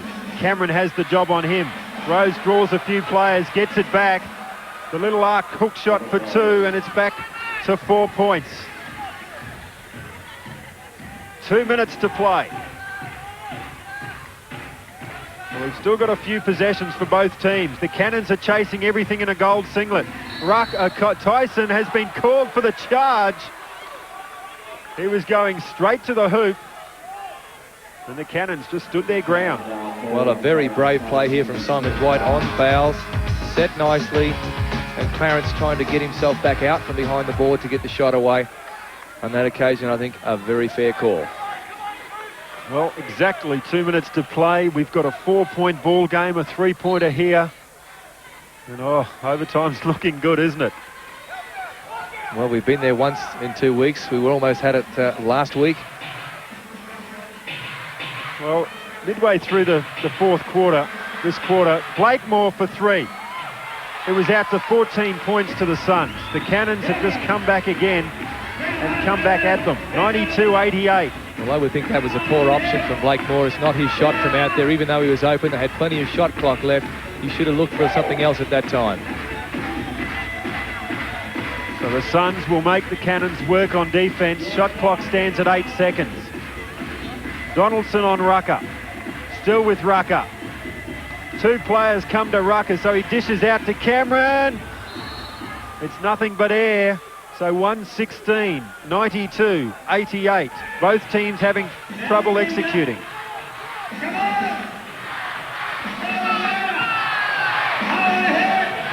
So I guess say Canberra need to get into the hands of the right people, and that's the man right there is Rose. They're isolating and giving him one-on-one. Oh, what a play. What a play, Robert Rose. Well, they call him the money man, and that is why. With 1 minute to play, he gets a much-needed two-pointer to make it a two-point ball game, and it really is anyone's game at the moment. Doesn't matter what's happened in the last 3 quarters or for the last 11 minutes of this quarter. It has now come down to this. Rucker. Donaldson on Rucker. It's an isolation play, or is it? No. Cameron to Curl. He hasn't hit tonight, but he's delivered again. Down the stretch, Simon Curl.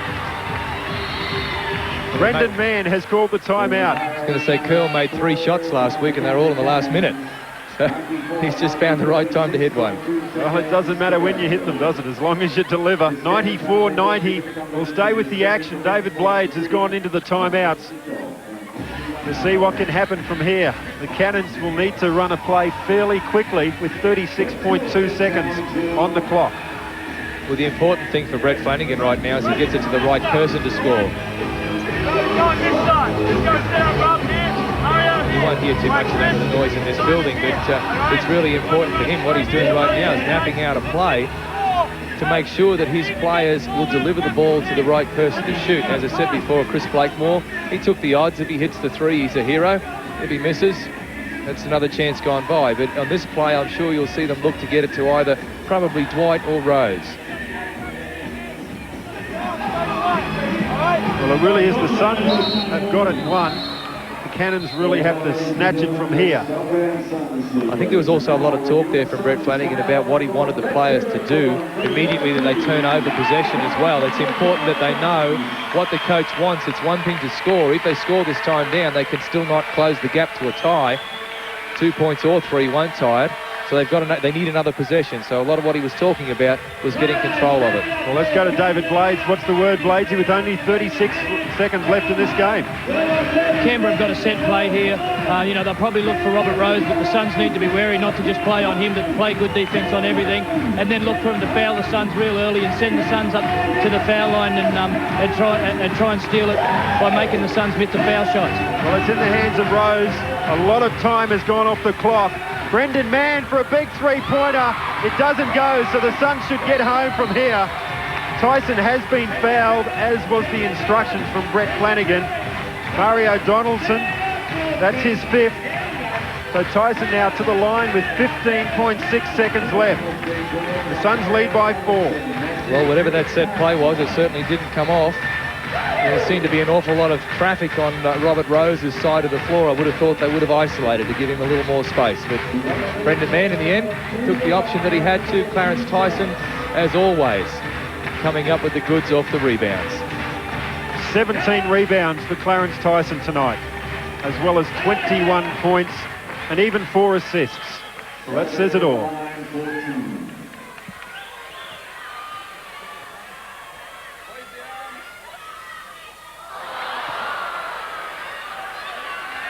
Well, there have been times in the past, Ken, we've called a game as over with 15 seconds to go, but we've seen better than that. 5 points. Canberra need instant offence. They've got to score quickly. Rose for 2. They let him go, the Suns. Now they've got 5 seconds to get it in, so they'll wind the clock down. Again, Robert Rose fouls Simon Curl. Well, the Suns are doing well. They're getting it into the hands of the right people because they know what is coming. Get it to the shooters. You don't throw it in bounds to your big man who never shoots the ball from the 3-point line. You get it to a shooter. The Cannons trailing by 3. Curl at the line for 2.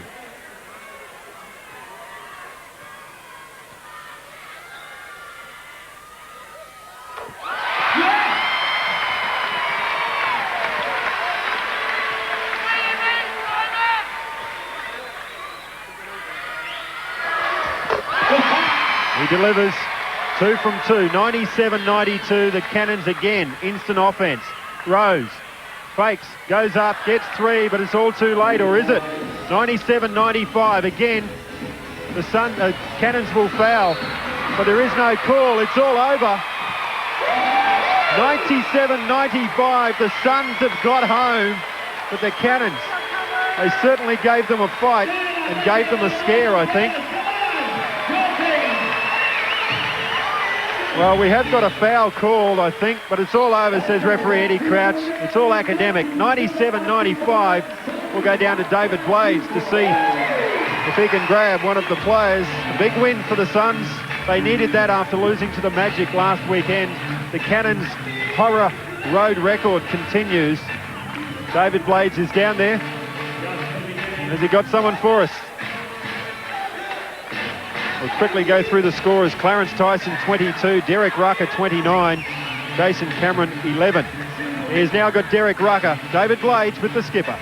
Derek, great win. Unlike last week, the 2 previous weeks, got off to a good start tonight. Yeah, well, I kind of took it into my own hands. I felt that I really needed to set the tempo of the game, and I thought I did that in the first quarter.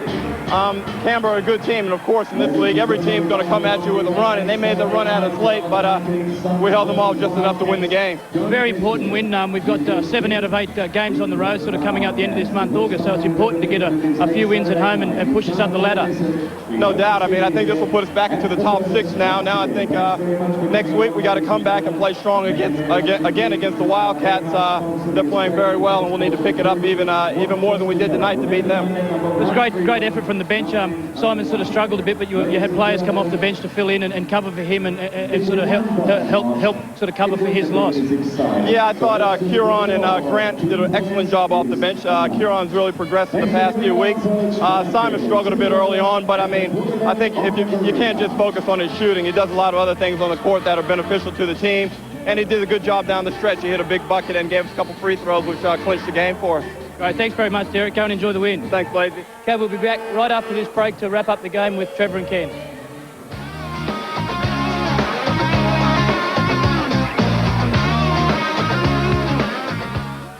Batman and Robin's Chris O'Donnell. Girl, are you looking at me? Al Pacino in his Oscar-winning role. 2 unlikely partners embark on a journey of the soul. Hear about the weekend job? By Sunday night, you'll be best friends. They encounter hardships. I can't go to New York City. Why not? Discover hope. Would you like to learn to tango, darling? Right now? And experience the power of friendship. Charlie's having a difficult weekend. How does he look like he's holding up? A special movie experience. No mistakes in the tango. Not like life. Scent of a Woman. 8:30 tonight on Channel 10. Some thoughts on how a little thing can make a big difference. Take a look at this little tip. A tip. A tapered tip. On a tampon. A tip that makes it easy to insert. Tampax non-applicated tampons. With this tapered tip.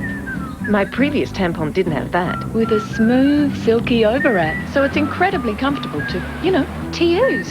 Tampax non-applicated tampons. Lots of protection, lots of comfort. With a tapered tip. Tampax. Women know.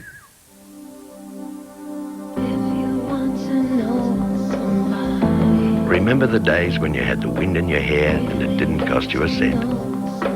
Well, those days are back, because you can still get a Pulsar LX sedan or hatch with free air for only $19,990. That's right, only $19,990 with free air. So run down to your nearest Nissan dealer now.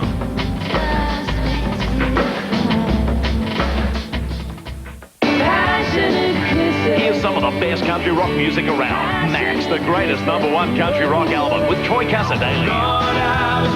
30 legendary country tracks. Dolly Parton, Ronnie Millsap, Alana Miles. Ricky Skaggs, Johnny Russell, Willie Nelson. Mama, don't let you baby. Sammy Smith, Goanna, the Bellamy Brothers. Max, the greatest #1 country rock album on 2 big CDs. New and only from Startel. You know, you could be wearing this elegant emerald and diamond ring without wearing the cost. Really? Or walk right out of the store wearing these diamond stud earrings without paying for them. And not be arrested? Sure. Even this 9-carat gold fob chain. Wow. Because if you buy your jewellery from Michael Hill Jeweller right now, you'll have nothing to pay until next year. No deposit, no interest, and no repayments for 6 months. You mean you'll have nothing to pay until next year? Yeah, right. At Michael Hill Jeweller. Look around, the day is just beginning. We got the party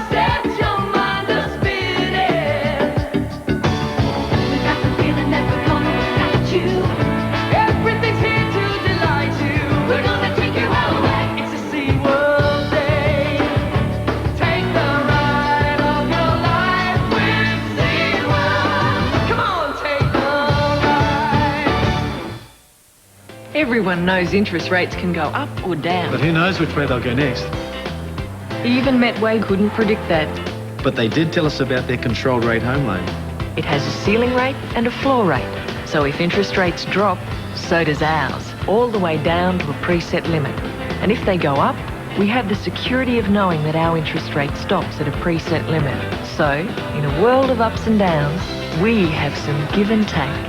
That's what we like. 97-95, a much-needed win from the Suns' point of view. For the Cannons, well, they travel to Brisbane tomorrow to try and get 1 win out of 2 on the road. The Suns now should leapfrog into about 4th position in the Mitsubishi Challenge. The Cannons, if they lose tomorrow, they probably will go out of the 6. Trevor, it certainly turned out it was a game of fluctuating fortunes. The Suns looked like they had it. About 5 minutes to go, they were up by 14 points, but full credit to the Cannons, they just kept coming back. Well, they did, and it's funny how Brett Flanagan throws up a 2-3 zone, just a very basic zone, and the Suns froze for a while. And the Cannons at that point, on the offensive end, picked it up as well. You've got to hand them a lot of credit. Great deal of courage to come back from that sort of margin when you're down by 15. And Robert Rose, what a game from him. He ended up with 43 points. Let's have a look at the match stats now, and this will, I suppose, tell the story. It was a close game, so the match stats you would expect to be close. But, Trevor, you mentioned about the rebounding. That is just unbelievable. Well, it is a surprise, and it just goes to show that I think probably from the Suns' point of view, they're getting everybody chasing rebounds, and they weren't getting that earlier in the season. A little bit low for the Cannons at 29. They can do better than that, but the scoreline is only 2. Shooting percentage is reasonably good. Well, the three-point shooting, at one stage the Suns were shooting something like 60% from beyond the three-point arc. They ended up with about 48%. Top scorers now, as we said, Robert Rose played a lone hand for the Cannons. He was assisted by Simon Dwight. Derek Rucker was in the zone tonight. That's what you say for basketballers. But that first term he had 10 points, and when it was needed, he just stepped up. Well, he said there in that interview with Dave that he was in it. He was prepared to take the game on early, and I really thought he would. He took on Perlman, and he won that battle, and that's probably what helped the Suns home tonight. Clarence Tyson, 22 points and 17 boards yet again, as well as 4 assists. So a great all-around performance from him. That's just about it from us here at the Furnace, the Townsville Breakwater Entertainment Centre. We've enjoyed bringing you the telecast right across the country. Network 10 continues the basketball action. On Sunday basketball, you can see the Melbourne Tigers up against the Southeast Melbourne Magic. We'll be back here next Saturday night as the Suns play yet another home game, this time against the Perth Wildcats. As we said, they need to win as many as they can at home because they have 7 of their next 8 on the road. So a tough ask for the Suns, but it just gets tougher in the Mitsubishi Challenge. On behalf of Trevor Roberts, the entire crew, Ken Furtick wishing Australia a very good night. I want it all. I want it all. I want it all. And I want it now.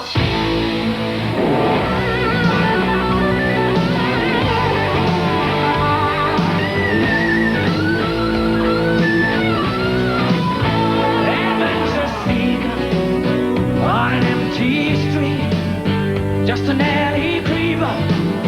Light on his feet.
Next time you're at McDonald's, drive through and help Ronald McDonald House. At every McDonald's drive-through, you'll find a box into which you can make a donation to Ronald McDonald House at the Royal Women's Hospital, Hurston. Ronald McDonald House, proudly supported by Network 10. Excellent. Hi, caramba. Travel with Lynn Talbot to Norfolk Island and celebrate its unique history and breathtaking beauty. Healthy, wealthy and wise, 7:30 Monday.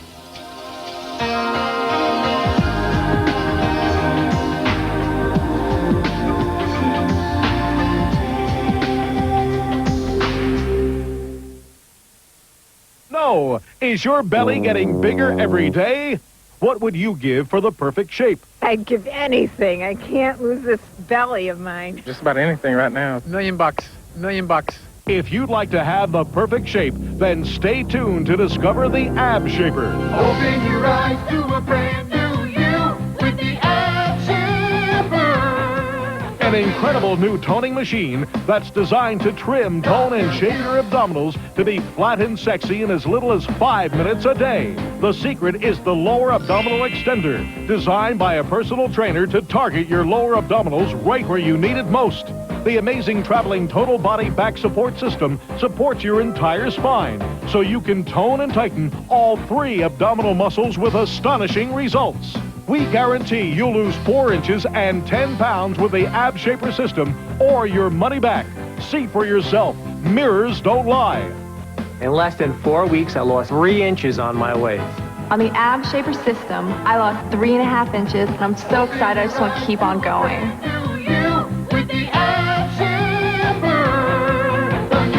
I've been telling my friends and family, you've got to try the Ab Shaper system. It's worked for me, and you can see by the results, it's a product you're going to want. You'll meet the Ab Shaper dance team. Get ready to get motivated and feel the exhilaration of a brand new body. And now, our host, international fitness consultant Scott Cole, and our hostess, Jamie Gallo, take us inside the Fun Fitness Cafe to unveil the fitness breakthrough you've been waiting for. Hi, everyone. Welcome to the Fun Fitness Cafe. I'm Scott Cole. And I'm Jamie Gallo. Are you tired of battling the bulge? How would you like to tone up and really trim that waistline? Well, guess what? The struggle can be over. That's right. It's time to stop believing that ab workouts have to be hard. The people joining us today are living proof that getting in shape can be fun and, yes, easy. And they're ordinary people just like you who followed our Ab Shaper system, and just wait until you see the incredible results they got in just 4 weeks. With the Ab Shaper system, I lost about 4 to 5 inches off my waistline. I lost 5 inches on the Ab Shaper system. Wow, that's terrific. Doesn't it seem so unfair when skinny people are eating all these delicious foods and you're killing yourself just to lose a pound? See, that's why I love the Ab Shaper system. The more muscle you have, the faster you burn fat. So if you eat right, exercise, and tone up with the Ab Shaper, you're bound to see great results. We love that. And you know, there are so many gimmicks out there that promise great results, but they really just don't deliver. That's because they really don't address the problem. See, the number one problem I hear when it comes to toning your abdominals is that sit-ups are just too hard. Sit-ups can strain your neck, and they can strain your lower back. So people get frustrated, they quit. Then you know what? How are they ever going to see the results they're looking for? No result, I know. I totally agree, Jamie. I've taught muscle conditioning in 30 countries, and I always see the same incorrect form over and over, and I get really sick of it. Yeah, you've all seen it too. Well, the Ab Shaper solves this problem with its amazing traveling total body back support system that contours and safely supports your head, your neck, your back, and your legs so that you can completely isolate and focus right here on the abs with just the right resistance. With the Ab Shaper system, I've seen dramatic improvement in just 30 days. I only use the Ab Shaper machine just 5 minutes a day. Now, the Ab Shaper system does exactly what its name says. It shapes your abs. If you have a pear shape or that little belly, you can develop a beautiful, sexy hourglass figure. That's right. And guys, the Ab Shaper will give you those washboard abs you've always wanted. Hello. But thought were impossible to get. So let us show you how. Cindy, come on up. You look great. You look really great. I have dropped a whole size in less than 1 month. I'm starting to use this. I'm still losing and Wow, toning. that's fantastic. That's great. I can't tell you how happy I am. I have more energy and confidence. I start every day with a smile. We like that. I can hear that. All right, Cindy, show us what you used to do to tone up before Okay. you started using the Ab Shaper system. I used to do sit-ups like this. Oh, my. Now, okay, how many of those did you do? On a good day, 25. Oh, bless you. Did you see any results? Not really. Well, we can kind of see why, right? As Cindy pulls up, you can see she's really pulling her neck, and she's got straight legs, so that's putting a lot of stress on the lower back. Okay, so now relax. That's why you really need the Ab Shaper. The Ab Shaper keeps you in proper form. Yep. Come on, let's show everyone how effective that same exercise would be with the Ab Shaper. This is definitely easier than sit-ups. This is my kind of exercise. That's right, and it's easy because of the total body back support feature. I mean, look, her neck, her back, lower back, everything, her legs are all completely supported. She's working her abdominals through a full range of motion. This way you're getting more muscle with each and every repetition. And the more muscle you work and develop, you'll speed up your metabolism, which means you'll burn fat a lot faster. Mm-hmm. Sounds good. You'll be amazed how quickly it works. Right, Cindy? Right. I feel terrific. Great. Thank you, Cindy. Thank you. Thanks a lot. Good Really job. great. Good job. Now let me show you another exercise. Now this is how I used to work my lower abs before I had the abdominal shaper. Ooh, Natina, I can only do a couple of these. This really puts a strain on my back, upper back, and my lower back. Ooh. Now let me show you the same exercise with the Ab Shaper. This puts no strain on my neck or back. I just scoot my buttocks down here, my feet are in the extender, my hands are here, and crunch. It really is that simple. Wow, looks good to me. Now, the lower abdominal extender is what allows you to target your lower abs and get rid of that little extra belly. It's like having a personal trainer holding up your legs so you're in the perfect position, perfect form every time to work those lower abs. It really is. No, this is why the Ab Shaper is so superior. Now, some of the machines on the market, they might have a headrest, but they don't have the lower abdominal extender. And you know what? If they don't have it, you're not working your No lower lower abs. abs. That's where women really need Oh, it. come on. What about men, too? You know, the Ab Shaper helps you perform every exercise correctly. This way you have more effective results. You won't waste your time, you won't waste your effort. It feels like each crunch is actually changing your body shape. You'll feel your abdominals becoming stronger and your entire midsection tightening, trimming up. You know, you'll finally be able to say goodbye to those oversized shorts and t-shirts and a load of crop tops and mini shorts. All right. Yeah, I noticed my stomach was actually getting flat, and now for the first time ever, I got cut washboard abs. Why don't you come on up and show us? Yeah. All right, take it off. Take it off. Oh, it's good. Wow. Okay, you want to know how Russell got these washboard abs? Well, he's going to show us. Now, the sides or obliques are really hard to get at. Russell, jump up on there and we'll show him. So what he does is puts his feet up in the top here and turns them slightly to one side, okay? By turning them, it leaves this side really open here, puts both hands on one side, and crunch on up there, Russell. All right, so he's right here in the obliques. He's targeting these hard-to-reach areas. And by using the Ab Shaper system, you'll firm up your sides and give you the V-cut torso and slimmer waistline you've always wanted. When you find that hard to believe, we thought so. Well, what better way to show it than with identical twins? They have the same body weight, the same genetic makeup, and we tested our system against their usual method of exercise and just listened to their results. I lost almost 3 inches on the Ab Shape system in 20 days. When we came in the second time taking pictures, boy, they saw a difference. Now I want to use that system now. I use the Ab Shaper system, and in less than 2 weeks, I started noticing a real difference. In fact, that within 30 days, my mom, my friends, my sister, they were like, "What are you doing? You look fantastic." I was so surprised. With the Ab Shaper, Lynette's body actually changed. I mean, she was seeing results much faster than I was when I was working out. I mean, look, it's really working. And I've also noticed about sit-ups that you always only affect the upper part of your abs. With this machine, it's doing the upper and the lower. I just started using the Ab Shaper, and I'm starting to see some results. My stomach is flatter, my waistline's curvier, and in fact, we're going to start looking a little bit more identical, huh? For sure. And now, here's how to order. But don't go away, because when we get back, get ready to get motivated by the Ab Shaper dance team. Oh, no. Is your belly getting bigger every day? Uh-oh. Are you tired of struggling to lose that tummy? Now there's the Ab Shaper system. The fast, easy way to get rock-hard abs and a trim, toned waist in just minutes a day. In fact, the Ab Shaper system guarantees you'll lose 10 centimeters and 4 kilos in just 1 month or your money back. Look, ordinary sit-ups and some other ab products may work the wrong muscles, ignoring your lower abs. But the Ab Shaper lower abdominal extender was designed by a personal trainer to target right where you need it most. In fact, in an EMG, the Ab Shaper had more activity in the lower abs than any of these other machines on the market.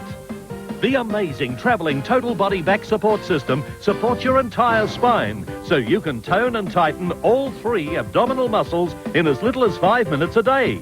We guarantee you'll see results within 30 days or your money back.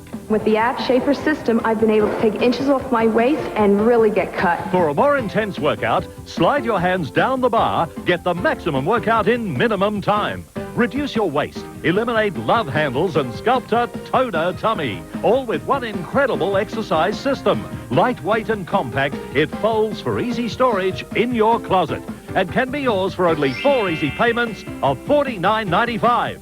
Try the Ab Shaper at home for 30 days at no obligation. Experience its extra thick padding, its easy grip handles, its comfortable lower abdominal extender, and see for yourself its amazing results. You'll also receive our exclusive Ab Shaper nutritional guide to keep you fit for life. And if you order now, you'll receive the Ab Shaper motivational video, a $29 value, free. We guarantee you'll lose 10 centimeters and 4 kilos in 1 month or your money back. Mirrors don't lie. If you want rock-hard abs and a trim-tone waist, then you need the Ab Shaper. To order your Ab Shaper system, call 133-222. The complete Ab Shaper system can be yours for just 4 easy payments of only $49.95 and comes with our unconditional 30-day money-back guarantee. No card, no worries. Just talk to our operators and they will sort something out for you. For the abs you've always wanted, call 133-222 now or visit one of our As Seen on TV shops. Call 133-222. We're open 24 hours, so call 133-222 now.